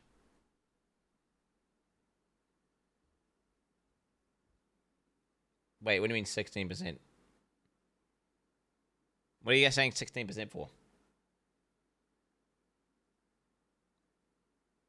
Oh, is it? Did I do the math wrong? Wait, what do you mean? 67, 100% ripping if you get that. But I mean, that one's decent.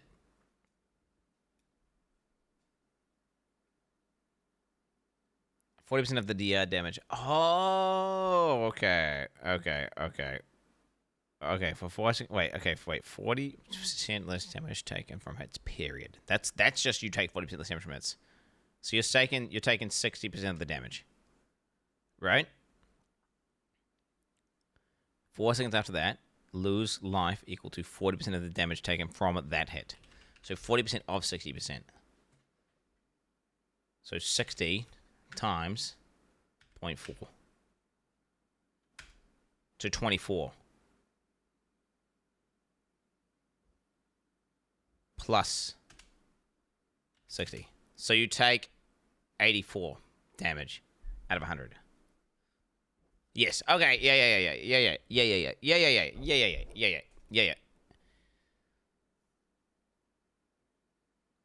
It doesn't matter though, because it's 40% less damage. I mean, that's still strong. Schizophrenic. Okay. Wait. What's this guy called? Delirious.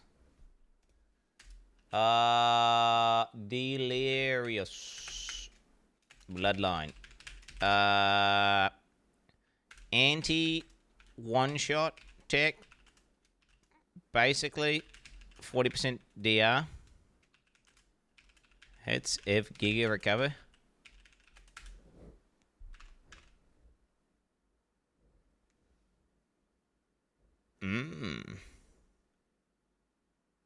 It 4 seconds after each hit you take, lose 40%. Life equal to, yeah.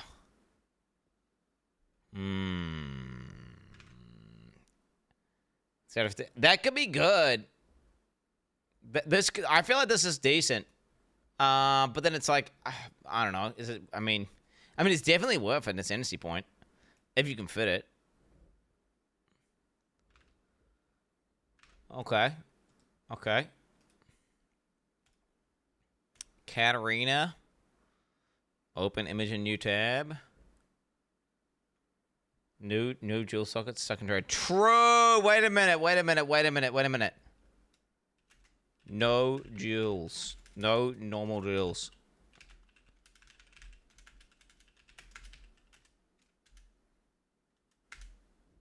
Yeah, true. No normal jewels is pretty fucking bad. Last stream, 12% jewels. Well, jewels, chat. Bruh. Okay, minion damage. What is this, some minion shit? Minions deal 50... Wait, minions deal 50% more damage while they're on low life. Minions cannot be killed, but die 6 seconds after being reduced to 1 life. Okay, interesting. That's good for this, like, that shit that stuff that dies after a time. Like, what that SRS in that?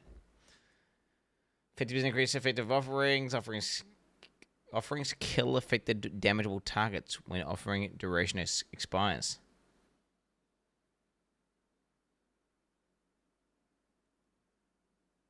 Huh, so you kill everything.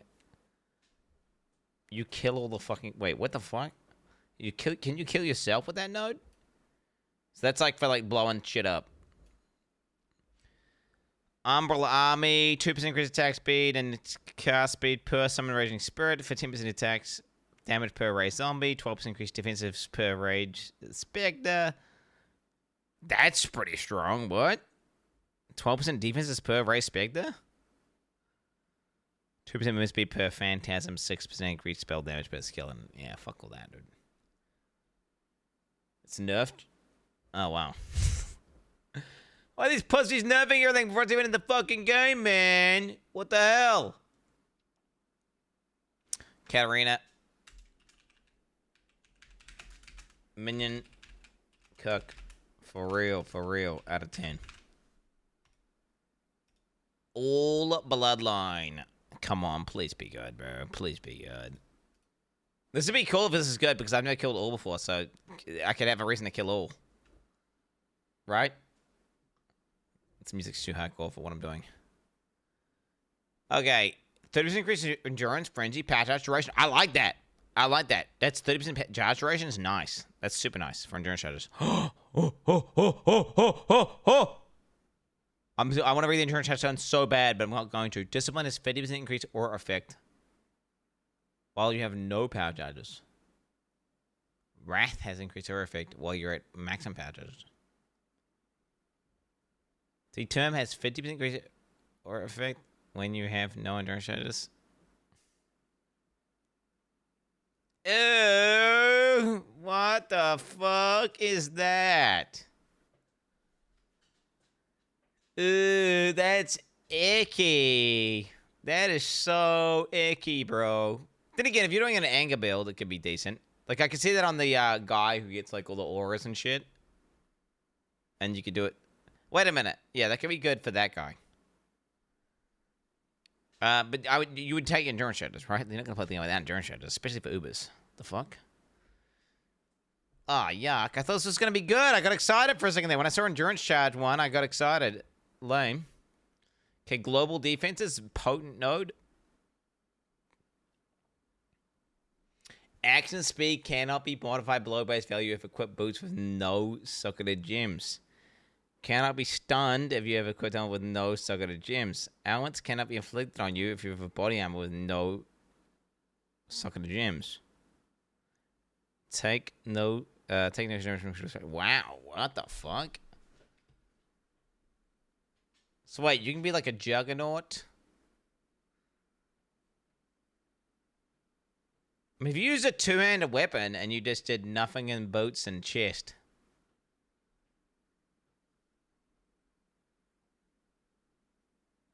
Yeah, true. Yeah.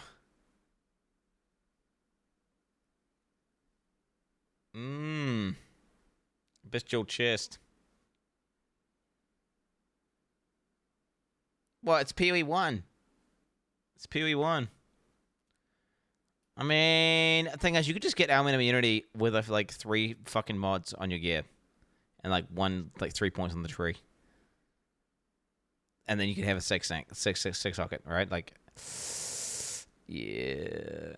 I mean, this is definitely good. You want this mod for T17 maps. Like, it legit, you want this mod for T17 maps. I guarantee you, a bunch of people are gonna do this just for this action speed one. People want that. But you do lose an insanity point. Yeah, all right, yeah. Ugh. I mean, all is mid, bro. All mid, but maybe okay for T17s. Come on, bro. Please, the last one. Please be good. What is Orloth, bro? Orloth? Who the fuck is Orloth? Please be good. Please be good. Oh, it's gonna be some ward bullshit where we open him in a new tab. We got it.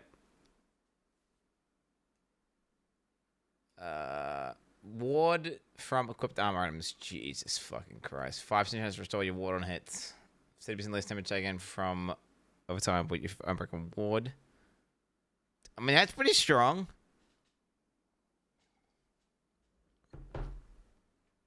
30% DR to like...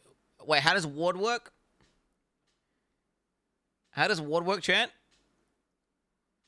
Like, you have to get hit, so... Yo. Breaks on any damage. Well, no, if you could do... An insanity point that says 30% less DR from damage over time is pretty good. Like, I would take that for doing Uber Shaper, for example.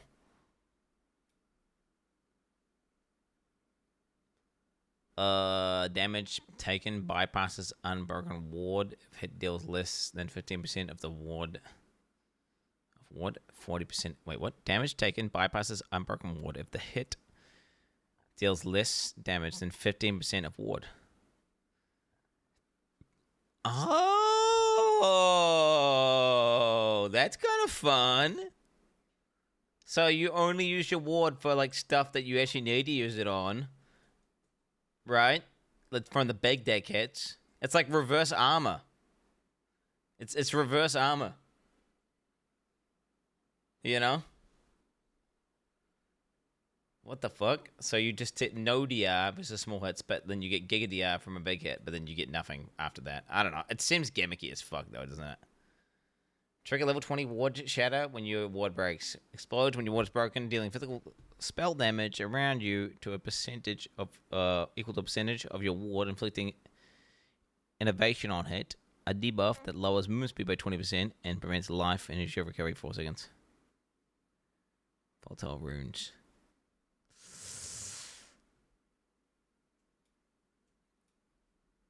Man, what the fuck?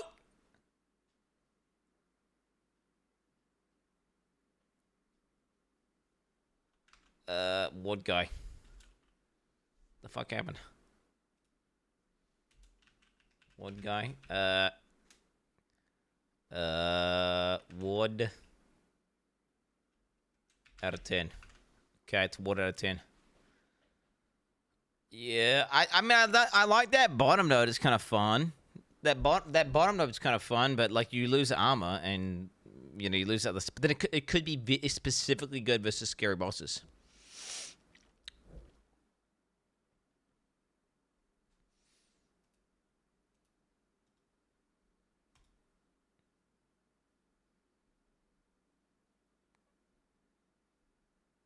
Why can people post like high resolution images on the like? Why is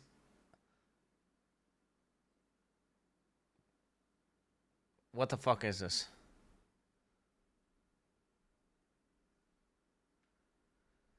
Guys, bro, I don't want to be a fucking pussy ass bitch, but like not even a single one of those made me go like, fuck yes.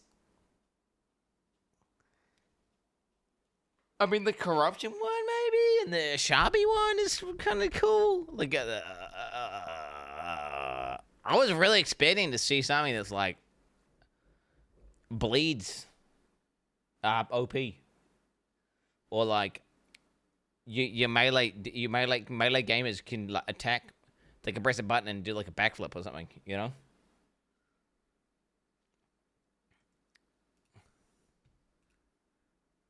Missed one. Breach bloodline. Okay, please be good. Please be good. Please be good. Please be good. Please be good. Open image in new tab. Why does Reddit make everything worse? Why do the websites make it so bad? Okay, I'm gonna just read it small. Okay, we got cold damage. +2 to level of cold gems if at least 4 more unique items are equipped. Okay. 4 uniques. Let's ignore enemy cold res if all equipped rings are cryonic rings. That one's decent. What's a cryonic ring? VBNFHNMHGM. Is that just a breach ring? Is that just breach ring? Huh?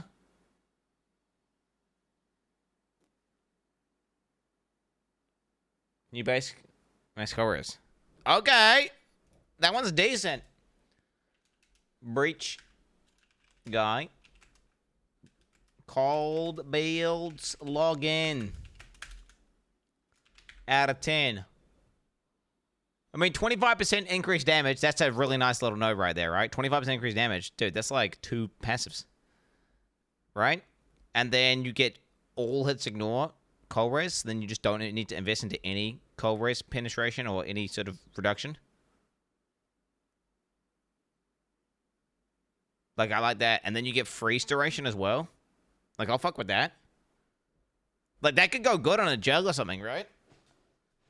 It means you could go. It means you could basically go cold, so you could do like ice crash or whatever the fuck you want to do, some ice bullshit, and then you don't need to invest anything to making you having pan or reducing res, and then it means you could go crit. So it means you could go crit, and now you're crit. I mean, okay, breach, guy, ice jug, full crit.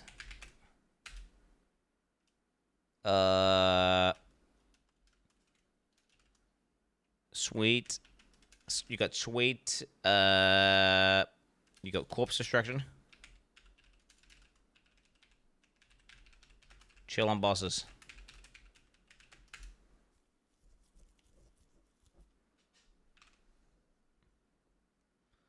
Okay, what is this? What is this? 8% max life on this one here, bro. 15% less lightning damage with at least 1 ish grafted to you. 15% less cold damage with at least 1 tool grafted to you. 15% less fizz damage with at least... What the fuck? Fizz damage? Okay, bridge guy is the best. What the fuck? Cold base login. Plus... I mean, bro. Plus grafted DR. Hello? Like, you can maybe do like a damage ascendancy and just take this. 50% less fizz damage taken is so good, chat. That's so good. Now, it's not additional physical damage reduction, or it doesn't say 15% physical damage reduction, right? Which would be so strong. If that was 15% PDR, I would fucking bust. I would bust. This is multiplicative damage reduction, which is a separate multiplier.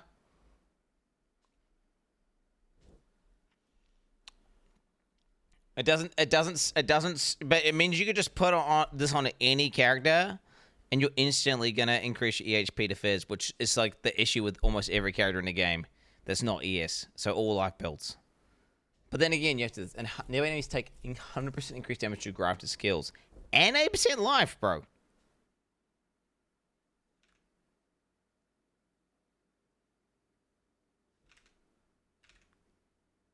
Breach guy, ice jug. Wait, maybe not.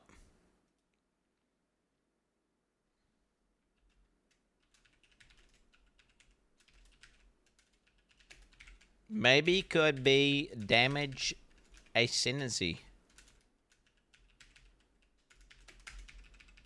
Maybe. Right? I mean, with this, with 8% life there and 15% PDR, all your cold pins solved. And then you pick like a, you know, boom. Because you basically get to pick 15 PDR and then 1 damage type. Think about it, chat. Go 15% PDR and go 15% whatever, fire, and then convert damage taken into fire.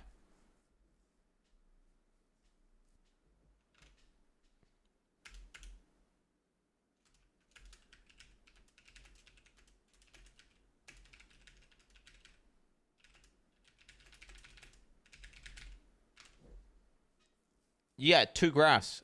He knows what I'm saying. How are you guys cooked? Are you guys cooked? I understand I get 2 graphs. What I'm typing right now is I'm writing I can have the PDR and I can have an elemental, and then I can convert the elemental to that element. That's what I'm saying. Right? So then you can get low, like this is tons of, like, dude, that one, has this been nerfed? Has this been nerfed?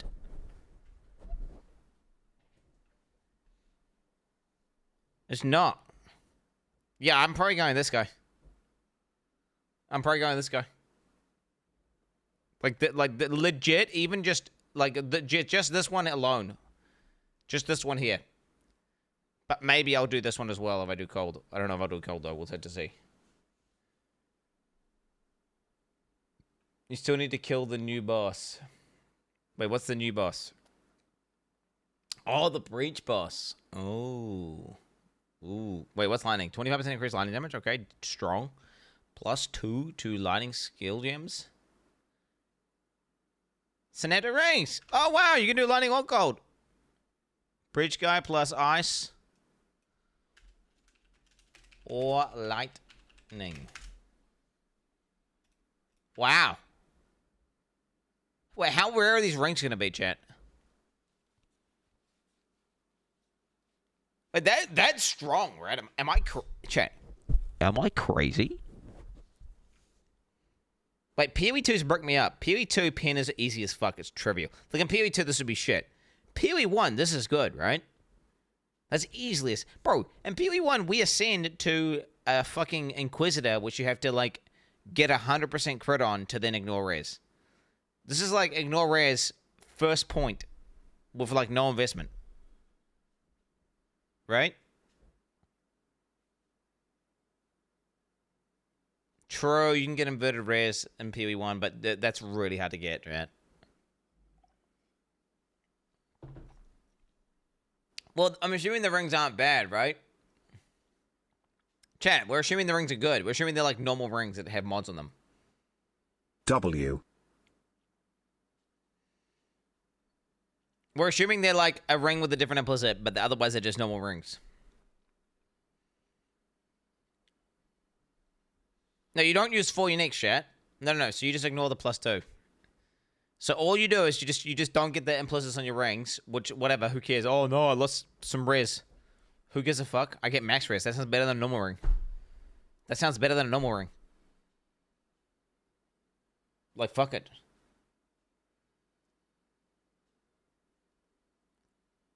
Synaptic ring, where are we?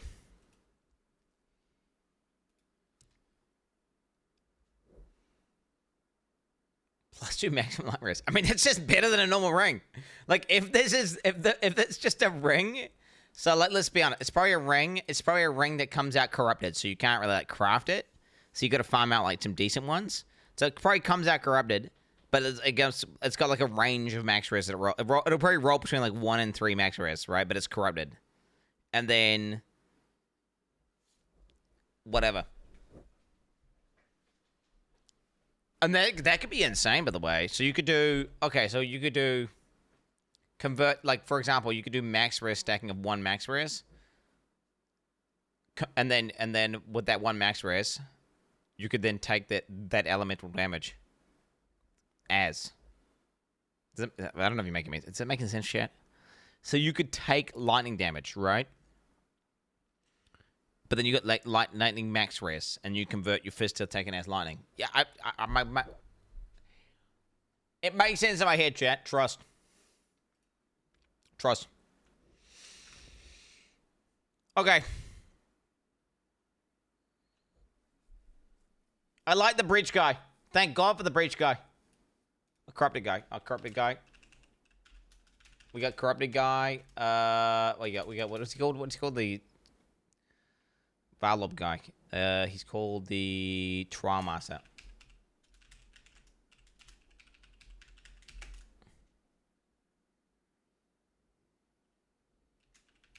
I mean, we got Val skills. Okay. Right, we got 1 hour on that, by the way. All right, we got a Ziggy D video. This apparently I need to watch. Apparently, this is gonna enlighten my gaming here. So this is like Ziggy D. If you don't know, he's in New Zealand. Well, he came to New Zealand and he basically got to play the new patch early, and he gets to make a video. It's one of his sweet deals that he gets. You know, it's one of his sweet. It's one of because he does the interview for GGG, comes in as like a third party, and then he gets to play the game early and gets like his bonus. He gets to play it. I was thinking like, why don't they just hire Ziggy D to the company, right? Hey Quinn, hope you're doing good. You know, I thought I was like, well, that would delegitimize. It'd make him look more biased, so they won't want to hire him, right? So, yeah. So it makes sense. Folks, Ziggy D here. On my recent trip to the Grinding Gear Games studios to host the Q&A, I had a few hours to try some hands-on with the new Keepers of the Flame expansion. Thanks to GGG for flying me out there. So let's roll up a witch and mess with the newly buffed ones as we explore Breach 2, along with the new grafts and crafts that it brings. And now, won't you join me for a wander on the... What are you guys linking? You guys are linking stuff. What are you linking right now? Organic ring. Oh, wow. Wow. Notes. Where's my notes at? Notes.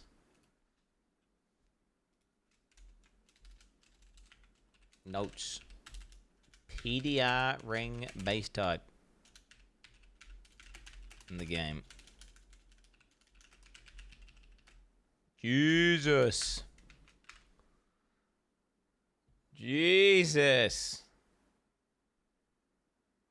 This is broken, by the way. So this very limited sources of PDR, and the last few bits you get make you either God Gaming for 2000. Studies show that Twitch streamers doing this provide more entertaining content. What is stalling? No, the correct answer is playing video games. Quin69, that brings your total to... Breach. Okay, what? I don't understand the joke. This fan does way more just chatting and shit than me. So, what? Creatures from another world are invading Rayclast. Surprise, surprise. Once again, the Mudflats is experiencing some new drama. Okay. We simply must attach a sentient arm from another dimension to our back if we want to continue. Take this graft. He's constantly it will meld with your essence and alter you, allowing you to wield our flame against the invading Hiveborn. So she ends up acting surprised that we survived after we do so. Classic. Good. You survived the melding. Well, spoilers. That makes you wonder how many others didn't before us. But, you know, we've been shoving questionable things in ourselves in the quest for loot for... Relatable. For over a decade now, so we're pretty much experts at it at this point. This first graft is just really a basic one as a placeholder to let you interact with the new version of breaches. Areas of stabilized breach incursion where the breachlings are building fortifications. Thankfully, those fortifications are meaningless to us because the flames just automatically burn them away without even slowing us down. And this lets us clear a path to the center where we can call Ilith to destroy them. It's like cosmetic, like it's cosmetic walls. The breach. In classic PoE fashion, it's... Oh, you got an ad? Ah, you guys got an ad, dude. Why do you guys get an ad during the Ziggy D video? And by the way, you're not seeing any low FPS now, are you, chat? So it was literally just for whatever reason Elden Ring gameplay that somehow looked wrong. I'm actually going to change my shit back to default.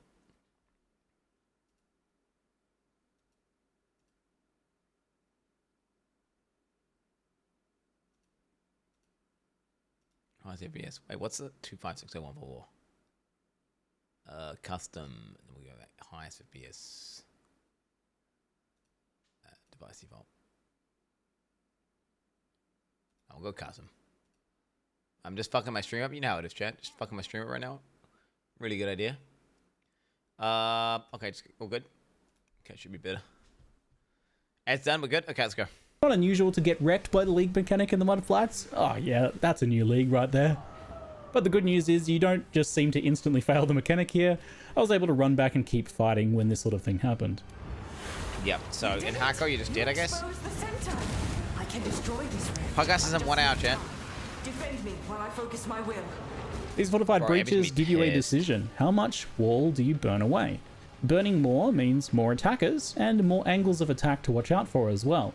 But more kills does give you more graft blood and more loot, so there's your risk-reward element. And to help on top of that, there are various power-ups spread around the area that you can kind of unlock by burning walls around them, freezing enemies, shielding Ilith, and a few variations of ones that kill monsters. These can be pretty impactful, and in the harder breaches, you can save these for those last couple waves when the things get a bit spicy. After surviving this first tutorial breach, Ilith summons us to the Keeper's Temple to bring the horned skull that we found. We can give this piece of the enemy to the Genesis tree to cultivate her growth. You'll occasionally discover breach monster body parts like this, and they're one of two ways to unlock new parts of the Genesis tree and to give more passives to spend in it. The other way to progress is simply just to spend as much graft blood as you can, which you gather from each breach that you close based on the kills that you get. The Genesis tree lets you grow gear, currency, uniques, and new grafts, those creepy back arms. You grow gear, graft, look at him, currency, unique. Look at this metagamer. Look at this metagamer. Look at this guy. Look at this fucking metagamer. Highlighting over all the nodes, eh? Look at him go. Look at him go. Okay, wait. Plus 1 level. Okay. Ready? Okay. Plus 40 in moderate. So this, it's chat. This is literally Necropolis League. Except instead of cancer graves, you just take nodes on a tree and then it's done. And you just keep printing the same item. Yeah. I would do the exact same thing, by the way. I would metagame. I would scroll over all the nodes for sure. Back arms. Maybe not all the nodes, but like the big ones. I would look over the big ones. 60% chance of Wombgus. Okay. Each subtree within it allows you to customize how each of these things work when you grow them, which I'll show more of that off later. But for now, we can simply put the growing womb gift in the Genesis tree to grow our first real graft. Hell yeah. These have base types themed around one of the Breach Lords, a graft skill that they grant, and some random stats that affect either you or that graft. Projectile speed. 20% damage. Okay. 10% chance to freeze. Wow. Skill. So I first get a Tull Graft here, which means that it's cold themed, and it's got some chance to freeze and projectile speed bonuses for me too. But the real boon here is that skill that it has. Falling Crystals. This arm is its own creature that lives on our back, and this one throws ice at any frozen or chilled enemies around us. That's quite creepy and cool. And I have to say, many of the grafts I tried were powerful and impactful while leveling too. They were actually pretty interesting to incorporate into my gameplay too. Like for this simple first one, this Tull Graft needs enemies to be chilled, so I made sure to pick up Frostblink and use it to maintain chill on enemies so that it would auto-attack them with its icicles for me. Later on, getting some cold damage from Herald of Ice lets me fully automate a Tull Graft like this too. So the skills have a set level, and there's a bunch of them to mess with, so you can and should be swapping them out pretty regularly as you go. And later on, you can use the Genesis tree to influence which grafts you tend to get once you figure out good matches for your build. So the graft skills are pre-scaled, and they don't... I was just thinking, do you think it should be like an NDA on this video until the league starts? I was just thinking, like, it's kind of crazy. No, yes, no. Interesting. It's an interesting idea to think. But GG is like based. I like them, but at the same time, it's like I'm kind of compelled to watch this. But it kind of would be cool if everyone went in like way more blind. But then again, we got patch notes that fully explain a bunch of shit anyway. It's just interesting. If they were doing this with like 20 dudes, it'd piss me off. But you know what? I think it's because it's just Ziggy fucking D. It's okay. It's okay. But if you had like, if they were like letting Jungle Rogaine and fucking all the fucking turbo tryhard, ultra mega turbo try guys play for like 2 weeks beforehand, and everyone it would just be lame as hell. It'd be like completely solved. Like everyone, there'd be like a million broken builds. Be lame as fuck. You know what I'm saying? Path of Matthew, yeah, getting in there. It'd be, but I think it was just Ziggy. I think we just whitelist Ziggy because it's Ziggy. You know what I'm saying? We just whitelisted. Okay, what's this? Level 30. Wow. 20-second cooldown. Heart of Flame. When you are missing life, this graph will apply a buff that takes some damage from hits before being depleted. When you are struck while the buff is active, the skill will fire a nova of fire projectiles, which explode on impact. I mean, what the fuck, dude? 80% of hits from damage taken from buff for life and energy shield can take up to 4,500 damage.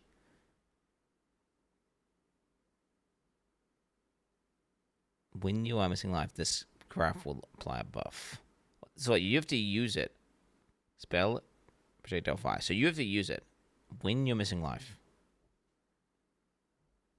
Interesting. Don't scale with your stats. The arm is its own little independent thing. It's not you, which just makes it creepier. That's good because it means that attack graphs can still be used on your spellcaster builds and vice versa. But that's not really to say that you can't synergize with them. There'll definitely be some that will be better for certain builds. For example, a build that lowers enemy cold resistance would be better. Wait, is it all auto? Is it? Oh, it's every single one. They're all auto. They just don't state it explicitly. Is he about to say that? With a telegraph like this one that's doing cold damage. So as you may have noticed in the background, in addition to those... Wait, so chat just told me they're all auto, now chat's telling me it's not all auto. So I'm confused. Chat's you're schizophrenic? Have you got the... Did you spec into the schizophrenic node? From the breach guy? Or the delirium guy? Fortified stabilized breaches that we encountered earlier. There are also these quote-unquote normal breaches. These are the unstabilized breaches that just work like old school breach, somewhat.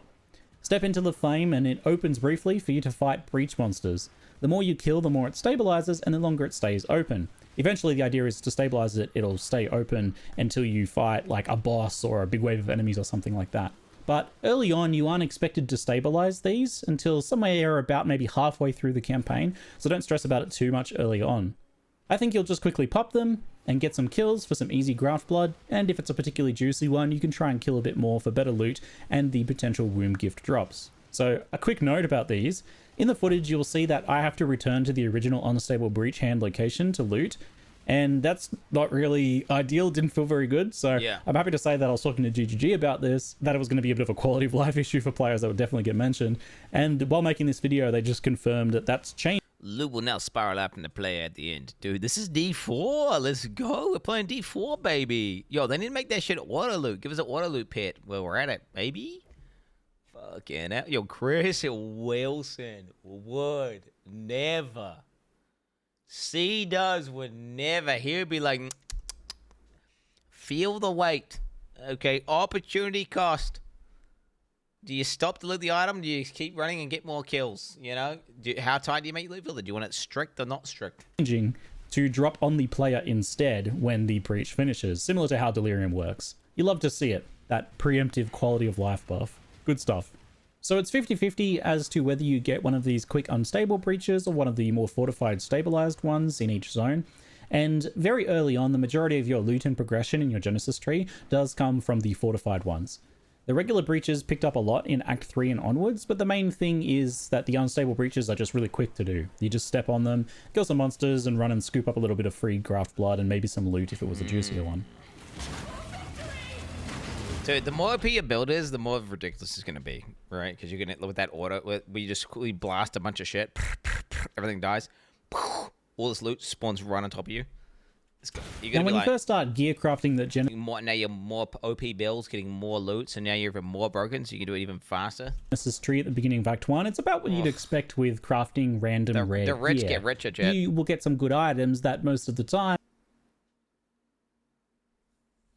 aren't the item type that you need, so you can't use them. But that's where the tree nodes come into play as you progress, and pretty soon after, you'll start getting the ability to specify exactly what you want. The main thing is, early on, you really just want to focus on getting new grafts to experiment with, and then you can supplement your currency and gear a little bit where you can, just to spend that extra graft blood. And remember that spending the graft blood is the main way that you unlock new passives, so keep spending it. Another cool quality of life pre-patch note, in the video you'll see that my graft blood is lost when I swap grafts. They've actually already patched this so that it's kept, and you can upgrade and experiment with new grafts as much as you want without losing anything. Good stuff. So it's been a while since I have played ones in PoE 1, and I expected it to be a little bit rough prior to getting the new skills, but Kinetic Bolt and Prismatic Burst is pretty solid, and the combination of being a bit over-leveled from breaches with the extra gear that I was getting. Dude, over-leveled, let's go. Okay, we're doing all the breaches, baby. We're doing all. I'm gonna be so over-leveled, bro. Holy. That it felt pretty smooth. And not to mention the graft skills as well. The Frostblink plus Icicle Toss thing was enough to clear most packs on its own. After Brutus, the next graft I got was another Toll graft, but this time with the Dance in the Wind skill. This is a manual cast skill, differently to the other one, which was manual cast. And it lets you summon a tornado. It has this whole component of... Yo, fuck that shit. I'm going full passive cast, baby. When you crit, it fires projectiles as well. Though at my level, I didn't really get a chance to test this. I wasn't really critting enough at this point for you to see that in action. But it didn't even matter one bit, as the tornado itself was just amazing. Tons of damage and a pretty nice duration too. It stuck around and hunted down enemies and cleared the breaches for me. Definite potential there. Okay. Bro, this, I'm getting such D4 vibes from all this. All this QOL, all these random ass abilities that are just like fully pre-built, preset, can't support them. You just put it on, you click a button, and it just does a thing. It's legit. It's almost a shame then, but I actually found another great... Like if D4 was done right. If it, like, you know, it was done right. Craft to try, so I didn't actually get to play with the tornado for too long because I picked up a Flamecaller Zoff graft. This creates 3 pillars of fire in a line that deals a hefty amount of damage and applies covered in ash to enemies, which increases fire damage taken. This graft was consistently great when I had it a few different times. Good damage, it fills out that coverage area in front of you quite nicely to fill up any gaps. What the fuck? It's a really nice single target boost on larger bosses too. It seems to be multi-hitting. And it just looks super satisfying as well. What? So once I got to... It looks overpowered. Wait, what the... times increases fire damage taken. And that deals a hefty... Call the Pyre. 28 to 42 added fire damage. Creates 3 ashen pillars. 8% base crit. Base is 1.1. Covers enemies in ash on a hit. When you attack with this graft equipped, it will call forth pillars of ash and flame. These pillars deal fire damage. What the fuck? Bro, what the fuck? It's like a flat spell that just sits there spamming. Do you know, it kind of reminds me of like heralds, because heralds are kind of hard to scale, but like when you get that flat damage high enough, they kind of pop off and do stuff. It's like a herald that has no reserve, and you just slap it on, and you know, you just get one that's got a high level on it. GG. Yeah, just do it. It's not you, chat. It doesn't have any mana cost or anything. It's not got any reserve cost. It just does it. It's like a entity that lives on you. So it's almost like a pet that's attached to you. Like you just got like this fucking thing on you. It's kind of like a totem, but not quite. Because totem is you, but it isn't you. You are not the totem, but the totem is you. That's effectively how totems work. Except this is not that. This thing is technically on you, but it's not you. The amount of damage and applies covered in ash to enemies, which increases. Well, the way totems work, chat, in PoE 1, totems, they effectively are you. They scale with all the stuff that says you and all that, right? Because it's getting your sheet, your everything. But you are not the totem, so you aren't the totem. The totem is the totem. The totem is you. But then you've if you've got done something recently, well then that doesn't actually count for the totem.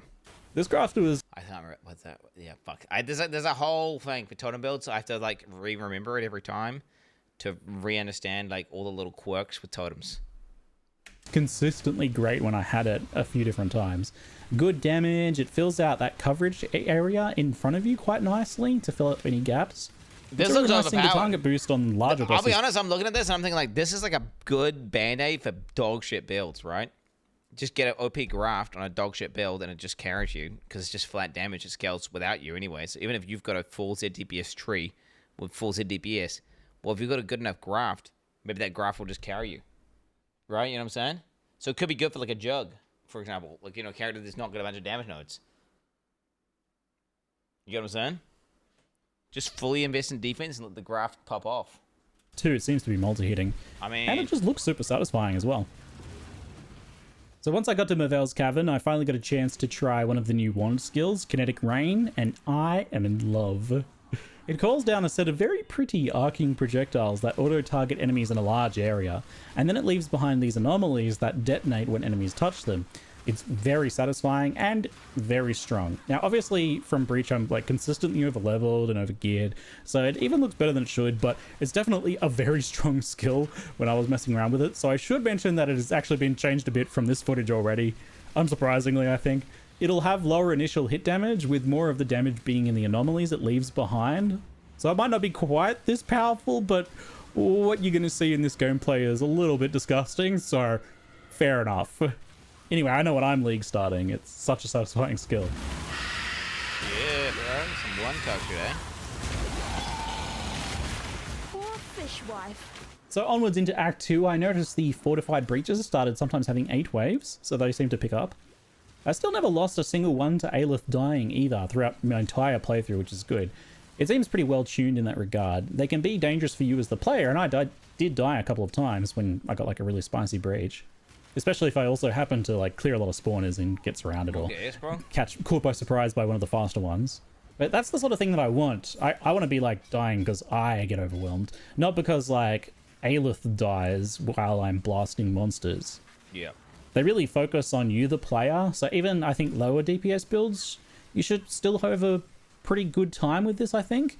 I think that shows GGG's learning from previous leagues like Blight, where this was an issue where like low DPS characters would just kind of like slowly watch the monsters. We need Blight 2, bro, where they actually make it a real TD. Roll 2 and blow up the pump and not really be able to do much about it.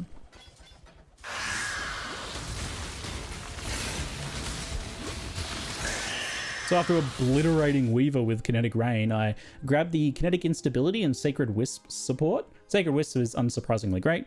It's just more attacks after all. And Kinetic Instability is good for boosting clear, but it doesn't seem to have any usefulness against bosses. It basically summons orbs on kill that can detonate on any other enemies that are still alive in the area, so I foresee this support being used for things like breach farming, and other dense, clear, focused content only. Throughout the rest of this run, I swap wand skills pretty often and mess with supports and things like that, just so I can see how wands are feeling overall, and not just the new skill. I didn't want to just be like, oh, the new skills, obviously. I'm, you know, a bit overpowered. I have to say that I was pretty happy with everything I tried as well. A nice help is those new kinetic ones that come up every so often, maybe like every 12-ish levels or something like that. There's certain breakpoints where these things rotate around. These new ones can only roll attack mods, and that's just a big help. Chucking a flat damage essence on them usually resulted in something quite... Cannot roll caster mods. What the fuck? Shit. Usable, and gearing overall while leveling was quite smooth with the extra juice from Keepers of the Flame too. Dude, it seems like one cocks are going to be broken as fuck, chat. It seems like they're going to be broken as fuck. I wish I could enjoy it. It seems so soy, bro. Like, some fucking pussy Harry Potter shit where you're like flicking your wrist around like a bozo. Like, I just can't handle it. It's too pussy for me, bro. It's too beta. It is what it is. Real men can't play with wands. It is what it is. I don't make the rules. There were quite a few graphs I didn't try. For example, things like the grey... It's got nothing to do with insecurities and everything to do with aesthetics. So I thought I didn't care about aesthetics, and I thought I thought I was fully logical, and I would always just play what's, you know, to me looks the best and, like, you know, feels good. But it's one of those things where I discovered that actually I'm an aesthetics Andy. And you know what? Do you know how I found that out? I found that out playing World of Warcraft. The Dark Iron Dwarfs were just objectively better than the female humans in PvE. Like, to the point where I could not pass rank 1 without changing race. So I was getting cucked. I was getting cucked getting my rank 1s. My passes, which was pissing me off. So I fucking gender, sex, whatever the fuck, race change to Dark Iron Dwarf. Got the rank 1 logs, and I was feeling like, this is sweet. Did it when my Draenei, I even did it when Draenei was OP. I did it with Draenei. But I can only handle it for like a week. And then it's so irritating to me playing this shit like female Draenei where her ass is sticking back and the stupid tail out and she's got fucking hooves and without feet. And I'm just playing this thing and I just don't like the look of it. It just irritates me constantly with playing it. And I literally downgrade my character and pay money to go back to something that's instrumentally worse. Lower damage, lower utility. Just objectively worse. Can no longer push rank 1, but it just looks cooler. And it turns out, like, there is some sort of part of my brain that cares about aesthetics. And I don't know what to tell you. Wand aesthetics are lame as fuck. They lame as fuck, bro. They lame as fuck. It is what it is. I just don't like. It's just not how I roll. Wind Howls, which removes elements on you to boost your damage. That one, for example, seems like it could be absolutely cracked at endgame when you can do things like apply. Chat, if I didn't care about aesthetics, which I wish I could not care about aesthetics, guess what? I would probably like all those weeb games. Like, the reason why I cannot stand to play shit like Monster Hunter is just the way the game looks. Like, these fucking guys with bunny ears and shit and fucking ridiculous stupid swords and all this retarded, like, all this stupid weeb shit. I cannot handle it, bro. I cannot handle it. I try. I'm like, everyone says this game's good. I try force. I cannot handle it. Well, why is that? What is that? I don't know what it is. It's just a part of your brain just likes aesthetics. It doesn't make any sense as well, because theoretically I should just like it. If it's a good game, it's a good game. And where do you even get that taste from? Where do you even get, like, why do I like darker, more gritty games? Why do I like games with more gore in it? I don't know. It's like, I think when I was like a kid or something, those are the types of games that I played, and when I tried, I don't know. It's not insecurity. It's not insecurity. Because I've forced myself to do it, and then I just don't like it. It's not. It is not. It is an aesthetic choice. Elements to yourself, after all, but obviously just less useful while leveling and not. Like, it's buying a car that looks nice, right? But drives a bit slower. Are you insecure? Is that it?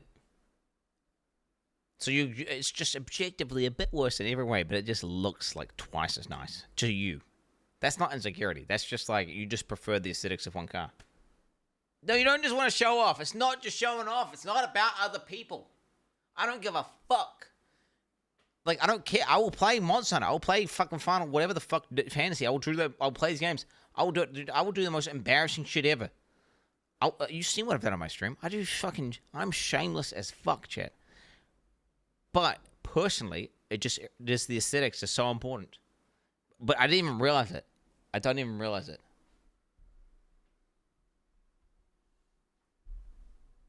I'm not a whore. It's like a part of your brain. It's like something resonates you versus not resonating. Do you know what it is? It's something to do with art. It's some weird art thing. And you like some art, you don't like some other art, right? And it's like, well, you can't measure. There's no objectivity to like what art is better than other art, right? Some guy you can prefer like a splat of paint on a fucking white page more than some really highly detailed, super realistic painting. It's one of those things. It is what it is. Something I could test while leveling, so I didn't really bother giving those. And wand aesthetics are bad. Fuck them. All right, that's why I don't like wands. Does it go? There was some, for example, that gave buffs at low life, which, aren't really that good while leveling if you're not playing some sort of forced low life build. But if you're like a petrified blood build or something, then that's great. So around Act 3, the gear crafting started getting much better from the Genesis tree. I was able to start biasing it and improving what dropped significantly, making sure that they had better links and nearly always had an intelligence requirement, for example, so that I could use them. My plan was to see if I could get an SSF 5 link using the Genesis tree system by Act 4-ish, so we'll return to check on that plan soon and see how it goes. Early Act 3 I got my first rare graft as well, an Icicle Tull graft. These can have up to 4 modifiers, and the 2 prefixes will always have 1 power mod for you and 1 economic mod, so those are things like graft blood gained or capacity, or increased chance to find certain breach related drops. And then the 2 suffixes can be power mods for the graft itself. In this case, I got 1 modifier here that was 50% increased damage for the Falling Crystals skill, and that's a pretty big deal when you think about it, because that's just straight up 1.5 times damage. Yep. Since they don't have any other sources of scaling, they don't work with your scaling, so that's just 50% more, right? It's a classic D4 item.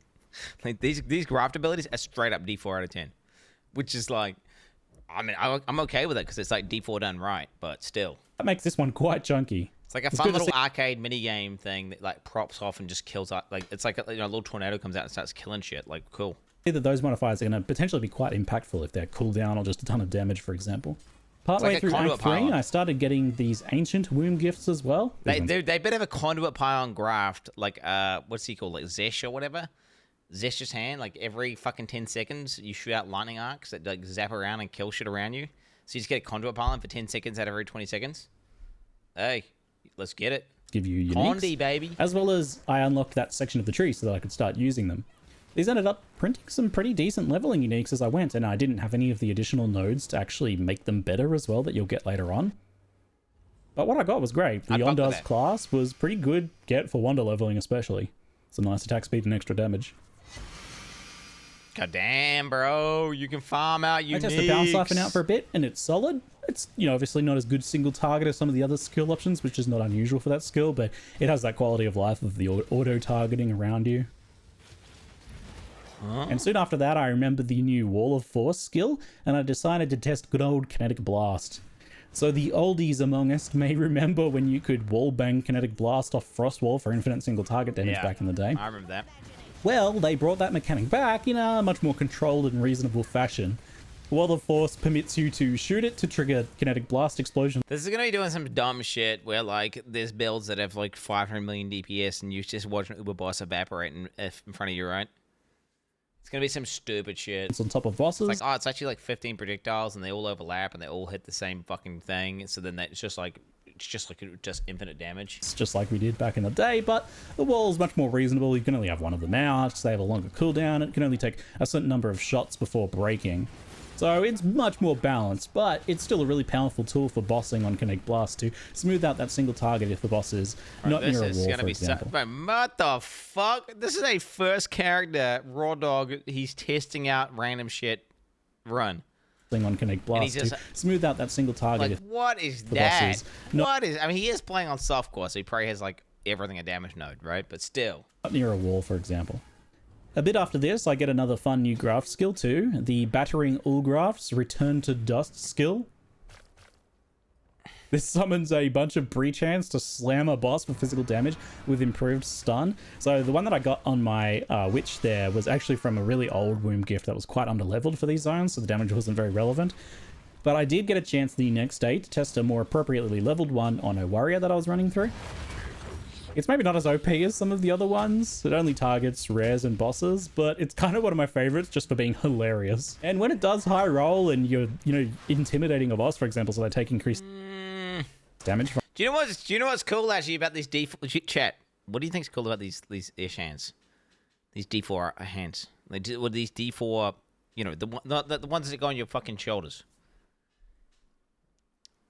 They are static, non-scaling. Right? So what do you think that rewards?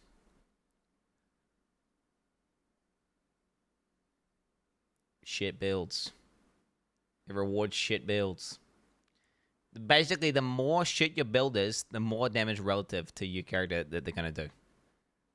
So, that's W to me. W to me, baby. Let's go. Let's go. Yeah, so if you're playing a meta build, you're doing 100 million DPS. Okay, these things that do like an extra 200k DPS are going to be nothing at all. You can't even measure it. You can't even feel it. Right? Now, they can probably just use like a passive one that gives them like DR or something, or a passive one that gives them like lucky flat lightning damage, whatever the fuck it is. They can probably just use a passive one that probably works really well. But still, what I'm saying is, a build that's got like 500k DPS and then you got a 200k DPS hand, well now you're fucking getting a massive like 40% damage boost or some shit. So it's actually kind of like good in that respect for solo self-found and people playing ethical builds. From it can chunk pretty satisfyingly. I think I gotta Before go I jump back to the Wonder, I also found an Eshcraft on this warrior that summons lightning boys to explode on enemies and lay shocked ground, which you can see against Val here. I'm sure that'll get some. This is what I'm gonna do. This is what I'm gonna do. I'm gonna start SSF and I'm gonna play SSF, and if I'm enjoying it and I'm popping off, I'll just stay SSF and lock it in. If there's like an idea or a build that I want to do, or it's like the mechanics clearly balanced around Trade League, and like I can never get anything good because they've weighted everything super low because they understand people can trade, so then they have to give you all dog shit. Basically, if it's not SSF, if it doesn't feel like it's balanced around SSF properly, then what I'll do is I'll just go Trade League. I'll just migrate. Boom. So SSF popping off, maybe I'll stay it the whole time, and then if it's like feels like GG is saying fuck you SSF gamers, well at that point I'll say screw this and I'll just go Trade League. And you gotta remember, Trade League HC is like, it's like a private league. You're playing with like 10 guys. It's like, you're just trading with fucking BenQ and fucking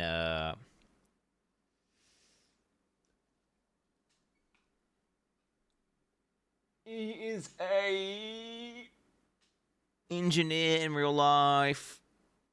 Like an actual fucking physicist. NZ gamer who's really tall. And he plays Trade League, dominates the market, makes characters that have like fucking 20 mil EHP and do 20 mil damage per second.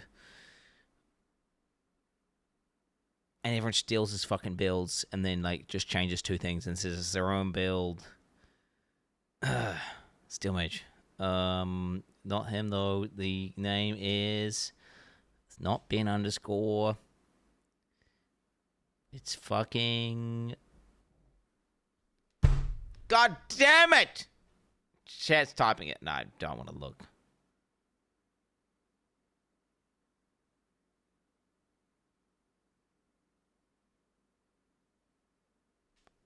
Dude.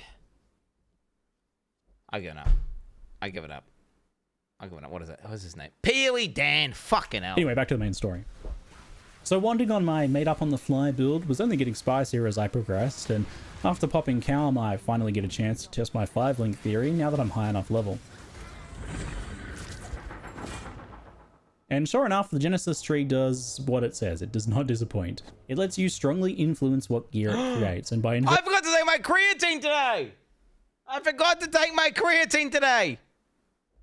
That's why I can remember it. I didn't take my creatine. Investing in nodes for body armor and lucky sockets and links, I was able to start creates. And by investing in nodes for body armor and lucky sockets and links, I was able to start printing 5 links. Like, really, printing 5 links. So the provisioning tree for gear allows you to quickly influence the attribute requirements heavily and also specify slot type. For example, making body armor a really good choice for pushing for linked gear. And then there's also this minor node and major node that give you extra rerolls on sockets and links. Oh, right. And then there's also... Wait, okay, he's going for early, so I'm going to go back. 75% chance, 75% less chance for birth equipment to have strength requirements. For example, make 300% more chance for birth items to have strength requirements. Making body armor. 50% chance for womb gifts to birth an additional equipped item. A really good choice. I'll probably go back. 5,000% increased chance for birth equipment to be jewels. Provisioning womb gifts may instead birth jewels. Jewels can be good in the early game, right? So you could at high level, it doesn't matter, it's low level. Choice of 5,000% increased chance to be quivers. Pushing for linked. 400% increased chance for birth items to be jewelry. Birth equipment is +1 to high level. Ooh. Yeah. And then there's 5,000 to be rings. What, I guess amulets. Dude, damn, rings and amulets is kind of nuts, dude. Rings and amulets is kind of nuts. And then there's also... And that was belts. So this minor node and major node that give you extra... 100% increased chance of birth equipment armor to be birth to plus rerolls and sockets and links. 5,000% to be a body armor. For a total of 160 rerolls. So boots, all the various slots of armor. And that is... Weapons, and then what can you select? We got 2-handed melee weapons. Range weapons. Oh, wow, so you can't actually select what type of weapon. Wait, you just can only go 2-handed melee? You can't go axe, sword, or... Wait, expected number 25 modifier rating. So that's insane. That's the quality of it, right? To get a 5-link on an item. So with my birth equipment rolls, socket, and links 150 times, giving the best outcome. What the fuck? I mean, that looks pretty SSF friendly. Not gonna lie.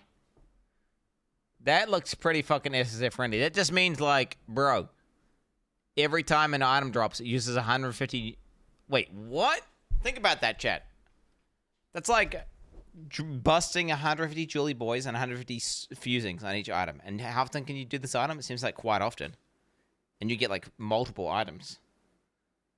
I mean, you're going to get lots of 6 links from this. It's going to be infinite 5 links, right? Infinite 5 links, because you're going to get tons of 5 sockets that all link. And then you're going to get... Yeah, I mean, it's infinite 5 links, and you're going to get a 6 link on day 2 or something. Right? What the fuck? Tree, I just quickly... Did you watch the ZD video? He was running 5 links in X. Did you watch the video? I mean, let me see. Did I watch the ZD video? He asks while I'm watching the ZD video. What do I say to a person like that in chat? I actually don't know what to say to him.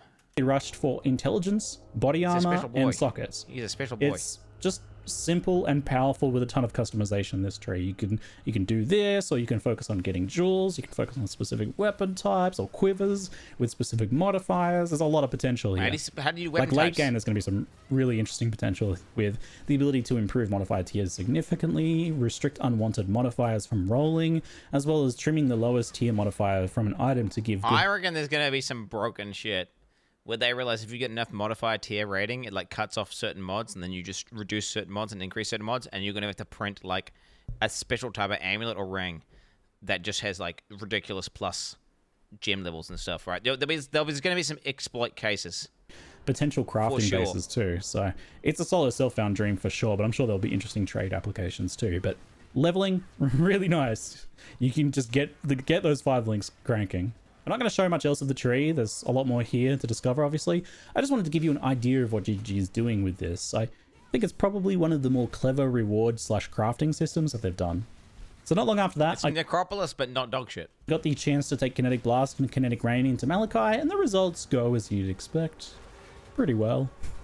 I decided not to push much further than this on the character, as, again, I don't really want to show and spoil everything with these previews, just give you an insight into how the systems work, and some first impressions on the new content. Yeah, just a bit to... GGG would be pissed if you did that, bro. Let's be real. They're like, yo, dog, you ain't allowed to go past Act 5, homie. Okay? To whet that appetite a little bit more before release. You ain't gonna let GGG set out here to carefully take a beloved and simple... What's this? Ravenous? League breach with its kill monster encircle gameplay, and they tried to preserve that while expanding its appeal to more people with less clear speed. This to me seems like, I mean, at a glance, it seems like a nicer version of Harvest even. Because Harvest is still like annoying, having to get the base type, going in, clicking the fucking thing. It feels like a nicer one of you just like it's like you're setting your Harvest up, and then it's set up, and then you just put in these little fucking circle things and just keep shitting stuff out, and eventually you get something that you want. Challenge focused design, like for example the fortified breaches, right? Yeah, like, Harvest was cancer race before all the Harvest changes, chat. If you don't remember, Harvest now, I'm talking about like old Harvest, by the way. Probably should clarify. Harvest back in the day, you were walking around with item base types, and you couldn't save the juice, and you had to like you had to walk. If you'd open up the thing, you put it in, you'd click roll. It was just annoying as fuck.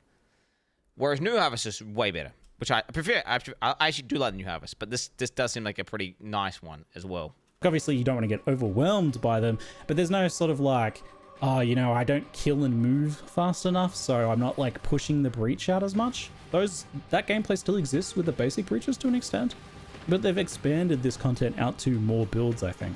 On first impressions, this seems to work really well too. I definitely quite liked the hives, the fortified breaches. But what really impressed me overall, I think, was the graft skills actually being quite fun. Them being interesting and impactful in the campaign was just like such a good surprise. I don't think they'll be quite as meta warping as that I feel like that's in D4 fashion, by the way. If they're truly D4 skills, they will be only good at the very beginning, and then they'll just be complete ass in the late game.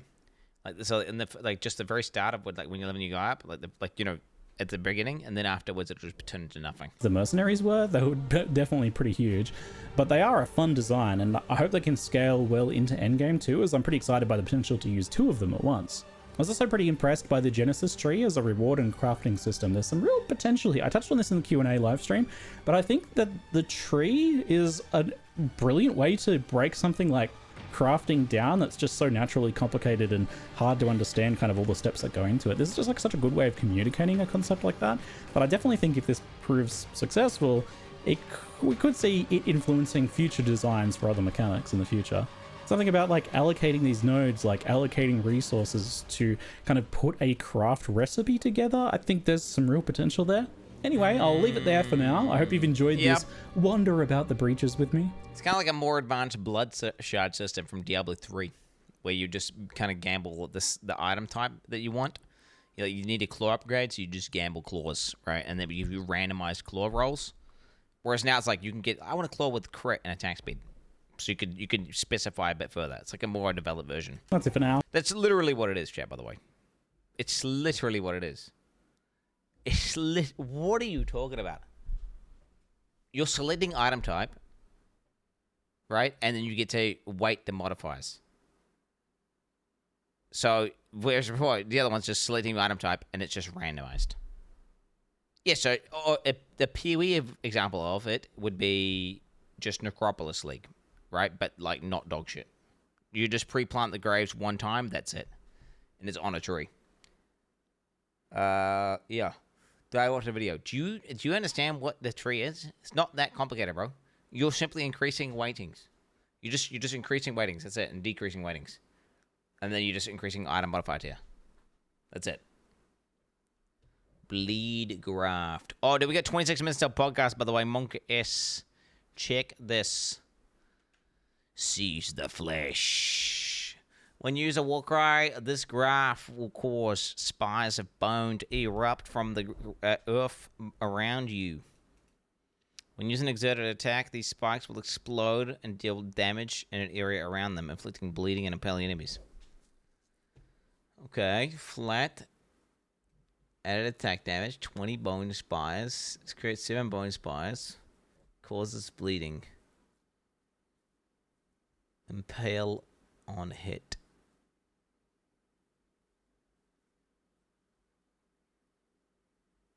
Okay.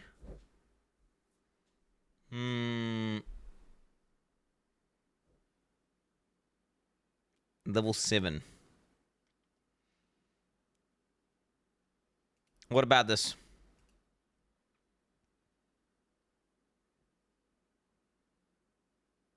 It's not that good. It's not that good. What about it? Will they become a bloodlust? I mean, you can be insane for bloodlust because it's not you. But, I mean, what? So, okay, you get... I mean, it would be good clear. That's about it, right? It'd be good clear. It's level 7. True. Well, okay. I mean, do you want to just... I mean, dude. What do we like? 327? 1... Okay, let's go. 218 plus 327 divided by 2 times 1.1. So that's 9 or 8. 9, 10, 11, 12, 13, 14, 15, 16, 17, 18, 19, 20, 21, 22, 23, 24, 25, 26, 27, 28, 29, 30, 31. Okay, what? 20. That's...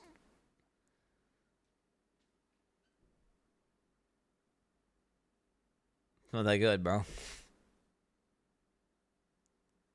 That's not that good, bro.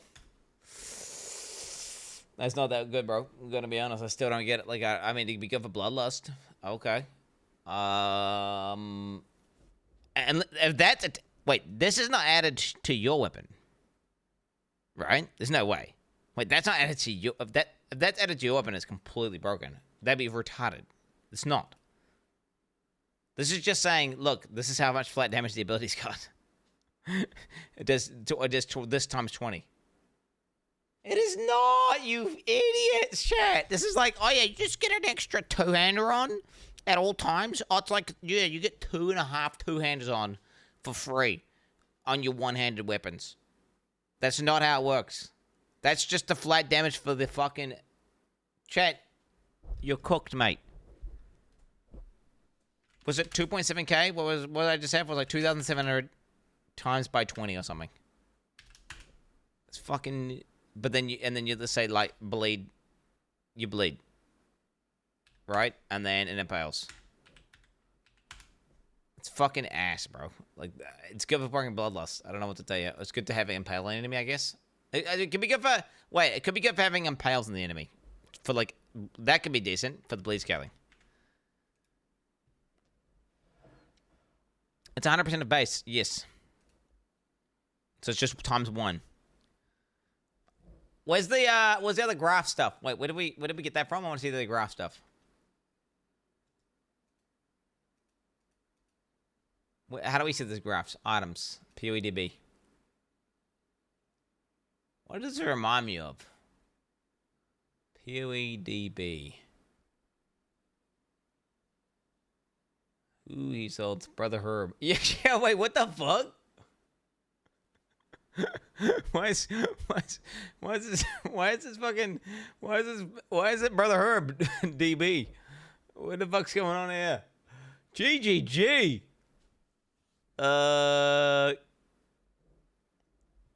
Graft. Fleshcraft. Okay, 4 hands. Flat damage, 7 bone spires.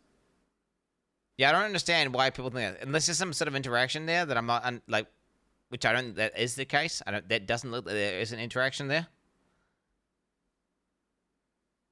I just read this, yes. So it's 100% base. It does 7 bone spires. It really just seems good for proccing blood. It means you can have blood lust support. And it gives you good, class packs, I guess, when you use Warcries.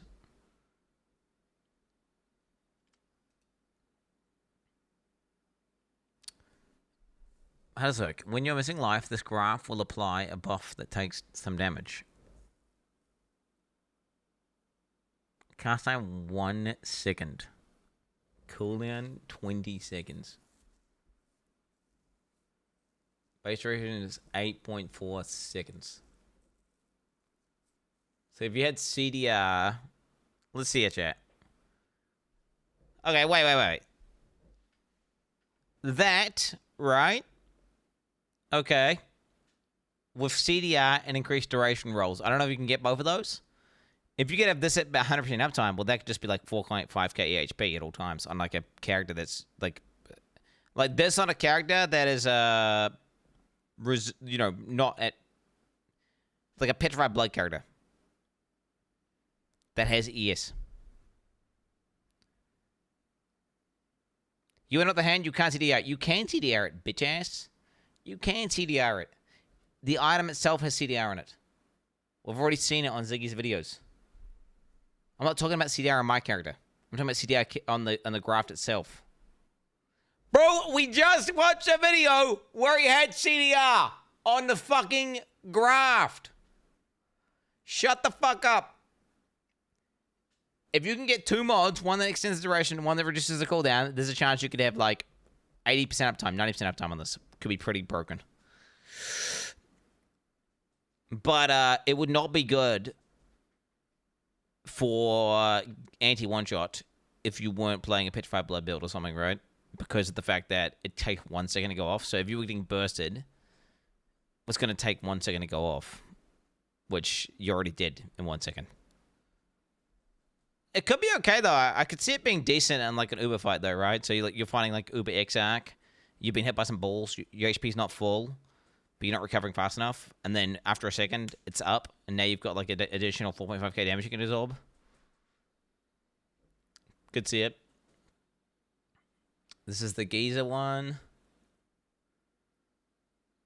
This is the lucky one. So that one there, if you can just stand in it all the time, it's obviously very strong for like a character that actually benefits from lucky damage.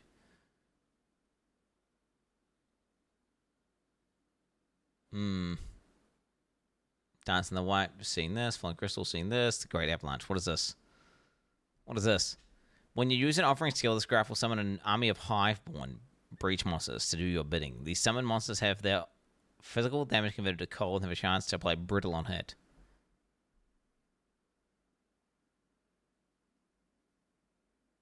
Summons 10 Highborn. Bro, that's gonna be shit if it's you've got to use this on a crit build because it just gives brittle. This could be used for a non-minion build, chat, because you don't need to have minion build. So the minions are summoned by they're summoned by the arm, so they're balanced presumably. So if you have a level 30 arm, presumably they're decent. So any build could basically put a offering on and just press the button.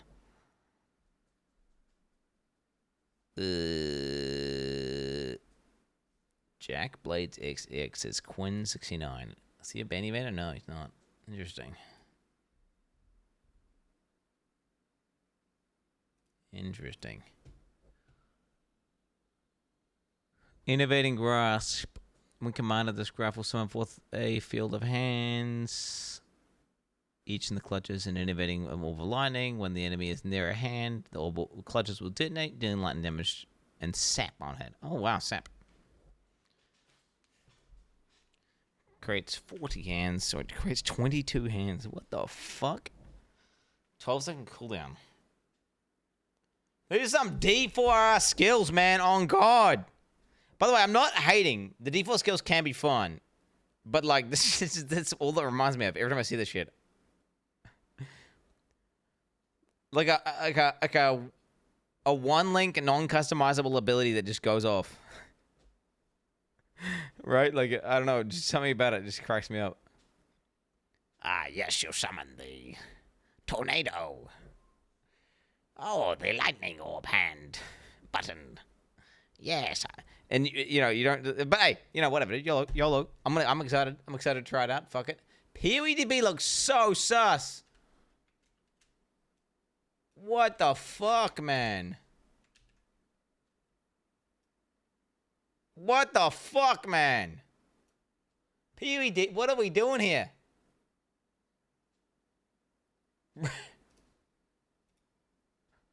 Someone just glances at your screen and sees those tabs open, bro.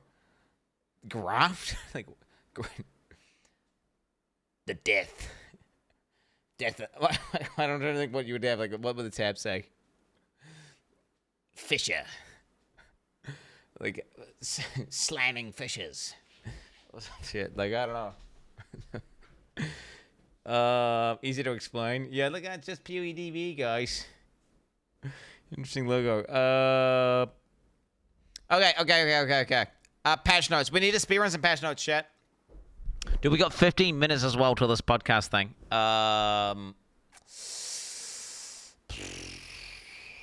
Patch notes. Is anyone going to leave the patch notes? I just want to look at the melee skills. Like, what could they possibly have done? Like, because, chat, I'm seeing a lot of stuff. I'm not seeing melee buffs. So, yeah.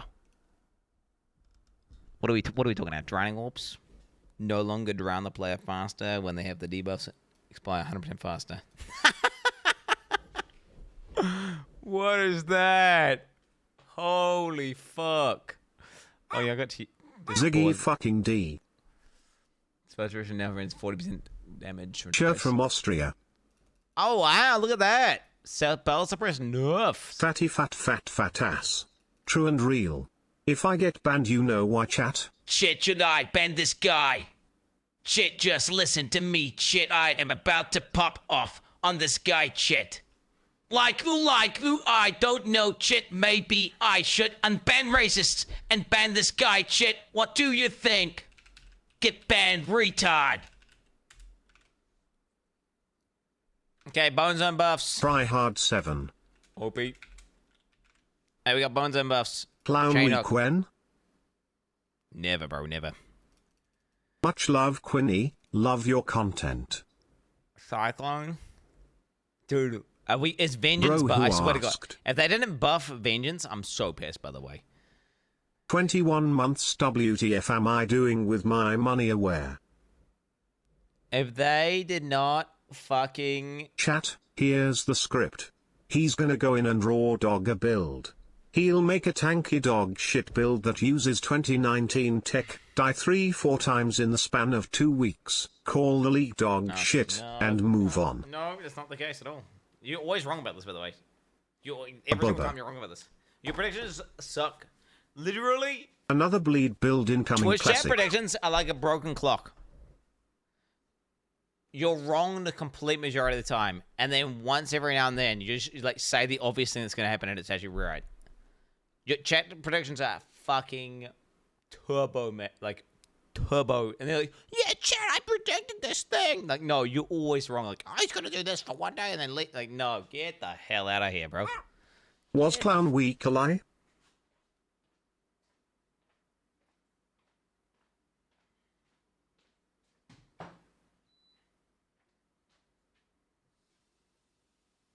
No, it was not.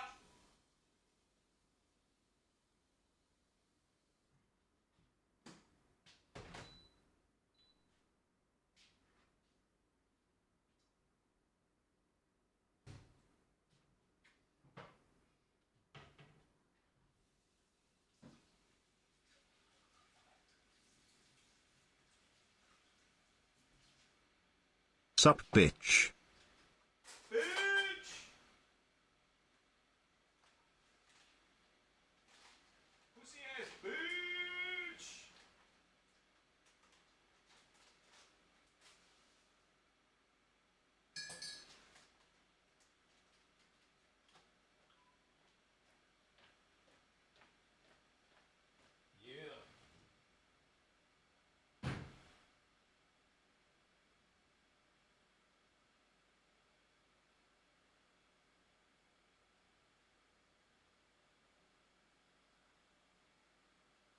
Is the ants taking over still?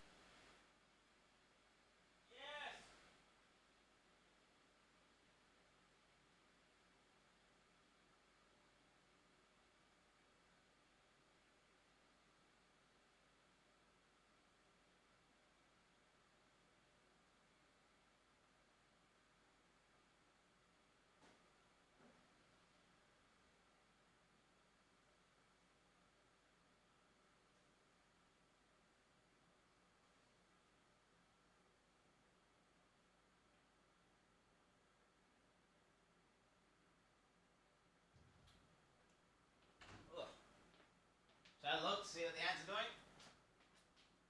Holy fuck. Bruh.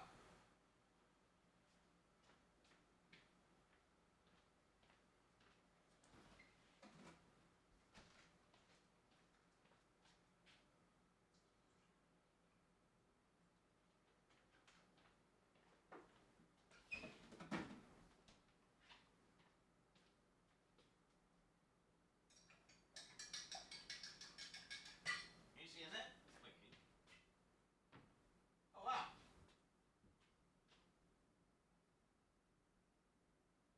You go up a bit. You go up. There you go. Use it enhance.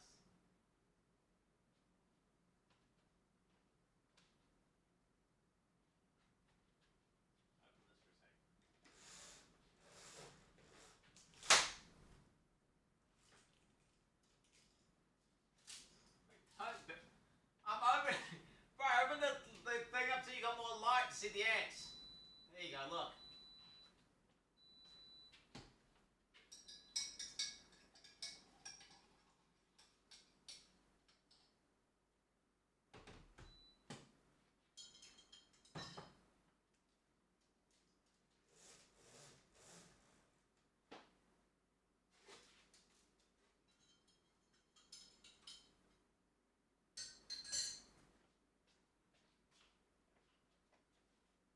There's more ants. If you go up, there's more ants, by the way. If you go up.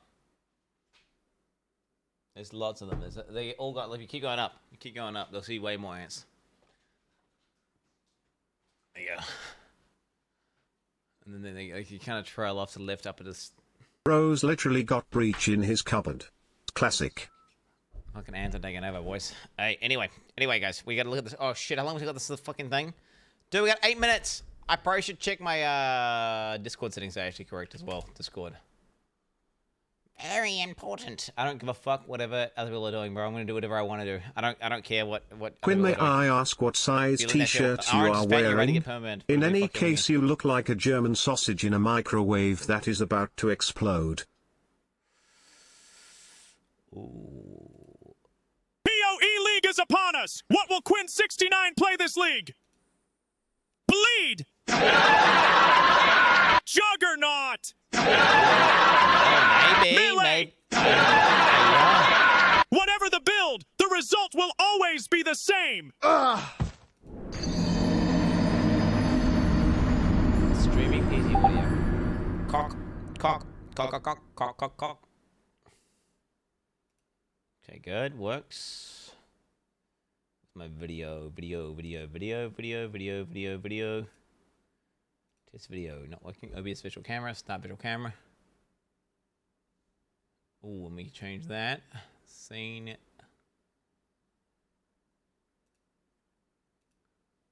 Cam A. Looks good to me. Perfect. And then, I'm gonna move this shit up here. Fat lol. But what the fuck is going on my Discord, bro? What is that, bro? What am I looking at, bro? Why the fuck? Since you think we are the delusional ones, why don't you remind us when was the last time you went 7 for 7 on Ubus? Hell, I don't think you've even done it on HC Trade yet. The fuck up. I've lost count, bro, how many Ubers I've killed. I've killed so many Ubers. Insane amounts of Ubers. Let's change the title. Stolen Podcast.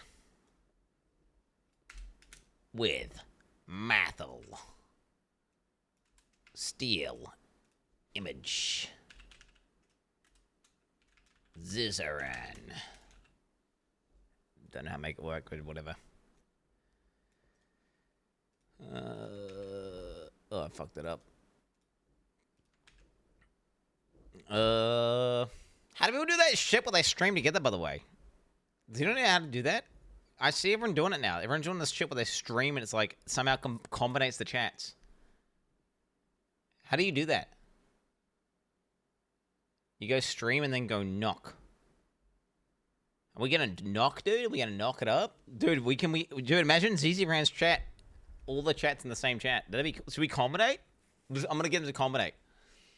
We're gonna combinate. I'm gonna look. Let's combinate. Let's combinate chats. Do not. I will combinate chats. We're gonna combinate, baby. This is the chat. We're gonna combinate with this guy. All right. Yo, you fucking oxygen thief! Shut the fuck up! I paid $1,000 for that, you fucking moron. To be fair, I don't know if I can handle the toxicity of Zizaran's chat. I don't know if I can handle the toxicity of it. Do you know what? I'm gonna permaban you because you're a fucking idiot and you should not be in my chat. Please unsubscribe from my channel. Go to hell. Go fuck yourself. Ram your face repeatedly down a door frame until you pass out because you're such a fucking moron and I don't want a fucking idiot like you in my chat. Please unsub and get the fuck out. Never come back again. I love it so much, dude. It's so Holy fuck. Holy shit, that's so good, bro. Down the door frame. God damn. God damn, dude. I don't know, man. I don't know. Okay, alright. What'd he say, dude? I don't know. He said some shit like... Zizaran, you're a fucking last epoch sellout. Like, he said some shit like that. Like, you're last epoch sellout. And then that's what the reply was. That's what the reply that he was. Then he like called his ass out. I did not take my creatine. Shit, I can't do the podcast without my creatine.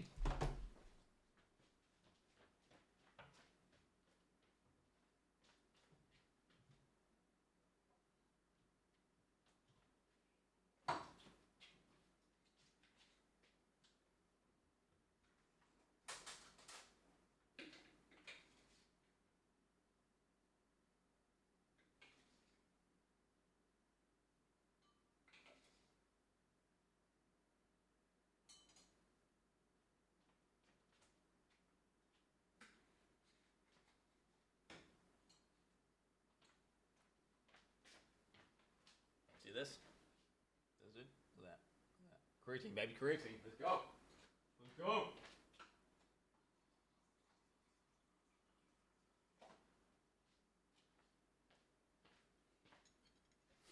High concentration creatine. Like you got to take at least 20 grams a day for the cognitive benefits. 20 grams a day, baby.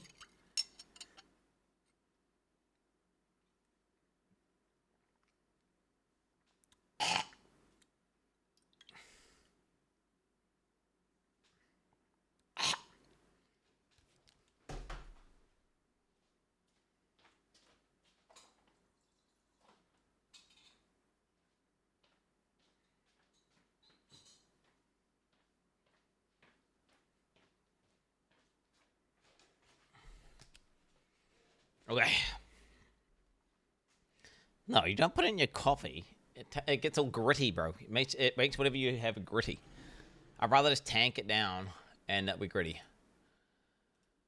I don't think a kg of creatine could get your brain working. Bro, I dumped a kg of my cum on your mom. What the fuck is that?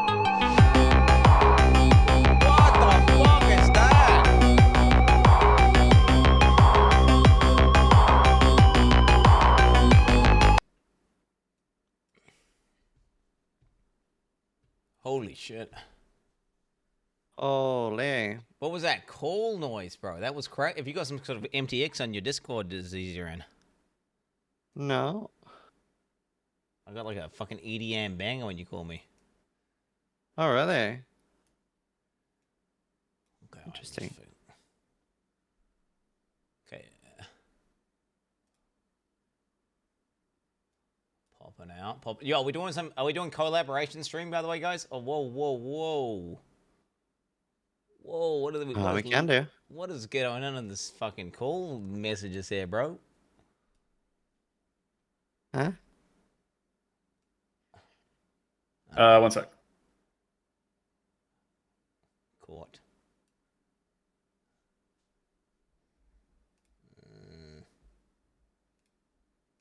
Let's see.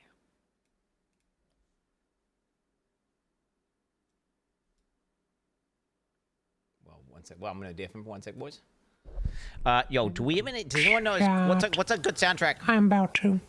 What's a good background soundtrack?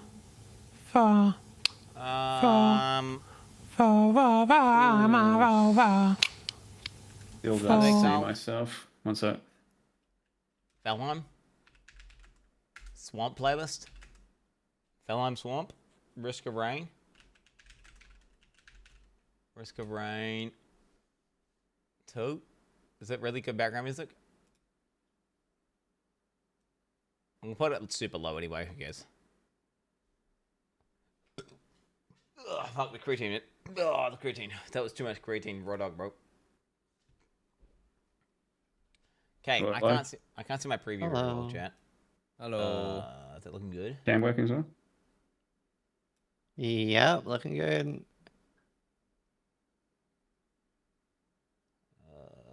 Wait. PoE countdown. We'll just fucking put this shit down. The bottom right or something. Looks good to me, bro. Fuck it. Alright, chat. Alright. Just lining up the cameras. It's shifted a bit from last time for some reason. Boys, are we doing... Dude, let's collaborate. Let's collaborate. Let's combine the chats. Sure. How do we do it, though? Is everybody... How do we do it? I can invite you. This will be the first time, bro, I've ever done it.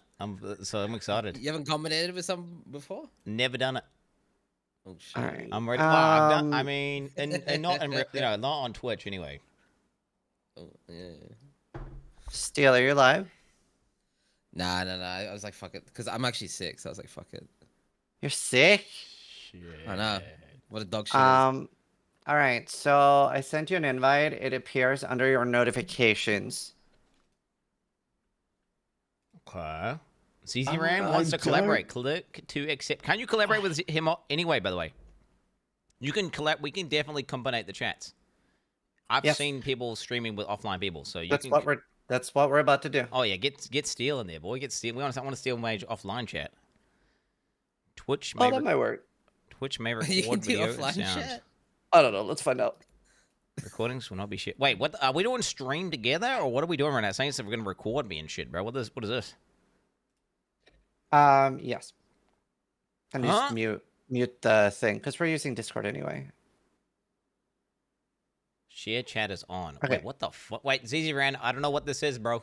What I'm some sort of guest star. Yeah, so now our chats are combined. Alright, so I'm just muting this whole tab.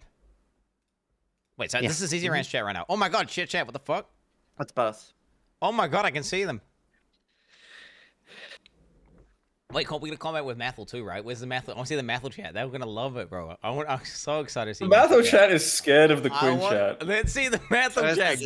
Get it in here, boy. I'm not sure the Mathel chat's feeling confident about this one. Get it in here. It's gonna be an experience. Wait, can I ban Zizaran chatters, by the way? Is that set? Let me see here. Yeah, I will right now ban on all the chats, so don't do that. Well, I can ban Brenton Gaming right now, bro. I'm looking at this guy. He's got an AI generated picture for his profile picture. Ooh. Fuck, you better watch yourself. All right. You don't have to, Mathel, if you don't want to. Yeah, this is. No, he's got to. He has to, bro. Oh, he's in. There he is. He's in. The gaming, bro. The gape. Yo, can I gape? Get the Steel Mage chat here as well. We need to get the Steel Mage offline chat. They're offline though. Like, let them sleep. Yeah, Steel is in here. Oh, it's in it. Oh, geez. This is chaos. This is chaos for sure. All right. My poor gapers. No spamming. They don't deserve this. They're just good, wholesome gapers.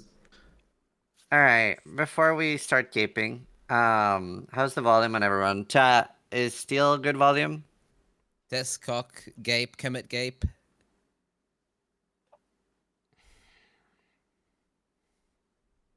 It's actually the emo name, bro. He's low. What is it? It literally is called Commit Gape. Oh my god.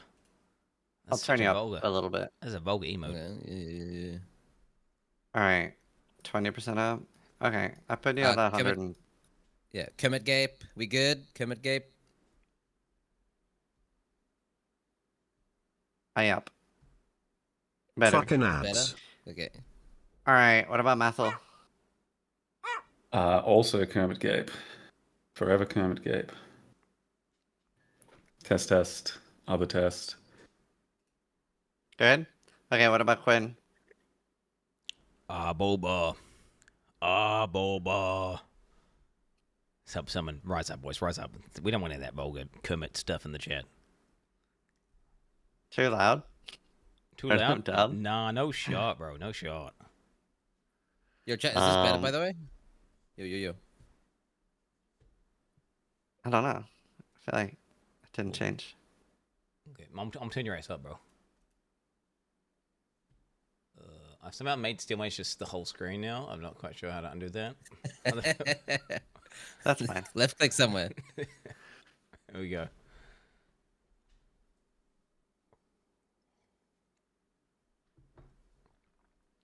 All right, let's start. Everybody ready? We good? One thing I just want to say, for what it's worth, you're not like uploading these anymore, are you? No. I might give it a shot, like if I can be fucked afterwards, because my channel doesn't need monetization, so it's fine. Go for it and let me know how it goes. Don't do it, bro. So if I feel like it, I might do it. You'll get blacklisted, bro. It's not worth it. It's not worth it. Dude, my YouTube doesn't fucking matter. It's a dead experiment. It's all good. We'll see. All right. If it feels worth it and it's in between like my starter stuff, then yeah, I might do it. But otherwise, it's whatever. Go for it. All right. Let's start. Hi and welcome back to another Stalling. I'm joined by Quin69, Mathel1, and Steel Mage, and we are going to be yapping about Keepers of the Flame, Breach 2.0. Yeah, we're properly back on schedule now. Like we're getting proper leagues every 2 months now, which is nice. Obviously, we streamers love that. Good schedule. So that's nice. How was the PoE 2 season for you guys? The last one. Pretty good. I don't know if it's just me, but it feels like things last like less long at the moment for PoE 1 and 2. Like, yeah, it's good that they're both there, and it's, yeah, we're very regular all of a sudden, but it feels like the hype dies off quicker. It's still fun. Like, the first 2 weeks are great, but then it feels like it starts to taper off a lot quicker than before. Yeah. Do you think that's also like that we've just played it so much as well, though? Possibly not enough is like quite changing at the moment in PoE 1. And then PoE 2 still isn't, you know, figured out its stride for longevity and replayability. So I don't know. I don't know what it is, but it also feels like it's kind of just fractured the player base, right? So then a lot of people are like excited for one, not excited for the other, and then PoE 2 siphoned some of the hype from PoE 1, 100%. I think. Personally for me, anyway, just at least a little bit. But the PoE 2 League, thus PoE 2 League, bro, best state of PoE 2 ever, Hundy Pete. And it was actually, like, fun as fuck. I found it. I don't know about you guys, but I was locked in, bro. It was the most I've enjoyed PoE 2 out of any of the PoE 2 leagues ever. And by a large margin. Yeah, I mean, last time we did stalling, I was like, this game is not that good. And now I enjoy it. I had fun. It was good. I'm happy. Crafting. Yeah, W. Yeah, no, I agree. And like the async trade is so fun. Like logging into a bunch of divines, so nice. Yeah. No, Gems apparently just dropped at the right time, so yeah, by the way, we're ditching. We're gonna go look at gems now. See you, boys. Yeah, all right. Closing down the podcast, boys. You're losing div per hour as we speak, Steel, by not min-maxing the gem fucking, you know. I know. Info. Let's go. Yeah. So let's start with talking about like this is the first sequel league we ever had. Honestly, I was expecting the first sequel league to be Harbinger, but I love Breach, so I'll take it. Steel, what are your thoughts? Like, all aboard the sequel? So basically, because I was talking about this before it launched, the idea when we got the teasers, right? The problem with the sequel is you kind of delete the old league because that's how they're doing it, right? They're not just doing another mechanic. They're doing they're replacing the old one. So it needs to be as good, ideally better than the old one. Now, luckily, Mark Bessegg, he said they want it to be like old Breach. But yeah, I mean, if it sucks, right, we'll get like a Breach Beyond situation with like how Scourge was the new Beyond, and it was kind of intentionally worse. Like that was kind of the point, in my opinion. Like I think the new Beyond is kind of shit, and I never really liked it compared to the old one. So I'm hoping this is just a pure upgrade, and it seems like that's what they're shooting for. Yeah, no, I agree. I mean, especially because like when the Beyond boss spawns, like what's supposed to be the good outcome, it's a shit outcome. It's like, oh, cool, no more Beyond now. So you gotta avoid that. Yeah, for sure. Quinn, sequel thoughts? What? Because I fucking hate sequels. I fucking hate sequels unless it's like a really, really good game, and like I actually want a sequel. Generally speaking, sequels are just lazy as hell, and they should just make some new IP. But because it's Path of Exile, what does that take? Like straight up, fuck sequels, bro. Just fuck sequels. In general, sequels bad. It's sequels, you didn't like Terminator 2? Remakes, fucking all the shit. Like it's that whole fucking thing where like let's just do the same thing again, but like, hey, there's a new coat of paint or some shit. Generally speaking, but hey, this is Path of Exile live service game that goes forever and upgrade. You know, and this looks to be just a much more potent version of Breach, and I didn't even like Breach, the original one. So this looks like a way more interesting version of Breach. I mean, I don't want to like talk too far ahead with what, you know, the mechanic is and everything, but like the crafting component of this one looks fun. The gameplay looks decent. I'm a little bit skeptical about what I'm seeing with this shit where you got to stand still at this and then defend a spot. We'll have to see how that plays out. You know, because it's one of the things where, you know, because I seen Mark, he's saying like, it's a circle, you run around, you kill stuff. Do you know what it sounded like to me? It's when like I'm watching one of them announcements to some new MMO coming out, and they're saying all the right buzzwords. But like, you can say all the buzzwords you want. I'm gonna go in and I'll play the game. I want to see, is it actually fun, right? Because I mean, in theory it looks good, and I look at it, it looks good. But is it actually going to be good when we play it? We'll just see. We got to get in there, get some hands-on testing. Yeah, I mean, it'll be interesting to see. Like, I'm sure we'll have some sort of like control over just every breach is like a normal breach too, right? For those that don't like the variations, or like 90% more likely. There's usually stuff like that. What do you think that's going to be the case? Like the Atlas, the tree thing, the breach tree. Mm-hmm. We'll see. Well, I don't know. Wait, no. Well, that's only for grafting. No shot. That's what I thought. Yeah, I thought it was just for grafting. Yes, just grafting. You won't be. And there's no breach nodes on the tree, right? Oh, there's no breach Atlas tree. No, not on the Atlas tree, but I assume that you would be able to affect it. Maybe it is just. I'm a doubter. Hey. Doubt. Yeah. Yeah. I mean, we'll see. Mathil, I guess you have a different take then on sequels. On sequel, well, it's got nothing to do with breach, right? I think it's just a dog shit. Like, the sequels are not good. Like, what the fuck is that? There's so many good sequels in life across the board, and a lot of the time it's like, yeah, something was great and it ended, but maybe you want more of it, and then maybe they can improve upon it. Whatever. Anyway, horrible take. But agree to disagree. Yeah, as far as no, you're just wrong. Anyway, I think in general, for this stuff like in PoE, yeah, a lot of it could use a new coat of paint, and I think Breach is one of them. I don't know if this is enough of a huge new coat of paint to be like fully different and like an actual big 2.0, but so far it looks like, you know, step in the right direction. I think I'd like to see some others, like Harbinger, I think, could use one that would really expand its lore and, you know, could be particularly cool. Some of them, yeah, I feel like could have had a bit more, because like we already got Breach kind of 2 with like PoE 2, and then we know a bit more about it already, and they're just reusing a lot of those kind of assets and stuff. So it makes sense that this is going to be the next one for them to do a 2.0, but it'd be nice for some others as well. I think yeah, it's good, and it can be pretty good. Yeah. What are you all starting? Obviously, I'm guessing Methil, you're doing SC trade, Funcore. Yep. I think not starting trade would be a mistake, given that you know, the new thing. Surely even all the SSF guys would like to start trade, and then if you conquer it too quickly, too easily, move on, make an SSF thing. Reverse. Because like reverse. Go on. The other way. Start off with all the new crafting mechanics, all the new SSF friendly features, and then if you're not getting lucky, then go trade. So reverse it.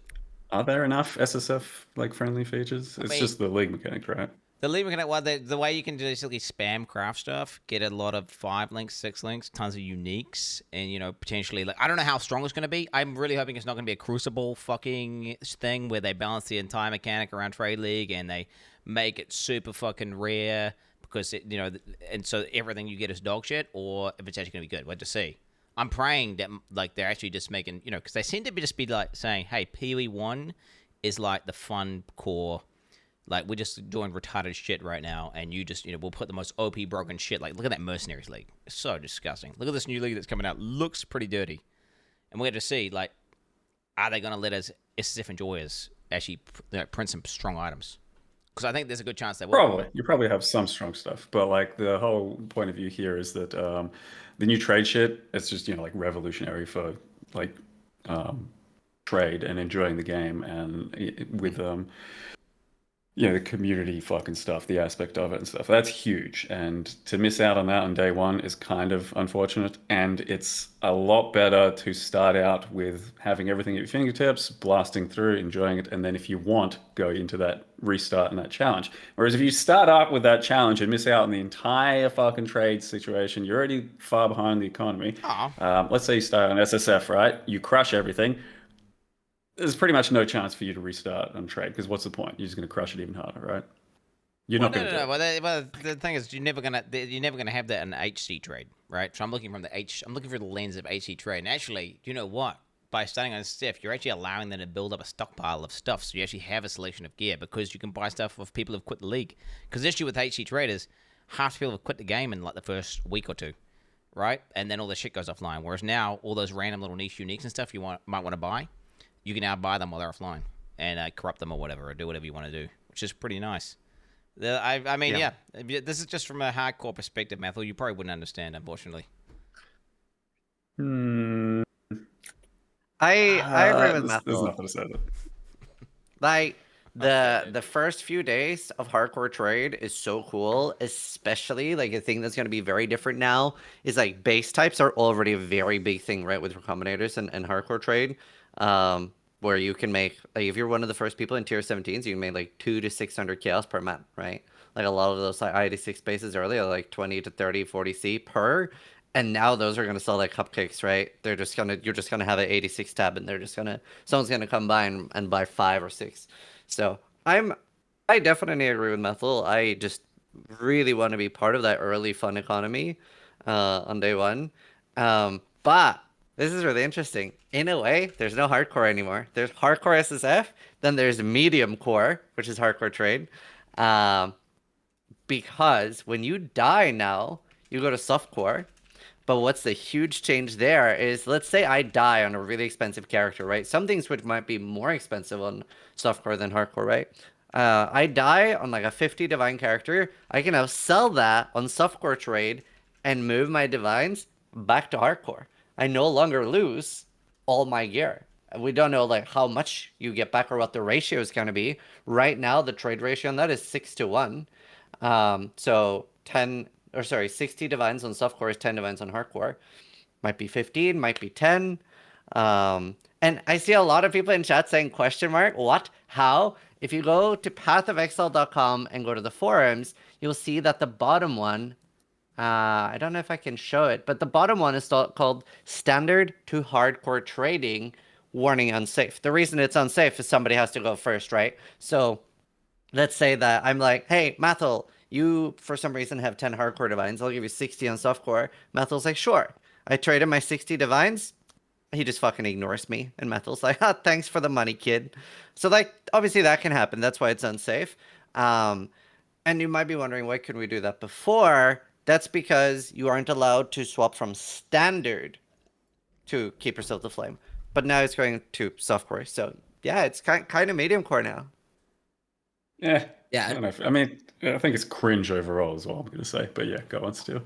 Yeah. So the biggest question, because I had this whole topic with my chat, the biggest thing is who plays hardcore, farms hardcore currency with the intention of doing the exchange, right? And the answer is what Ziz said, that 6-1 exchange ratio that's a lot. Like if I told you could make, let's say 60 in hardcore, and that is 60 divines in softcore, it's like it's actually a very good way of making currency. People do this. Like this was the reason people did this before was because, let's say a Hinokro's lock in Total League, it was called Total Trial of the Ancestors, that was worth so much fucking currency in standard that it was profitable for standard players to play hardcore trade. Yeah, and that's how standard players make money a lot of the time. Jesus. Now you're gonna have people like Fubgun, right? Not Fubgun specifically, but you are gonna have people like Fubgun who will play hardcore trade specifically with the intention of migrating at some point, just because the exchange rate is so insane. They're gonna make way more currency than the average player playing hardcore trade, and then they go to softcore keepers, and that's gonna be a real thing. You're gonna see it happen. Trust. It's so next level sweaty. It's just you're playing a thing But you it's didn't PoE, intentionally dude. initially wanted to play just because PoE, you did. dude. You guys, whatever. Fucking take it, keep it, enjoy it. I wonder though. I wouldn't call it medium core though.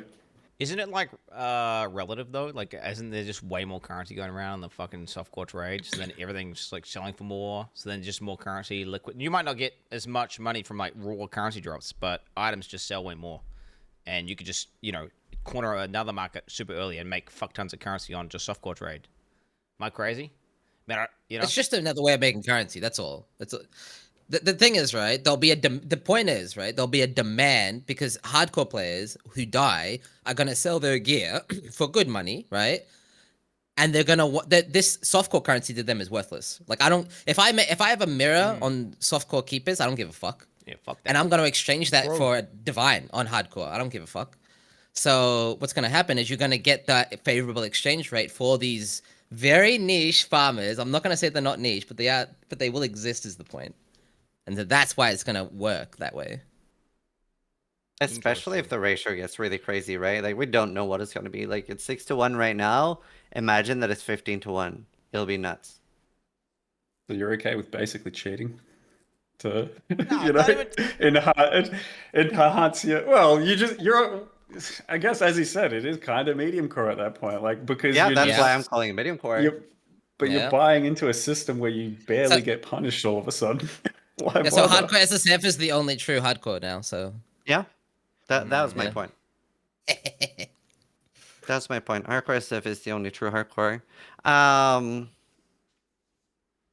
Wait, so are you saying that in theory, you guys that are playing hardcore like that possibly have even more of an advantage than us on softcore, so you're actually more of a vagina than I am for playing on HC that way? That's not how it works. No, it's still harder than softcore, right? There's no downside to softcore. Yeah. I get less money all of a sudden. My currency is worth less, and I can't make as good trades or some shit. Nah, I'm not worried about that. But I mean, to be fair, like at the end of the day, just do what you have the most fun with. It doesn't really matter. But like, if you're playing hardcore for the sake of like flexing, like, oh, look how good I am, then obviously like hardcore SSF is the play for that, right? Like I don't fucking care. I just want to have fun. Isn't that just economics though? I feel like it's fake. It's a fake. It's just like economic. It all balances out with the fucking system anyway. It does. And the reason why it'll be profitable is because no one wants to do it. It's just like doing a shit mechanic that's profitable. You know, it's the same thing. So, but to be clear, it's really fucking dog shit, which means it's extra profitable. Yeah. Because who the fuck is gonna play hardcore trade just to migrate the currency on the exchange site with this unsafe trade shit to make money? But that also means it's gonna be giga profitable. So someone's gonna do it. It's interesting too because it does say in that forum, which honestly I don't mind if they would do this. I don't really care, but it does say. There's a post by Chris from 2013. The policy may change in the future, for example, disallowing all cross-league trading entirely. Now, I have a hotter take. In my opinion, hardcore should void. Because then it makes the economy so interesting and unaffected by softcore, right? Like, in my opinion, it should void. You should just lose everything. It should not go to softcore. It should not go to standard. No. But that is just from an economy perspective, right? Because right now, with the way it was on standard, we have people playing on hardcore just to rip things to standard, like mirrors and Hinakora's locks in particular. Because obviously, if they were only being used by hardcore players, they would be like insanely cheap, right? Like 5 or 6 times cheaper. So that would be very, very interesting to me, I think. But yeah, I don't think they'll ever void it. Allow it. Yeah, they wouldn't, and community wouldn't allow it, right? Remember, every single time they put up a void event just for, fun meme events and stuff, half the fucking Reddit and forums would be like, oh, fucking, I am playing this, it's void, even though it, like, literally doesn't matter. Yeah, I would say it is a non-issue because we do have hardcore SSF, so it's fine. It's just weird, though. It's just funny to talk about and think about, I think, but it doesn't really matter. It's really interesting. Am I timing out with your chatters, by the way? I may be timing out with your chatters. I just realized. I might be timing out everyone who replies. Your reply why did I get timed out? Oh, shit. You take them out. You take them out. Yeah, my bad. I'll try to turn that off for now. And let's just subscribe to me. Hey, if it's just up to me, you can reply, guys. So, hey, W. Is this because you didn't allow basic farmers or something? It's just negative replies, ultimately. It's negative, bro. Just because of the basic thing and only in your chat. Everyone else's chat replies fine. Everyone can reply temporarily just to this podcast. That's funny. Yeah, so Steel, what league are you going? Have you decided? Nope. I mean, it's such a. I hear what you guys are saying about the great hardcore trade experience or the async experiment, right? I get that, and it's a one-time thing. This is the launch of it. You'll never get to experience this again, kind of. I get that. But did you try it in PoE too? I did. It was good. It was good.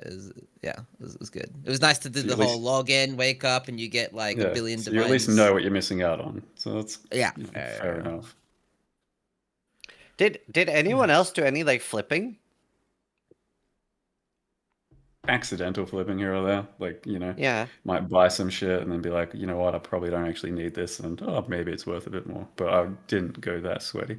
It's like I was just making enough money normally anyway, so I didn't see the point. I did disgusting flipping. What was the unique crossbow called? Lament or something? Yeah, Last Lament or something. I saw that like Orb of Chance was like 4 divine to 6 divine, and Last Lament with 3 sockets was like 25 to 40. So I was like, buy a Chance Orb, make Last Lament, sell. I made like 180 divine on that, and I was like, this is stupid. But it was really fun. Obviously, you can't show it on stream because like then it's gone. But yeah, after I made like 180 D, I was like, okay, this is what I've been doing. It's fun. I will say stream flipping. Yeah, well, you have can't to, do stuff because- like that on stream. Yeah, It'll because just I die remember instantly. I was helping Ziz craft an item for him, and I was on stream. He's like asking me, right, literally Discord call, and I'm like, don't fucking show this link on stream. And even only though one. I did, yeah, but even though it was only one, the effect of me linking this item off stream, or sorry, on Discord privately whilst this was streaming, made the price of those items go up in softcore trade by like 10x in less than an hour. Yeah, it's so funny. You can influence the economy so much as a streamer. It's very funny. That's easy. Like it's like Mathel effect, but instant, right? Because of the instant trade.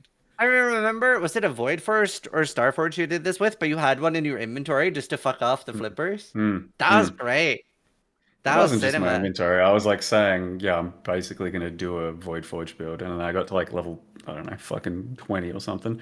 And then they were all emptied out of the market. And I'm just like, oh yeah, by the way, I'm not going to do that. I'm doing some other build.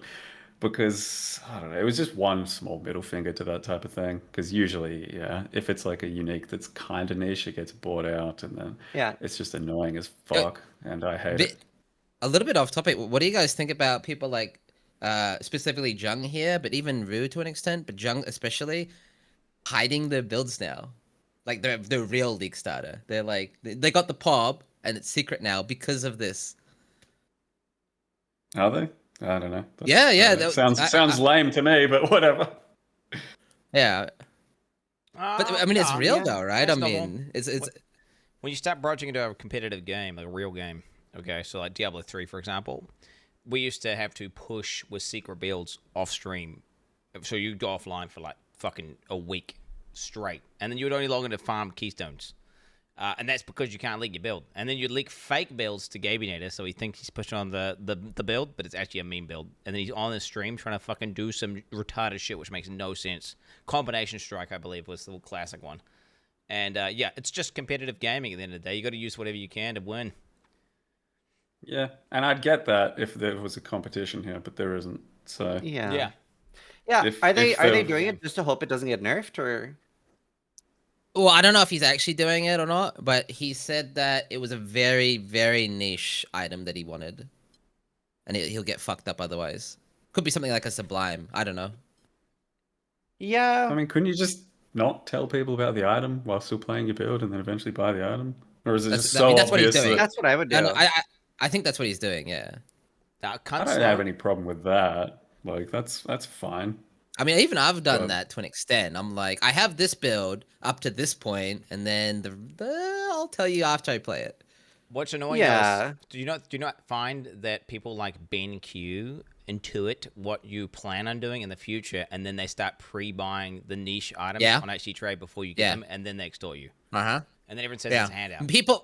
People will play. Well, they don't give it to me. People will play the build I'm playing before I can play it, and then I can't play it, and it's like fuck me. Dude, I hate that. That's very annoying. Bro. Yeah, I've been playing League with Bank. He's super nice. Yeah, he's a bitch. I was inspired by Quin69. Okay. To like hit the bottom of the ranks and go Iron Man style, or what? I just wanted to see if I would like get higher rank than Quin. Okay, Zizaran, this is the most dumb fucking take I think I've ever heard. Like, this is clear bait. Okay, you cannot experience what I experienced. You need to play in Oceanic servers in the middle of the fucking night when there is only 2 lobbies going, and it is a literal public invite to whoever wants to can join your game and fucking fuck with it.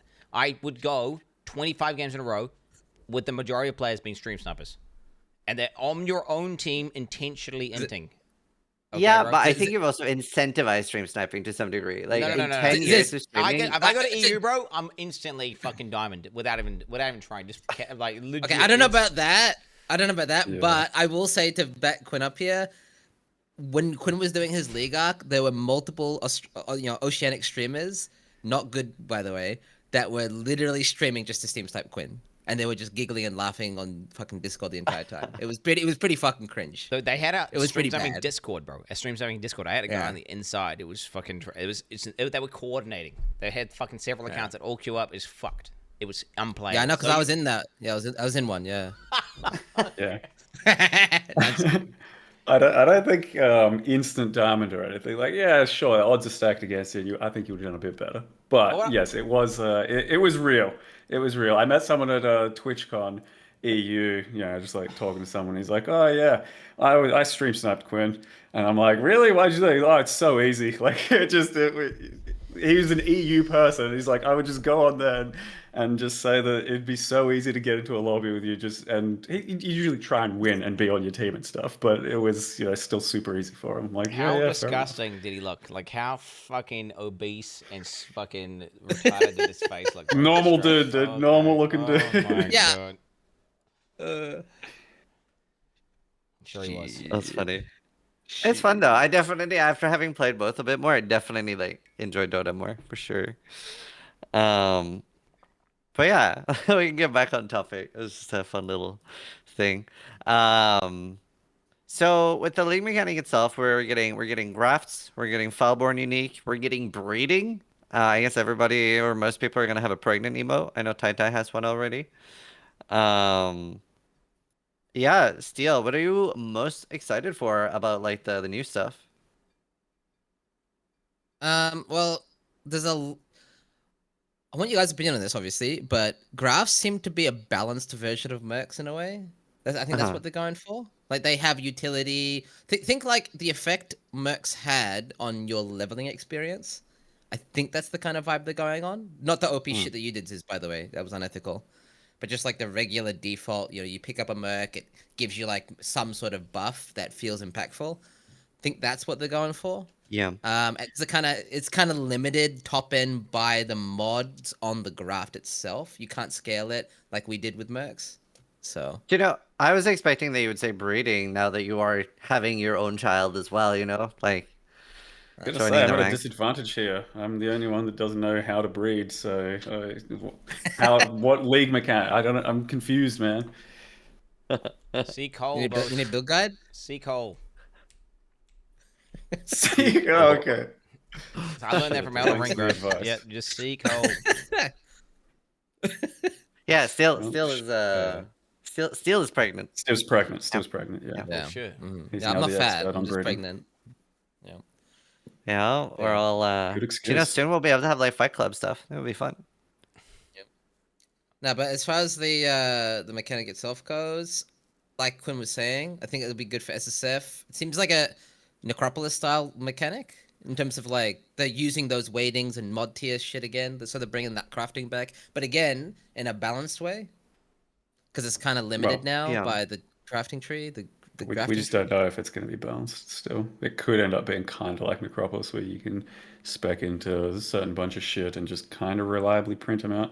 Granted, yeah, with Necropolis, like if you just sat around trading enough and stuff, you could do it non-stop. But like, I don't know. We'll see about that one. Yeah. So I hope it doesn't go in Necropolis way. It doesn't. Same. It does not need to go too heavy. I hated that so much. What is First of all, the system. Go on. I was saying it's like a build your own necropolis, but without all the cancer of having to plant the graves, right? And exactly. It's just a lot more basic, like watered down version, but it's better, right? Hopefully it's not too. I mean, hopefully it's less powerful, but obviously much more intuitive to use. My concern, right, is it going to be good end game? Because yes, it will be good early game, right? Obviously, but if it's balanced, is it powerful enough to compete with some of the gear we can craft now? Probably not. Well, aren't the Foulborn uniques going to be pretty exciting no matter what? Especially, I think. Yeah. Yeah, for sure. That's what I would have said. If you like, if like the item crafting portion of it, tapers off at the high end, then surely you're just speccing to like uniques and currency, and then the currency stuff like should always be pretty good, and the uniques have a good chance of being something. Yeah, exactly. That's what I'm expecting to happen. Yeah. For sure. I think it'll be fun. Mathil, out of the new stuff, what are you the most excited for? For the league mechanic, or Yeah, like anything from the league mechanic, like full-born uniques, crafting, the new. Obviously, we're getting like tier 2 exalted orbs and stuff now, basically, as well. yeah. I mean, that's all stuff, but doesn't particularly excite. Whereas the uniques that could remove one of the downsides potentially, or just like have a particularly good modifier for a unique that was almost there, you know? Yeah, that shit's gonna be cool. I think that's gonna be the best thing by far. Yeah. Because it sounds like they would have snuck in a few particularly like strong ones that just remove a downside altogether. And you know, let's just say, as an easy example, Abyssus, take away the fizz taken modifier, and then just fucking have something cracked on top of it. Easy best in slot helm for like everyone ever, right? So just something like that. I know there's gonna be some like that, but otherwise, just in general, some of that unique balancing is gonna be pretty coul. Yeah, I mean, I guess I didn't even thought of Abyssus, but obviously like Abyssus, Thief's Torment, Chlorine are all ones that could be like really interesting if they let us remove the downside. Or Emberwake as well, without the downside. Yeah. Really interesting. Some of them might be too crazy. You're gonna wait it. Yeah. You're gonna GG Mark's like, they're gonna try to do this. So he's gonna deliberately say like, oh, the negative mod has like a fucking 1 in 100 chance. So then it's like 2 on the entire league. Or do you think it's just purely random? Could go either way, for sure. I mean, it's like hard coded, right? So like on some you won't even be able to remove the downside. Like I don't know if they'll let us use 2 Thief's Torments. Yeah, no, that would be. Yeah. No, I was under the impression it's like Ziz said, right, where Quarren specifically has this unique mod, and then that can be flipped into something else. It's not like it's not random. No, it's random, as in they've chosen certain things off of certain uniques that can be removed, and you know, to pick from those. I'm pretty sure. So it's not just like all of the uniques out there could potentially have their downside removed. Yeah, I mean, Clome's Heart could be really interesting. Obviously, just 2 mods, so it's probably not going to remove the life. It could be Energy Shield. Who knows, right? Plus 1,000 Energy Shield. Well, probably more, but yeah. Yeah, ES always gets more. Yeah. What about you, Quinn? Anything out of the new stuff you're the most excited for? Charlie Brady. Yeah. So let me think here. The newest entities and shit look pretty fun. Although, in saying that, for ethical melee builds, I did like the new breach guy, where you can like reduce damage taken and stuff like that. And then there's ones that completely in PoE 1, right? Overwhelm lightning rares, and one that overwhelms cold rares. I mean, to be fair, I haven't actually deep dived super hard because fucking distracted a little bit with some other games. But yeah, I mean, I feel like the newest entities allow me to make new jug variations, that's fucking poggies, right? New jug variations, and then on top of that, the crafting mechanic of the new tree thing, where you can. I'm hoping to just like kind of print out. I want a 6-link. Boom. I spec into 6-link chests. I go boom, boom, boom. It gives me a 6-link. I'm like, okay, I need a fucking weapon now. I spec into like 200 weapons. It starts spitting out weapons until I get something good. Then that's in the dream, right? The dream is that I get to make some weird off-meta jug, tanky as fuck, doing great. Like, I don't know, I'm like a lightning damage jug with like 5 hands. And, I'm printing out like 1,000 DPS weapons and shit. And I'm on SSF, and that's like the dream. Now, the reality is all the crafting complete dog shit. All the ascendancies maybe aren't even that good, because I looked at a few, again, I just kind of sped run through them. Some of them look really strong, really broken for, like, all the builds that I don't like. Yeah, like fucking Poison, Minion, all this other shit. And it's like I was just looking for some mean melee stuff, and I didn't really see it. What's your guys' take on this? What's your take on the breach hands? So, Steel Major saying like a more balanced merc. Do you know what I see? I see like D4 abilities, bro. They seem like it's like this one link ability you can't modify. It's just a thing that just kills some mobs, and it's probably not going to scale that well unless it kind of buffs your character or something. So it's like Well, I could see it being really useful for utility things. Like, for example, let's say that there are two breach hands that do really well shocking, right? Then you can use Lightning Conduit with just one button, at least for mapping. Like, even if it just does like a 10 to 30% shock on stuff, you can run around right-clicking. Or let's say that there's one that like leaves lingering blades. Could be really good for like animate weapon. Could be really good for blade blast. There's a lot of like useful combos like that. And I do think that we'll get at least something that could do either like, just a breach hand like tier 6 mapper for essence farming, and maybe even like a breach hand tier 16 farmer. I don't know if he'll do tier 17s, but I don't understand what you mean by it's like D4 though. Well, what I mean by that is the fact. Oh, it's just like it's not like some like giga customizable Ultra 5 head thing. It's like you just select the hand. It's got an ability. It does a thing. You've got a couple mods on there that you can maybe like reduce its cooldown, increase its duration, or increase its damage output by a small amount, right? But ultimately, it's just this pre-made hand that you just put on, and it's like so it's not customizable like that, but it's still scale. Like default stuff still scales. Oh yeah, I like that. I don't know. I like this fun a little bit. I was just kind of thinking like, man, this is such a D4 league, bro. Such a D4 league with these D4 abilities. Yeah, it's the default power stuff, right? Like the Vampiric League. I haven't even played the new ones, but I guess maybe more like that. But that shit scales too off of your shit. Bro, so it still doesn't make sense.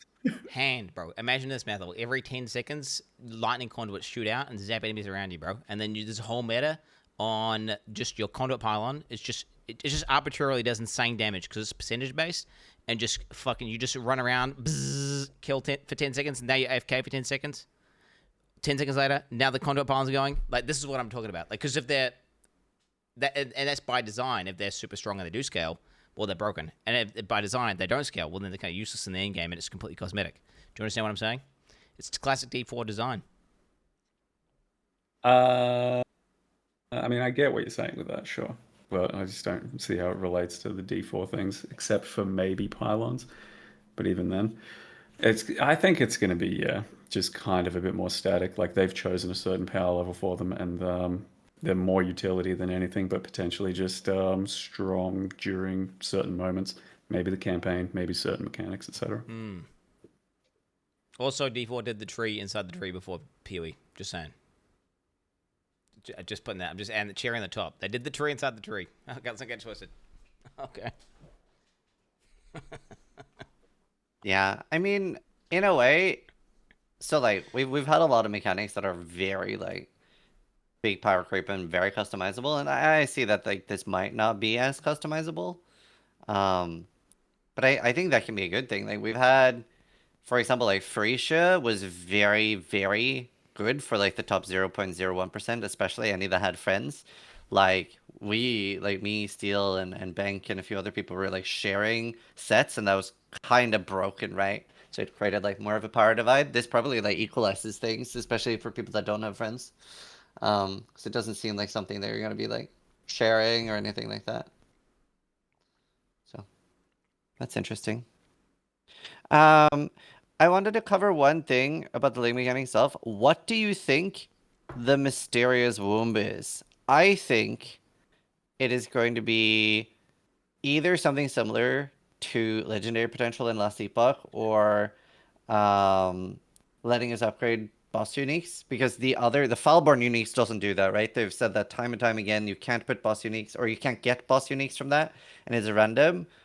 But yeah, Mathel, any thoughts on the mysterious womb?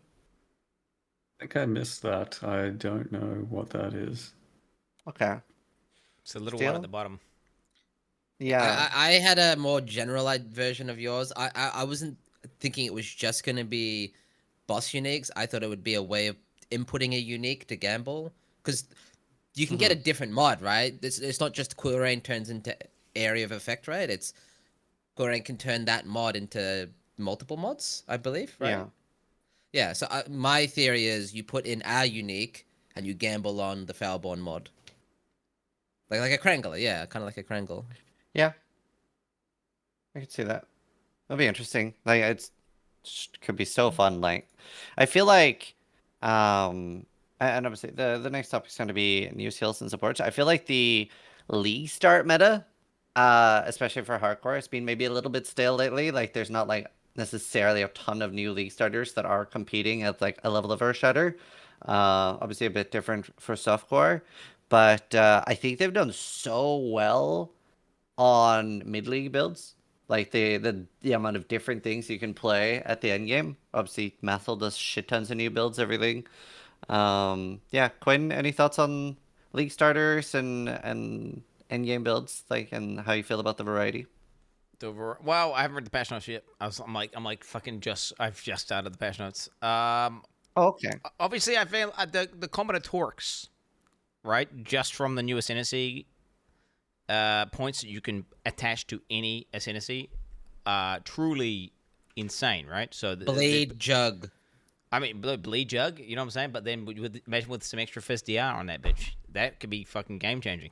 Or you add in some sort of like one of the other ascendancies, which lets them do like fucking poisons or something, bro. Who knows?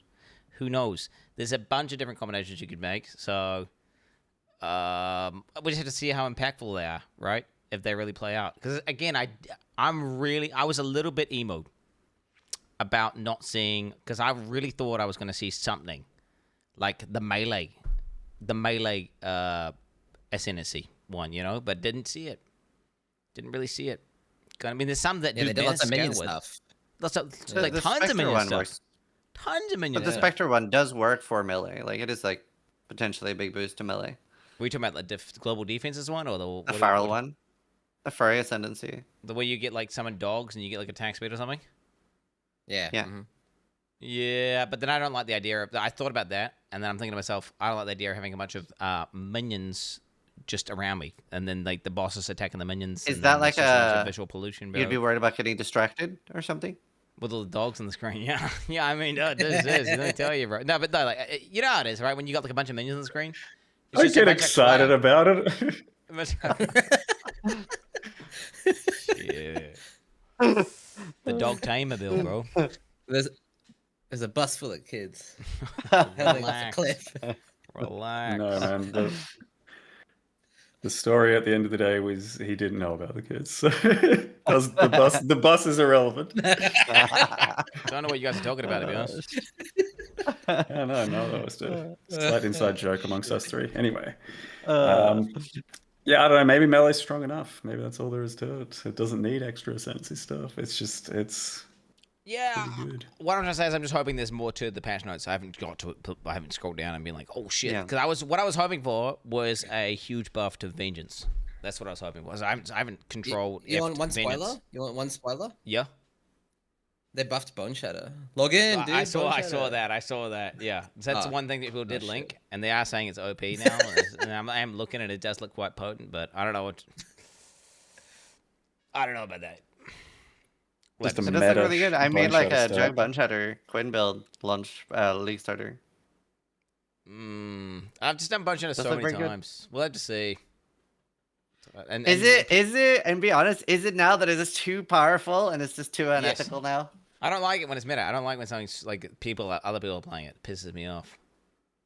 Like when this makes the build guide, the dock leaf, right? Yeah, new ability. Log out of that shit. Well, the solution is to just try and make it as hipster as possible, like scale in ways that other people haven't scaled. Well, that's what I did with like alternate quality dual strike or some shit, and with trauma support. I basically made Bone Shatter, but it was just hipster Bone Shatter. But yeah. Hopefully Trauma's buffed. At least if Trauma's buffed, I could do any variation of, Bone Shatter enjoying. Yeah. Mathil, you do a shit ton of different builds. How do you feel about the league starter meta right now from your point of view? The league start meta? I mean, it still feels pretty diverse, honestly. And, yeah, of course, a lot of people are going to be hyping up certain things. And then everyone's pretty excited for wands, but if I asked my chat what they were going to league start, I'd probably get 1,000 different answers because a lot of people are just in different parts of their journey and they haven't touched this skill or they haven't league started this meta thing before, and it's pretty healthy. It is overall pretty healthy of a meta for starting and stuff. I was going to say with as you said, the mid end and the mid to high end, not the absolute highest end, is pretty diverse right now, especially with all the Trathas stuff. I tried out maybe half the Trathas skills out there last league. And yeah, most of them have some level of viability, and that's just a whole bunch of extra skills out. Same with the new wanding skills and new bow skills that are coming. I think those are going to be fairly viable. Game's in a pretty good place for all that. As far as the Bloodline Ascendancies, though, yeah, there are some good ones there, and overall I think it's not too bad. Yeah, not as bad as some people were saying when they first came out and stuff, right? But it is a shame that they're not just like universally good for everyone, you know? Like the way it's implemented is there's 8 points, and then you can choose to spend 2 of those somewhere else or 4 of those somewhere else. So ascendancies that do typically already take their like full 8, because that shit's good, just see none of that stuff. So as I'm planning a few of my starters, I'm just like, yeah, look, there's no chance I'd want to spec one of those bloodlines on this. There's no chance I'd want to spec one of the bloodlines on this. So I'm like, should I choose an ascendancy that's typically only got 4 to 6 strong points so I can enable something else? It's just a bit, yeah, unfortunate that that's not more universally powerful, like giving us an extra couple of points to then spend, you know? Yeah, no, I get that. I definitely do feel like some of them are almost balanced in a way that they're an extra thing. But I definitely love the idea of them and hope they will add even more in the future. And even to these existing ones, right? They could add like 2 or 4 more nodes that could be more generic. I don't know if that's something we'll see mid-league or anything, but that could be very game-changing. Obviously, like things like Chieftain, Champion, and a few others are very, very easily replaceable nodes. Yeah. And I think probably the most interesting thing is that we're going to see a lot of new builds. I was looking at Unleash, for example. Like, I think that would be really cool. Wonder how it'll work with Blade Vortex. But I really wanted to do Unleash Archmage, and it almost looked a little too balanced for that. There wasn't like a really good reason to do it for Archmage in particularly, just because with the Unleash one, like, I think the main issue is that you don't get enough seal frequency. And it is quite costly to invest into that with like jewels and stuff. Because in the trailer where they show the Unleash, it was 10%, but then it's already in the image down to 5, right? So it's like, it might be a little bit like too tuned. Yeah, Steel, any thoughts? Yeah, I mean, I do like it, but I see what you guys are saying. It's very simply tuned around those empty ascendancies. Like Blade Bow, as Chad is saying, the new Hierophant Wonder doesn't have a Uberlab either. So the Archmage Wonder, because it doesn't really use totems and doesn't use spells. So it is tuned as an extra thing for those ascendancy builds that don't have a 4th or even a 2nd ascendancy, like at the end game. So for them, it is just power creep, and that's good for them. I think that's its purpose. Yep, I agree. Yeah. I was curious, are any of you starting any of the new skills? Jolly Mathless. I don't know. He's got a new wand one. You've got to be. There's no shot you're not doing new wand. I mean, I'm thinking about it, but everyone's like pretty much on that stuff. It sounds like a lot of people are going to do wands, and I don't know if I want to do the thing that everyone's doing. So maybe still wander. Maybe I'll go down the alternate pipeline and do, you know, bows and try out the bow stuff. Be the guy that tries the bow stuff. Otherwise, like, I'm still kind of just leaning towards Energy Blade Inquisitor for some spells and stuff. So I don't know yet. Yeah. Quinn, what about you? What are you starting? Well, all the new wand skills are fucking lame. Because they're wand skills. So there you go. There's that. So I don't know. I don't know, man. Works, we'll have to see. I'm thinking like, I mean, dude, I'm thinking that's a melee skill. You know, a potent melee skill, maybe a slam. But then I was also thinking maybe bleed. Maybe bleed. Maybe I was thinking maybe either ice or lightning though with that breach mod. Like depending on how good those rings are. And then I was thinking, you know, there's a little part of me that wants to do some sort of Blade Vortex with explosions with the pops, just so you get a main mapper, like not for killing uber bosses or anything. Just start off with a super healthy mapper that just busts through maps real quick, like an occultist. Yeah, with Unleash. So I mean, there's not zero chance. Please start a Blade Vortex character as your first one. Blade Vortex, HC, SSF, That'd be content. Dude, it's OP. I've done it like 20 times. I've done it so many times. It's broken, dude. With SNS gloves on an occultist, bro. You just fucking you put that Can't on. lose then. Sounds like a surefire. Free Get in there, T16. dude. First character, Blade Vortex. Oh my god. It's the I same. think it'll be fun. I want to watch that. Times, but it's good. Yeah. Good, No, I mean, I would love to see it. Steel, what about you? What are you starting? So obviously, you got the boring slammer option that is super OP league starter, especially for hardcore, and it's super OP. And then you have the kind of slightly spicy but still super popular elementalist take, where you've got many different builds you can play on that archetype.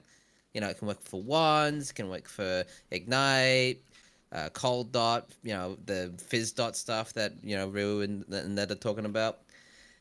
Ultimately, I just settled on slams. I'm gonna go bleed slams, but yeah, I mean, it's so good. It's just so good. What did they do to bleed slams? Can you explain? What did they change anything that makes bleed slams really good, or? I'm just gonna say I don't think they changed shit, but it's just so well optimized now. Like it's so well optimized that it's 11 out of 10. It's completely busted. Shit. Daring, aren't we? Oh, fuck. Fuck. EQ? I am actually going to be starting Spectres. Like, I think it's so exciting. Like, I would love to do Hydras now that you are not like financially destitute each time one dies. Like, you don't lose them. So I'm hoping. I've heard. I've never actually tried them. I've heard they can be really squishy. But like, imagine like 10 or 12 Hydras for tier 16 mapping. That means just so fun. Is Hydra like the Guardian? Yeah. Yeah, so you can get that as a ritual corpse. And it gives you any good? Because those abilities seem typically crap. Apparently it's really good for clear. It has like the hail and like the split arrow thing. The main problem with them is apparently they have really low base HP. So it is something where you need like at least like 25, 26 level inspectors, and you're definitely gonna need like the Bitterbind point shield that gives you like 100% increased life, and you probably still have to kill. There also might be new specters. I don't know if we can like specter any of the new breach stuff. That could be a thing as well. And we have like what do they? I always forget the name. Like Frost Guard something. They're really good. They're like ice overlap. I guess I can kind of understand like playing a minion build, because I like watching other people play the game too, like Quin. So I understand like watching your minions play the game for you. I get it. Well, but do you not think for it's me, I really want to do a Bloodline Ascendancy, and you get the one for like going early energy shield, where it's like 10 or 12% global defense per Spectre. So I'm like, oh, that just sounds nice and comfy. Well, the way I see it is like you basically got totems, except they walk around, right? That's the dream. Yeah, right? I love a totem build. Don't you want to make a legendary in the game which makes your totems walk around? Isn't that like a thing you want? I wanted to make something where you like put your totems on a rope, so there'd be sort of like a hybrid version between brands. So you're just like towing, or put them in a wheelbarrow and like walk around with them, something like that. Yeah, that'd be crazy, bro. Yeah, and like when I was trying to design it, they said that sounds like a really cool unique, but it doesn't make sense on the Elder. So they're like, can make it, but I would rather not. So it has to make sense on certain things. Yeah, for the boss uniques. Well, to be fair, they were very like strict on what Can you like tether tentacles to them or some shit? Elder tentacles. Yeah, they could force it, man. Come on. It was hard to make a boss unique. Like most of my ideas get shut down. Like obviously now, thankfully, Soul Ascension, the gloves I made, is very meta and used a lot. After the buff, but like initially I specifically wanted them to passively leech. I wanted to design them for a totem build, and they were like, "No, you need to hit." And I was like, "Come on, I want Soul Eater on the totem build." Raging. Yeah. Jesus. Yeah. Actually, no. But yeah. Actually, Sis is pissed. Let's see. Yeah. No, I'm looking forward to the new league. Let's see. We talked about Bloodlines. Let's see. We have new Ubers coming. I guess I'm a little surprised there's no race for them, but I guess they're just too swamped. Obviously, they're very tight schedule now. You going for the new burst, Quin? Gonna vibe it out, bro. Gonna vibe it out. Because I did the new bosses, I just wasn't very impressed.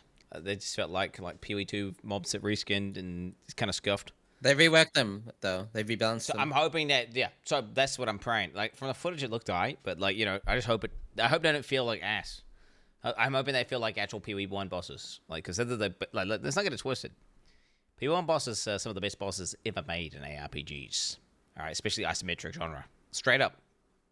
So those ones didn't meet this standard. Like, would you compare those new bosses they added in, like the previous version, right, from last league, to like just fucking a boss they added in 10 years ago, or whatever, like a Shaper or Elder? They were too slow, is the problem, right? They were very like, and it just doesn't fit in PoE 1 really. I don't know. It Yeah. just The felt damage stupid. wasn't high enough either.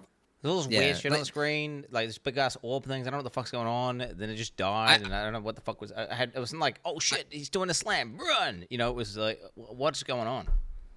It's funny too. The bosses do have a lot of slams. They just, like Mathil said, they just don't do slam damage. So it's very odd, right? Like the cold guy, Neglect, he has that big cold slam that tickles. And Dread as well has that big, like what does he do? He jumps up and down. Yeah. And it also does no damage. So it's just, I'm expecting those to one shot now. Maybe. Yeah, it probably will. But they also said they reduce the damage. I think the normal versions, like the equivalent of Normal Eater or Normal Exile, I think they'll be very squishy now. I thought they were very squishy before. They said they increased their damage and they reduced their health, right? Yeah. Yeah. They're more glass cannon now. Yeah. So I'm surprised. I'm surprised they reduced the health. I don't know. I really liked the one with the Arbiter move. Which one's that called? Dread? Is that the one you're talking Yeah, about? I think so. The only one I didn't like out of the current ones, which I do think will be a really potent Uber, was the Fire one. I thought the Fire one was an incredibly boring fight and didn't really fit in PoE. But I think the extra stuff they're going to be adding for the Uber will probably maybe make it the most interesting one or hardest one. Wait, do we have to do all that like pedal bullshit still? Is that all? Is that gone? Yeah. Oh no. That is still in the pedals, and I was surprised that they didn't change that. I found I don't know if that was just like a hardcore thing, but like the pedals were just like incredibly resident sleeper to me. I don't know if you guys. Yeah, I don't like it. Apparently, I don't know where this was said. I don't know if it was a Discord message or something, Zachy, but they were supposed to buff them like 1,000,000 years ago, and they never did. In fact, that last patch note they did for pedals was a nerf. They nerfed to like same type pedal. So I don't know what the hell. I don't know what's going on with the pedals, but GGG. Zachy! Hey, Right. Zachy? Maybe they're just changing them without a patch note or something. I don't know. Maybe. Hopefully. Yeah. I mean, they just felt flaccid to me. Yeah, I get people doing some OP stuff with them, but they just felt like some flaccid ass items dropping. But I gave up. I didn't even care about the pedals on the gear anymore. Like I was thinking, like, oh shit, I'm gonna get like hella T1 stuff out the wazoo, but it just doesn't seem to be the case at all. And then I just randomly, I keep forgetting to press my pedal button in the map. Like I would never remember to press the. You're gonna remember, I didn't like Sentinel League, so when you didn't press too many buttons, nah. I'm a rep. Apparently they have been looked at. They just decided not to buff them. Oh. No, fuck. Oh. There's no way. There's no way that's actually had a pass. And they're just like, oh yeah, no, that's good. Isn't that actually GGG staff in chat though?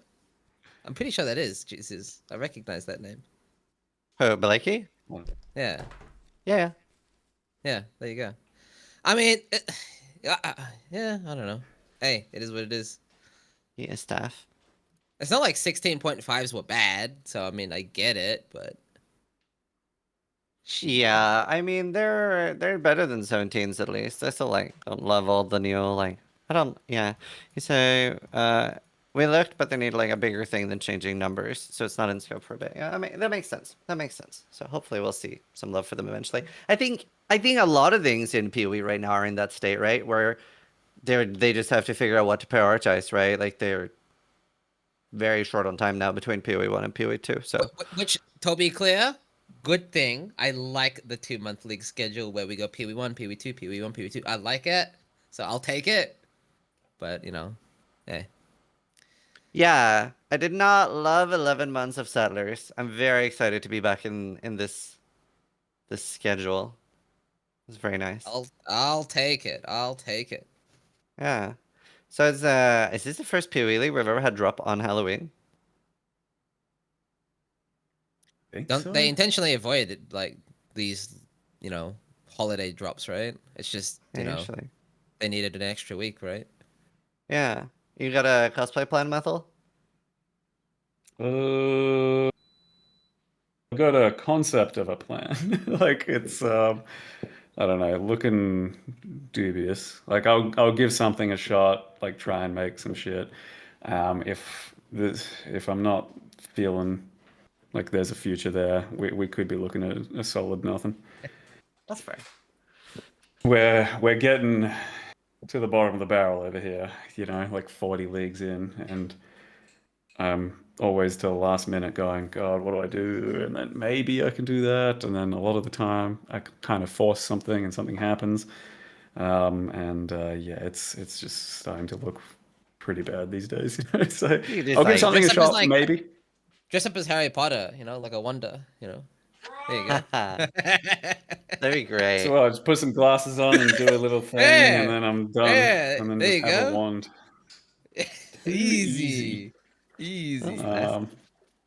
That's possibly too easy. And then I'd have to wand. Yeah.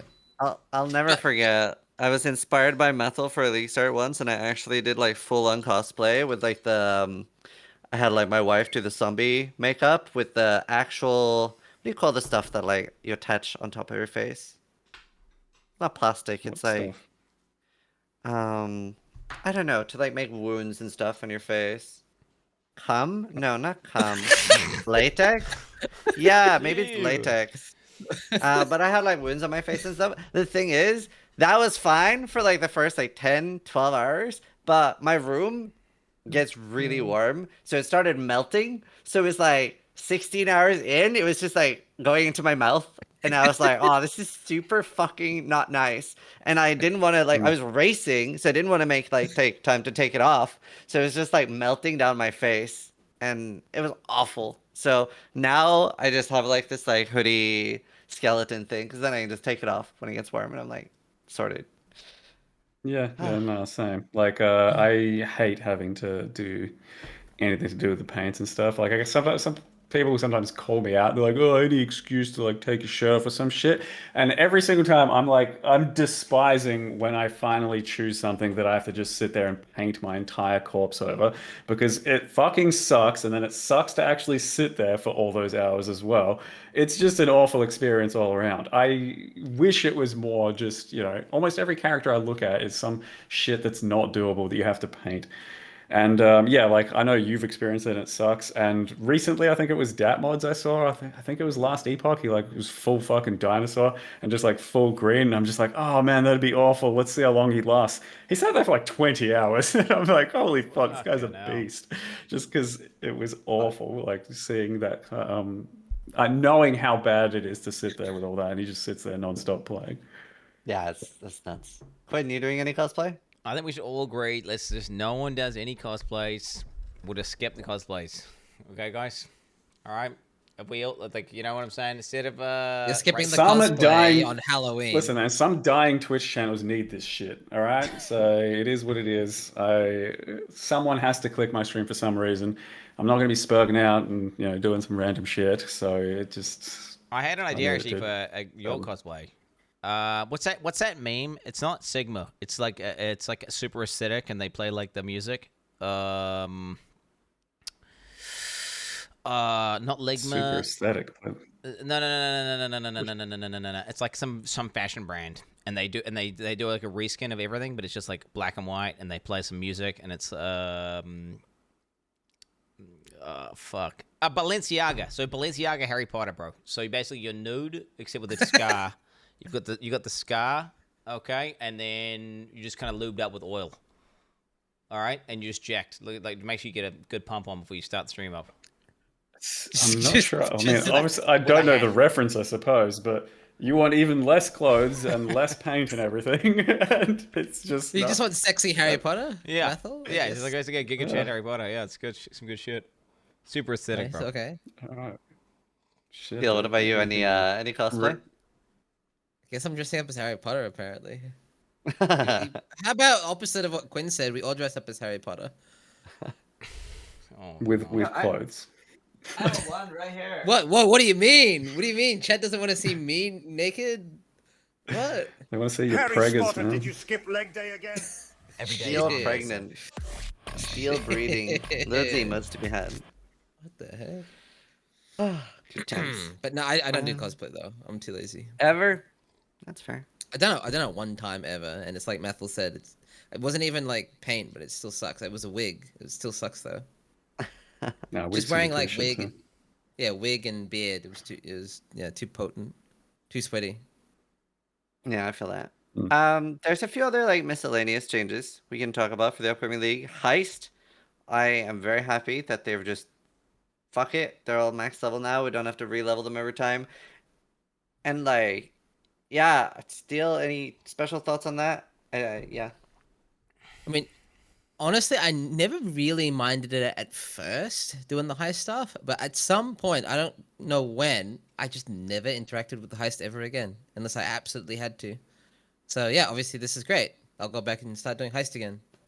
Have you done the new heist? It feels kind of flaccid. They've lost that, like the target farming of like, oh, I want to get alt qual gems or whatever, or I want to get the fucking thing. It's not there anymore. You just kind of go in and it's just like, just gives you random loot. But it gives you random currency. Like it gives you exalts and divines and shit now. Yeah, well, I don't know. Pretty I just, reliable. the vibe for me was off whenever I realized I couldn't farm out. Like whenever they did the change that made it so you can't farm, like whenever they deleted the alt quality support gems and stuff, where I get like alt qual shockwave and stuff like that, and alt qual, the one that slows down your attack. But all that shit that was super OP, if you got those gems, I've stopped doing it as an SSF gamer. I don't know.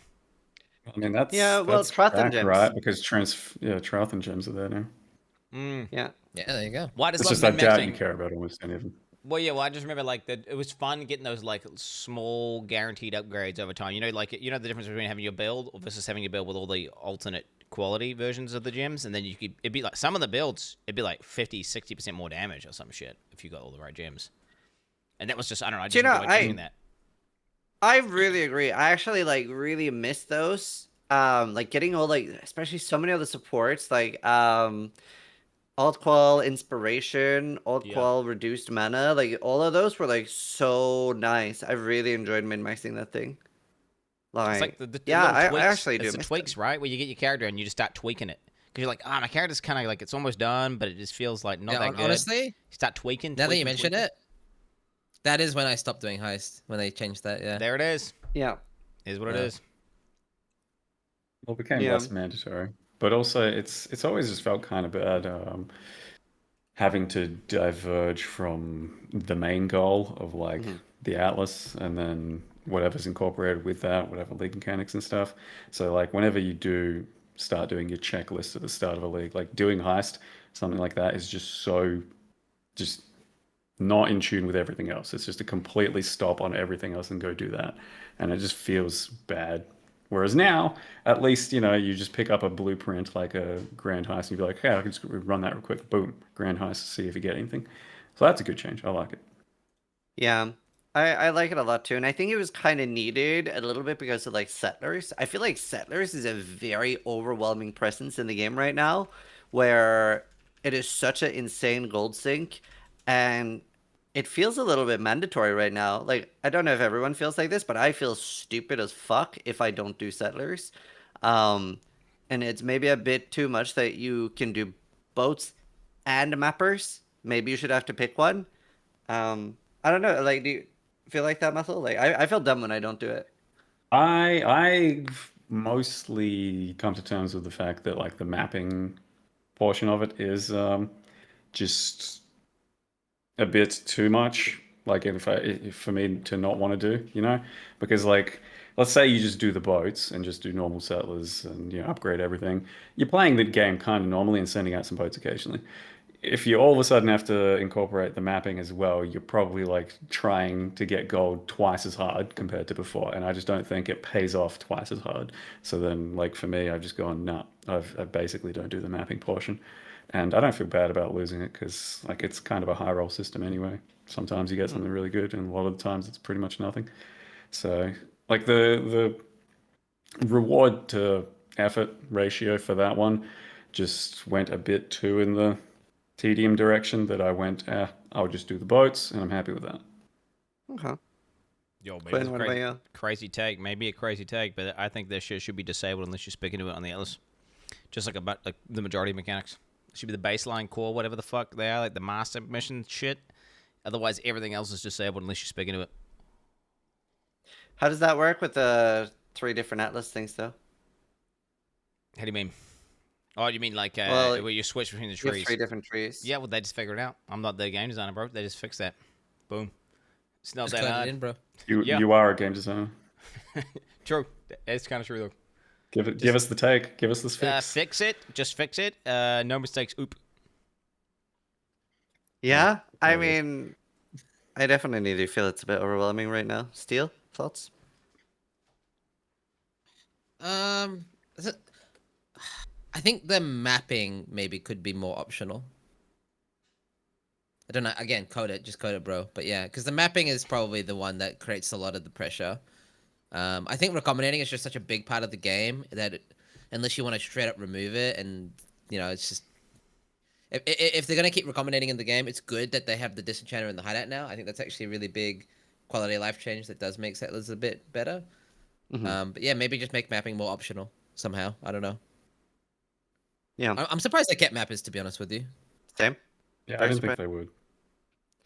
It's very tricky on hardcore to get enough gold as well. Like I feel so far behind because like it is a lot harder for us to like chain tier 17s, which is obviously where you get a shit ton of gold. So I'm very jealous for like whenever you get to the point of like running tier 17 easily. I had a really interesting experiences because obviously my partner, she plays PoE, and the best thing for her to do for her time is to have those mappers running and do a gold rota using TFT, believe it or not. Jeez. Because it's really efficient currency to do that. It's really efficient. So, because it is, right? You get like a couple divine, you get a lot of currency for doing nothing, basically, as long as you have the gold and a gold rota. Because gold rotas was really fucking OP last week because of the Oriflames and stuff. Oh, yeah. So, yeah. Like, how much? Yeah. Yeah. It's like $1 million. That is a very, very interesting thing. What do you think the prices of all flames are going to be now that Gravicious has been nerfed? Like, I think that is going to, like, remove a lot of the betrayal farming. And I think but the all flames are still super strong, right? Yeah.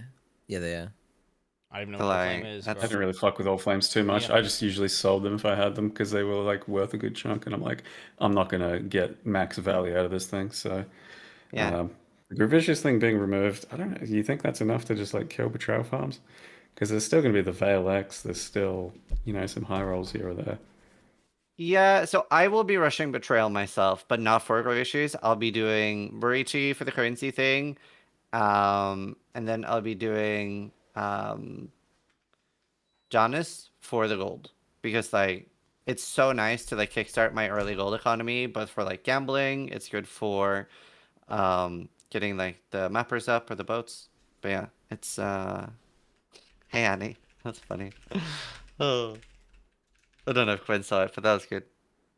Yeah. I think he's aware of the toxicity of his own chat. That's So, not my chat. That's fucking. right. It's Zizi ran chat, bro. She's fucking toxic, bro. On God. Jesus. Oh, that's fun. What else is coming? The Atlas tree is refundable with gold now. Do we still have Orb of Unmaking, or is it just gold now? I think they still exist. Okay. Yeah. Because I thought they were like going to be taken out, and it was just gold, and I'm thinking, that just puts more strain on gold. Like, yeah, it's good, but then it strains gold. But I think apparently they're still there. If they're still there and the option's there, then yeah, just net positive. Yeah, hope so. Another change, I don't know if this impacts your start and what like stuff you're picking on the Atlas early, but Bestiary doesn't need orbs anymore. So gonna be super easy to sell that, and just even nicer to sell now, right? With the async trade, you just list like 50 beasts. I'm so looking forward to just like absorbing beast farmers, little crafting beasts whenever I need them.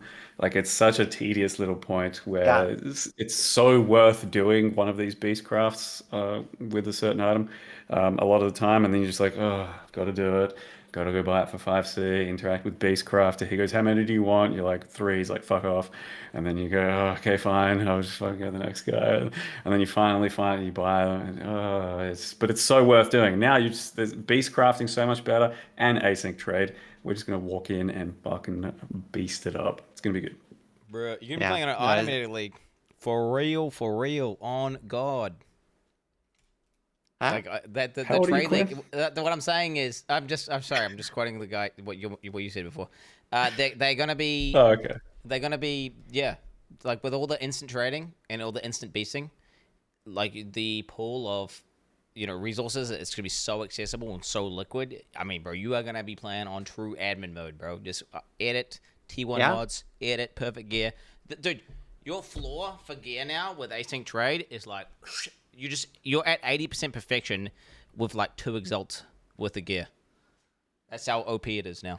It has been very noticeable, even on hardcore, just the insane increase in people participating in the economy, right? Like, I think so many people are so fucked off with trade, especially on softcore, that they're just so done with it that they barely participate, both for selling and buying. But now it's so streamlined, so easy. Like, it was just such a crazy difference, at least on hardcore, and I'm assuming it's the same on softcore. Yeah, but I mean, it's still up to you how much you want to engage with that. Like, do you want to like print out as much of an item as you want, or do you still want to kind of keep it measured and balanced? And it'll be up to the individual. But yeah, I think the overall like your floor in your item is definitely up a bit, and I don't know, it'll still be fun. I think just depends on what you're playing and how easy you want to make it on yourself. I think. Yeah, it sounds like Steel and Quin are both going SSF, so. I'm gonna be enjoying medium core. I might join we're you. getting mass identified. Yeah, I might. I said I might join you if they balance it like Crucible League. I'll be joining you, Zizaran. We'll be on the. Well, I'm not gonna do that softcore shit, but I'll be doing the hardcore. Whatever you want to call that. Like it's a pseudo private league, right? Yeah. I mean, it's super fun. You Like won't we have know like till later, right? What's that? Well, Yeah. we have to wait. We'll just wait it out. Yeah. There's like a hardcore trading Discord too. Like we have like it's a pretty decent community. That's my favorite thing about playing hardcore trade. And like trade chat is basically like a chat, which is nice. I still remember when you got scams is on stream, and the guy you were like, "Fuck this guy, get him," and he gave the currency back or gave the item back or whatever, right? It was a long time ago. Buying a mirror? I can't remember what it was, but So, I just remember okay. you got. Is it? Do you mean like all the way back in like 2017, 2018? No, it wasn't that long ago, but it would have been 4 or 5 years ago. Yeah. But the point is, I just remember in hardcore trade, it's such a small community, and everybody knows Ziz, right? That you made the scammer give the item back. I've never heard of that before. Shit. The scammer Streamer giving it privilege back. type shit right there. I don't know. I don't know if I'm on board with that. You should have just got fucked over. That's yeah. Yes, this did the It's Law of the Wilds, man. Well, it's a common because the thing is, if you get scammed in softcore trade, who fucking cares? There's like 10 trillion people, right? It is what it is. Even if you're a streamer, you're fucked, right? But in hardcore trade, it's like 20 people. So this is like not 18 other people get this one guy. Fucking give the item back. But I mean, like, okay, to be fair, I don't think you're expecting the item back, right? But you obviously, with that small economy, you should be blacklisting people, right? That's a very natural thing to do when there's so few people. We can basically, we can be like, fuck you, and it actually matters because hardcore trade is such a small community. Yeah. Basically, people are on good behavior in hardcore usually, for the most part. But not anymore. Not with instant trading. No, yeah. So the community might not be that small anymore. And, How do you get scammed? If you get scammed in instant trading, isn't that your own fault? Yeah. Oh no, you can definitely get scammed with instant trading. Very easily. So Mathel's gonna go to some bloke's hideout and he's gonna buy 10 beasts, right? And he's gonna go click, click, click, click, click, click, and they're all gonna be like, fucking 50C, 50C, 50C, 50 divine. And then he's gonna be like, "Where's my divines?" Where's my divines? Where did they skill go? issue though. Skill issue if you did that though, straight up. But I've seen it happen to Little bit. streamers in PoE 2. It's gonna happen to streamers in PoE 1. I Complacency, guarantee bro. it. Just don't Yeah. become It's gonna complacent. happen. It's the same as any other scam that's ever happened in all these games. It just teaches you to be more careful. Like, it just teaches you to, you know, you Yeah. rarely ever get scammed twice, right? Like, by the same thing. Yeah. Enlighten 3, I Enlighten 4. remember it, I got scammed when I was like 10 years old in RuneScape, and I cried. Never again. I got an idea. Yeah. Aware. Dude, there's an easy anti-scam quality of life feature they can add in. So you could just put like a pop-up threshold for when you're buying over a certain amount of currency item. So then you just have to say yes. You just type in all capitals yes. Whenever you're buying something over, like you just set your own limit. Like if it's like 20 divines, you got to type yes all caps. So you can never get giga fucked. You know what I'm saying? Just saying. No, honestly, that is a good idea. Easy anti-scam tech. Yeah. Yes. I do think it warrants you on the currency auction now, so this ratio is fucked. But yeah, they should have something like that on. Yeah, I think that's a really good idea. As a developer. Speaking as a dev. That was really good. I remember I made like a anti-scam video, like PSA, like these are the common scams. I remember the top comment was like, "This is such a good instructional video. I made so much money with these tips," and I was like, Jeez, pretty much. Like you're not really It's a good supposed money-making to talk about strategy. scams. It's a good moneymaker, dude. yeah. Holy. We're getting mass identify, which is nice, but in my opinion, the single best feature that we are getting is holding Alt while using alterations, and it uses an augmentation. I am so excited for that feature. That is so nice. Like, That's good. that alone could have been all we got this league, and I probably would have been happy. I would need more than the ability to augment. That's easier. Yeah. It's a lie, but I am very excited about it. Guys, we can augment easier. Holy fuck, the game is fixed. Oh my god. Think of the announcement video he could have made off that. And Zicky D's got a 2-hour Q&A, like, so, augments. Oh, shit. Okay, yeah. Yeah, but it's good. It's a good change. Like I personally did a lot of augmenting in the past, and I still don't know if I like the way it's implemented. But I mean, yeah, it's something, and maybe it'll start to feel good after a bit of practice. Because yeah, like doing jewels and fractured items and stuff, it's so tedious. Giga spicy take. Maybe this is just for alts as well, but torchlight auto crafting, but just for alts. Do you think that's like never ever like you think that's a bad idea or People exist. I'm never getting that. Wait, that exists already. So this fucking tech, by the way. So you know you're talking about torchlight auto crafting. Well, it's kind of like that. But so one of my subscribers shared me a video of him doing it, and it was like a real simple AHK, and all it does is like control C's the item, and then it will disable your left click. So you just spam clicks, and it will stop the second it hits the mod that you want. So he just spams. And that's how they make so much money. They craft flasks with the stupid auto-hotkey macro, and they can just instantly get the best mods. So you just whitelist the ones you want, and it will just stop on that, and then you alt it, and then... I mean, it's... Don't wrong. Okay. Because you can do that so easily in the game, with a real basic AHK, they should have a feature like that in the game, because cunts can do it, and they are doing it, and they are... That's why Trade League's bricked, and they've got all the really insane T1 mods. So I'm just saying they should. Okay, I'm not. So it doesn't exist. Can I get a link of this just to verify that it works and exists? I'm not going to use it. For a friend. No, just for. It's a real thing. It's that they have it on scroll wheel and shit as well. It's like this complete ass. Shit. That sounds bannable. It does sound bannable. They've never banned. They've banned for it. It's been. Well, never banned for like fucking RMT and PoE 2, so I'm not surprised. No, they're a bit lax on banning people. They need to like shoot some more fucking cheaters. To be honest, take them out. Yeah. Shit. Yeah, and then the last feature I have on the list that we're getting is the stacked deck change. That would be really nice. Like they're a bit of a pain to open.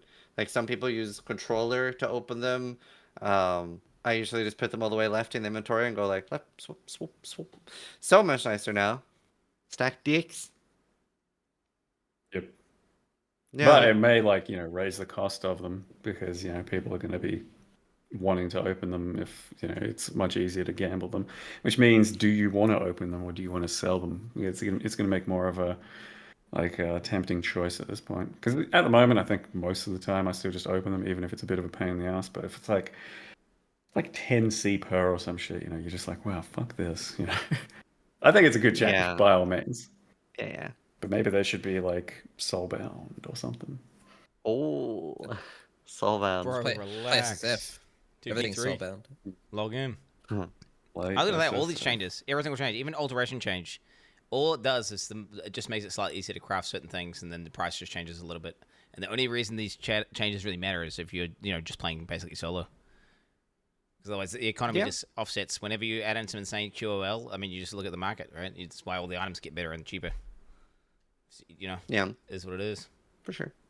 Is there any other topics we haven't covered or anything you guys want to talk about?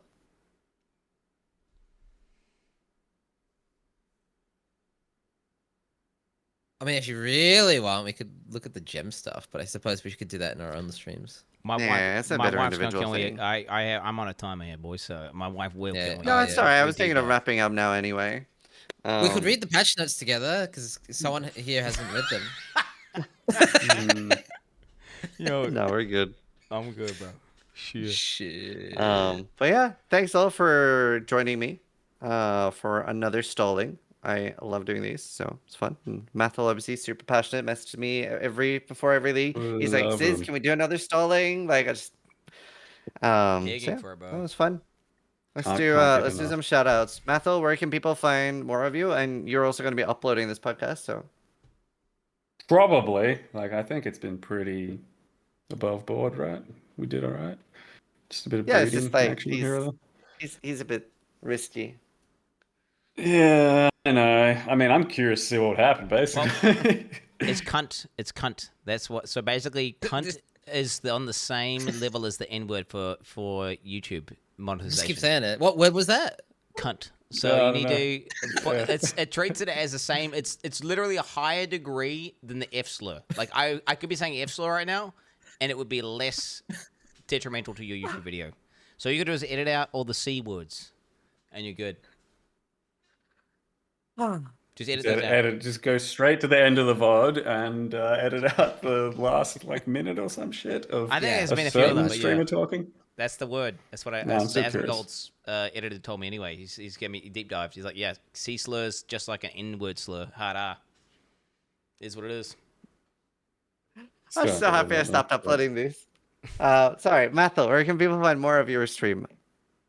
Mathel1 on Twitch, and that's pretty much it, I guess. Same time, same place, usually on around this time, so we'll be on. YouTube's getting blacklisted now, right? Yeah, my YouTube doesn't fucking matter, man. Yeah, it's for the very passionate few that want to see I don't know, some game I'm playing or some build I did. What if which is a long time ago you did one video with Quin 3 years ago when D2 resurrected, and that's why the YouTube's not popping off anymore, as much as you would like it to be.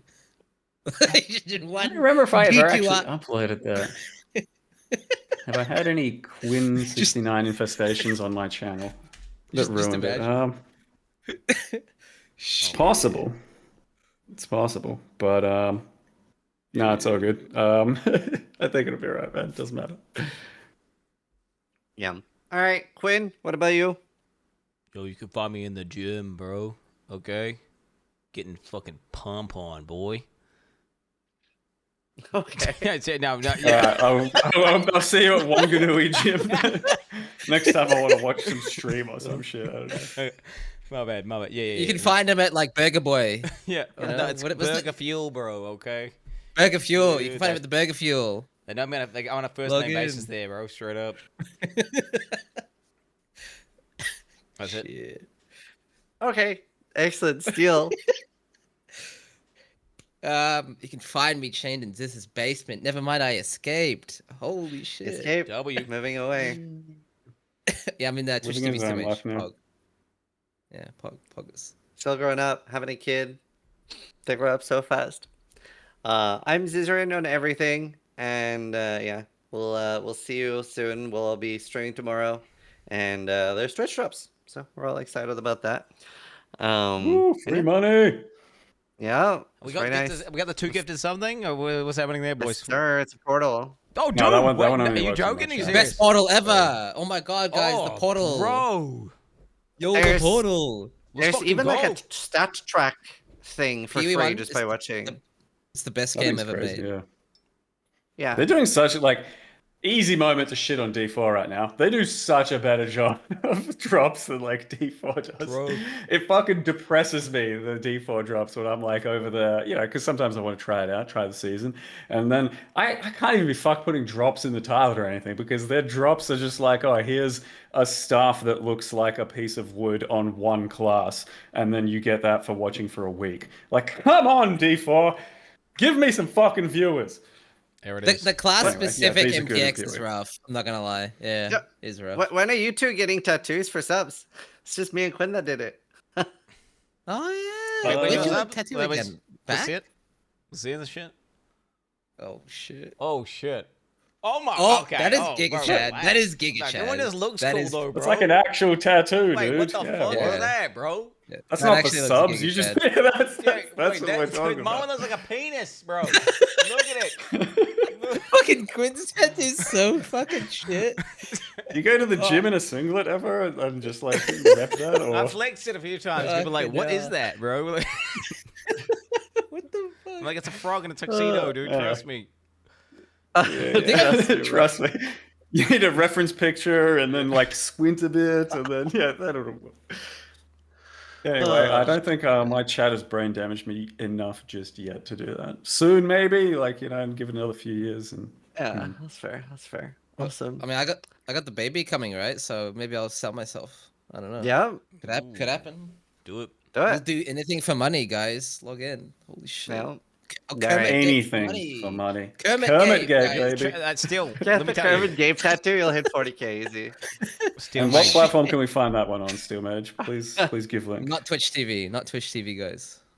You will It's need only a 24-hour a ban, cuck dude. shed, It's all good. Steel Mage. You will need a cuck shed 2.0 soon. Okay, trust me, bro. If you depending on the size of your house and where the baby's located, all right, you are gonna need a cuck shed 2.0 ASAP.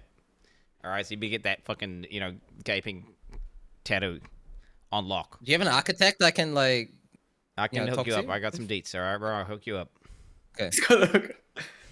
If ever you feel like you've got too much money, Steelmage, Quin69 can step in and give you some advice. Yeah, the architect, guys. All right, we'll end it there. Thanks for watching, everyone. We'll see you all tomorrow for launch, and good luck. Bye. All right, boys. I gotta go. Abby's gonna kill me, bro. I told this is the last my chance to spare my girlfriend. I said I was gonna be done by 11. It's 11:39. Okay, I gotta go now. So, thank you guys so much for chilling. I really do appreciate it. Until next time, peace out, everyone. I will see you tomorrow, boys. Ciao.